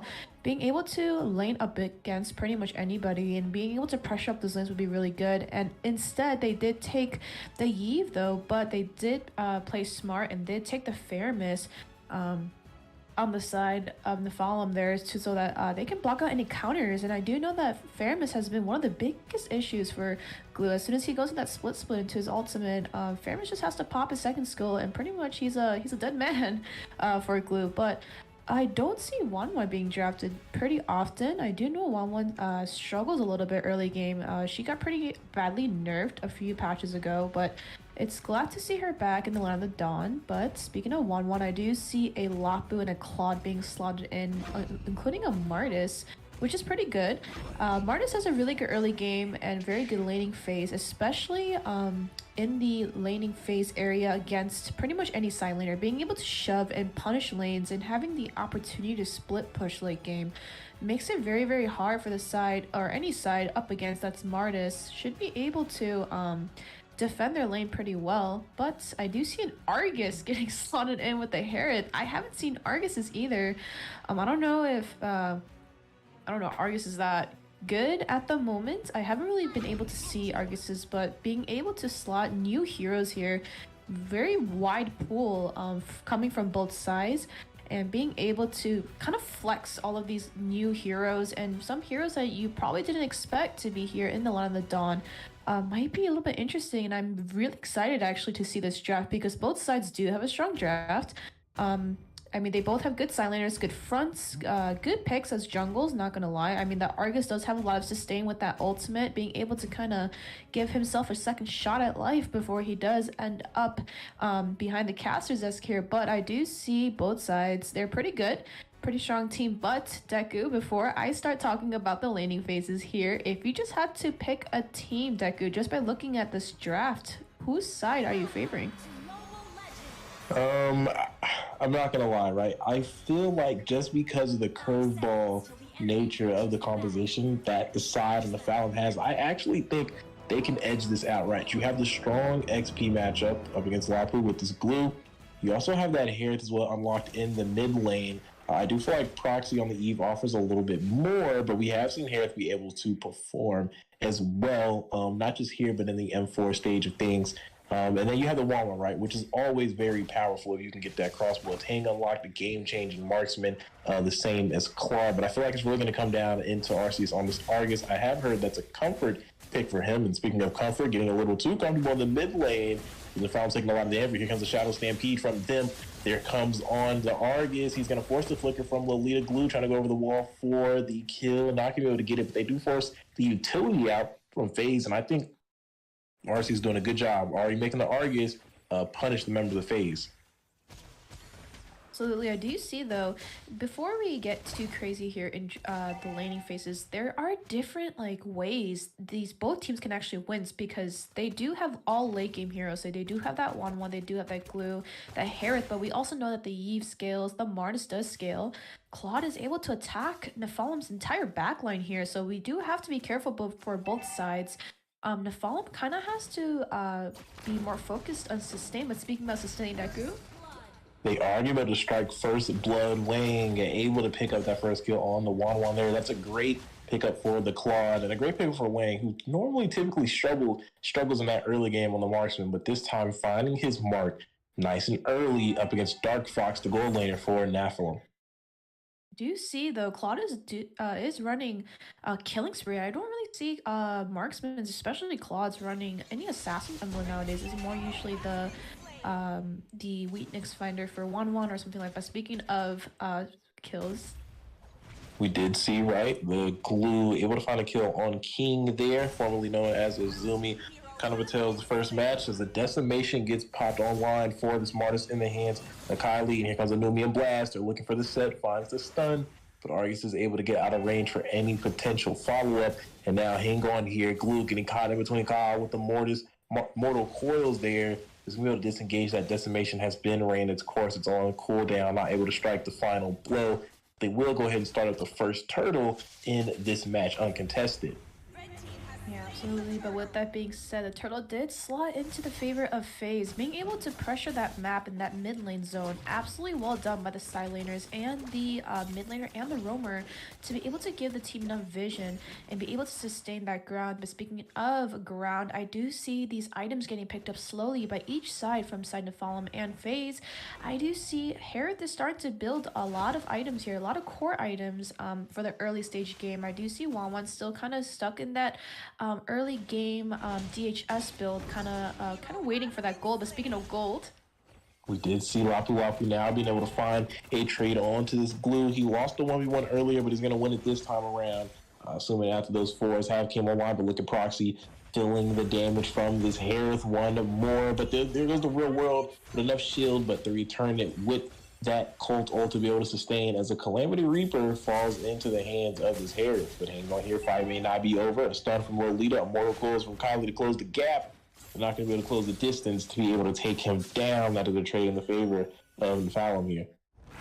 yeah, so when we talk about this early game stage, I mean, it's kind of equal. I mean, not too much big of a gold gap here. Kills are kind of pretty much even for the most part. FaZe does have an extra kill on their side, but when we talk about this late game, mid to late game is what is the biggest issue here, right? For both sides, they do have equal trades, equal team fights, to be honest here. They do have a lot of sustain on each side. They do have two heavy fronts. They also have the Martis there. But speaking of Martis, Deku, we are seeing him right now.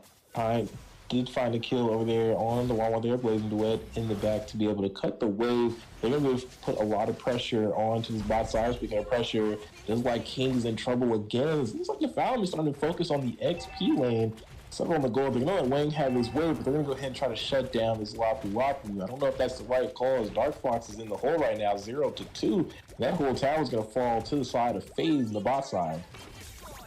yeah, speaking of bot side, though, it's actually not a good thing that they did lose turrets here. They did actually do a trade in turrets. It was a gold lane for a side lane, but is it really worth getting a EXP turret for a gold lane turret? But speaking about turrets, we are seeing an engaged Zombie Force coming in from this hair. Faramis has already been taken out of the way. Decimation from Martis isn't going to find the mark, but he's still on the way.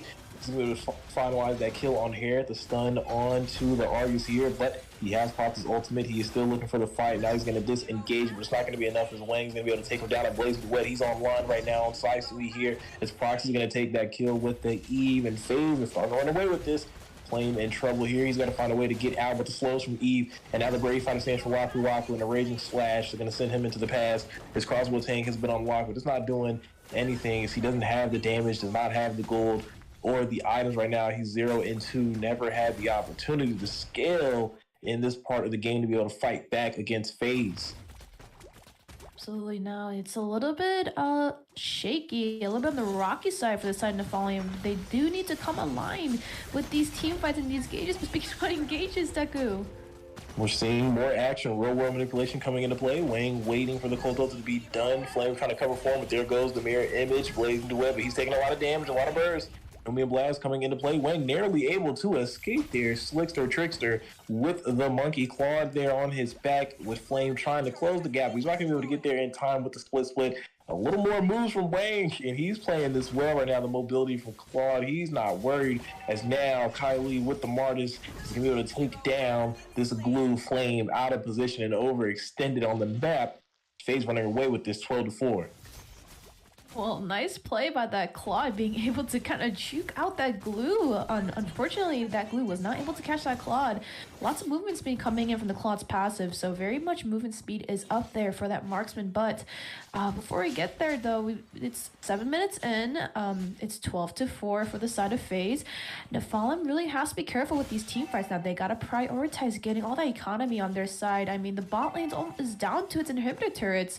Now, this is a big issue now for the side of Nephilim. They make one mistake here and everything will just snowball and continue to snowball for Nephilim. They do have that glue, but that Wanwan does need to come online to be able to at least proc any damage for the side of Nephilim. And she just locked in that corrosion. Speaking of lock-in, we are seeing the damage stack up in the jungle. Zombie Force coming into play. Lolita is going to be bursted out by the hands of Harris. Here comes King though from the backside with the Brave Fighter stances. Wang is dancing. He's making his damage be felt. Battle Image in there trying to find a kill. They're going to get the tower, and now they're going to sandwich in on this Glue Flame. Going to be taking down the killing spree into the hands of the killing spree wielding Claude there. Double KS on Wang Du here, leading in the gold lane for the side of FaZe. As now they're starting to pressure in for that mid tier 2, starting to try to open up this map and trying to be able to close out up against the Nephilim. They are up 1-0 in the series.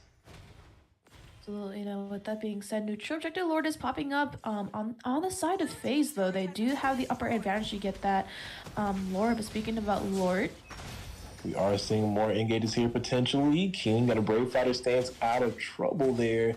Now Lord has been spawned in on the map. Like he's saying, it looks like they're going to go ahead and turn their attention over to this first major neutral objective. yeah, so with that being said, though, it looks like the Lord is going to be on the side of FaZe. They do have a lot of map control here, with that Yi being able to use that real world manipulation sometimes to just zone out simply the back lines to be able to push them off for the side of Nephilim. But Nephilim really has to come online here. They do have to pay attention now to the side. Oh, but speaking about pay attention, we're seeing a cold throw to the Numian Blast we put into place. A lot of utilities. Claw's going to find the hair. Already Mortal Coils coming out from Martis. Decimation finds one. Going to use the final piece of that Mortal Coils to get out. Blazing the web from Claude is into the background. Has a double kill. He's looking for a third triple kill for Wang Du. And that's a full wipeout on the side of the Fountain's FaZe is going to take this series. They're going to take the sweep to close out Series 4 of scheduled scrims. That's going to end the first week of the Season 2 MLSA.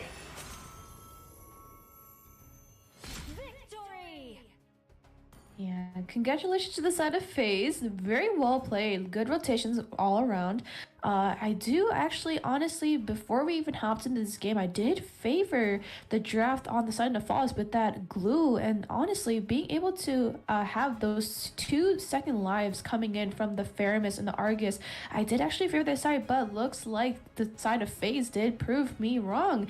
Looking at these stats, so I do see that Claus locking in the MVP, being able to lane pretty well against that 1-1 with 70% team fight participation. So being very active all around the map with that jungler neck to neck. As soon as that first tower came down, Claude did take that advantage in being able to push these turrets, being able to lock hands with the roamer, Humo on that Lolita, and same with the Martis. It's Kylie on that Martis and being able to lock in FaZe, King, Zumi, former EXP player from Nefaris, being able to front every single thing that they possibly could to be able to engage those team fights and be able to kind of front for the entire team so that the Yve can proc her ult.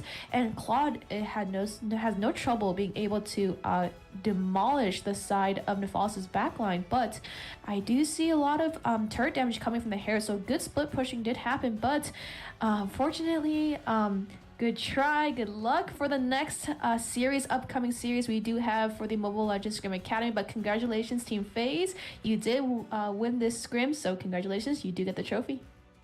Man, what an insane match indeed. Able to close it out with a sweep, and I believe that was 3 sweeps today, minus Series 3, which is a good show from Abyss and Prime Esports to take it all the way home for a Game 3 with Abyss leading the way. But ladies and gentlemen, that is going to close out today's show. I appreciate y'all tuning in. We are the Mobile Legends Scrim Academy, and it's been a pleasure hosting for today's matches. My name is Wheezy. It's been a pleasure, like I said. We had a lot of amazing casters on the desk, Coach Deku and me, kind of dynamic duo throughout the entire stream, and Eunice at the end with the grand special appearance. I appreciate that, as she is also a caster on the MLSA, and our whole focus is to kind of get these teams recognized, to help them practice on the professional scene, to prepare for upcoming leagues in North America, which are right around the corner. Now, just before we end the day, a little bit of a recap on what we've seen. Ohana Esports 4 Series 1 going up against Rebels in Paradise. Rebels in Paradise finishing off with a sweep. Series 2, Rap Squad up against Dark Immortals. That finished with a sweep indeed into the hands of Dark Immortals, taking down Rap Squad. Series 3 was the only one that went the extra mile up to a Game 3 with Abyss leading the way, taking down Prime Esports. But it was an insane game, neck and neck every single match, and everybody was at the edge of their seats. And then Series 4 started off really good for Nephalem. They had a really good early game for Game 1, but then kind of trickled down in the late game, and FaZe capitalized on some of the mistakes. You've seen a Dyroth come online, but just as fast he came online, kind of left during that late game. And then Game 2, a little bit of a different story. Maybe it was a little bit of the draft that kind of costed them. But nonetheless, an impressive team. But that win went over to FaZe with a sweep. And that is going to close out today's show, guys. It's been a passion of mine to be able to host and do these types of events, such as the same thing with the MLSA staff, Coach Deku, Master Rim, Eunice in the building as well, and so much more. If you guys do want to compete and take your casual gameplay on the North American side to the professional scene, feel free to register on the Mobile Legends Scrim Academy Discord server now, because it's super easy to register. We have tons of mods that'll help you through the process. The link to our Discord is in the pinned comments of every single platform, as we are live on the Mobile Legends Bang Bang North American channel and live on the Mobile Legends Scrim Academy channel. But like I said, this is just the beginning, right? We're only on Season 2. We just opened up our gates, and we've seen so many teams just within the first week as we're about to close it out, and it's been insane. So I can only imagine where we go from here as a region for North America. As always, guys, I appreciate y'all. Make sure you really do go by the MLSA Discord server and register those. We do have an amazing event on the way, $700 cash prize. I'm not going to say too much, but it is going to go on next weekend, a little bit of a spoiler. And if you guys think you have what it takes to compete out of the 16 teams that will be there, make sure you register, as we are going to be dropping some fire here shortly for the North American scene. As always, take care of yourself, take care of each other, and we'll see you guys next time in the Land of the Dawn. Peace!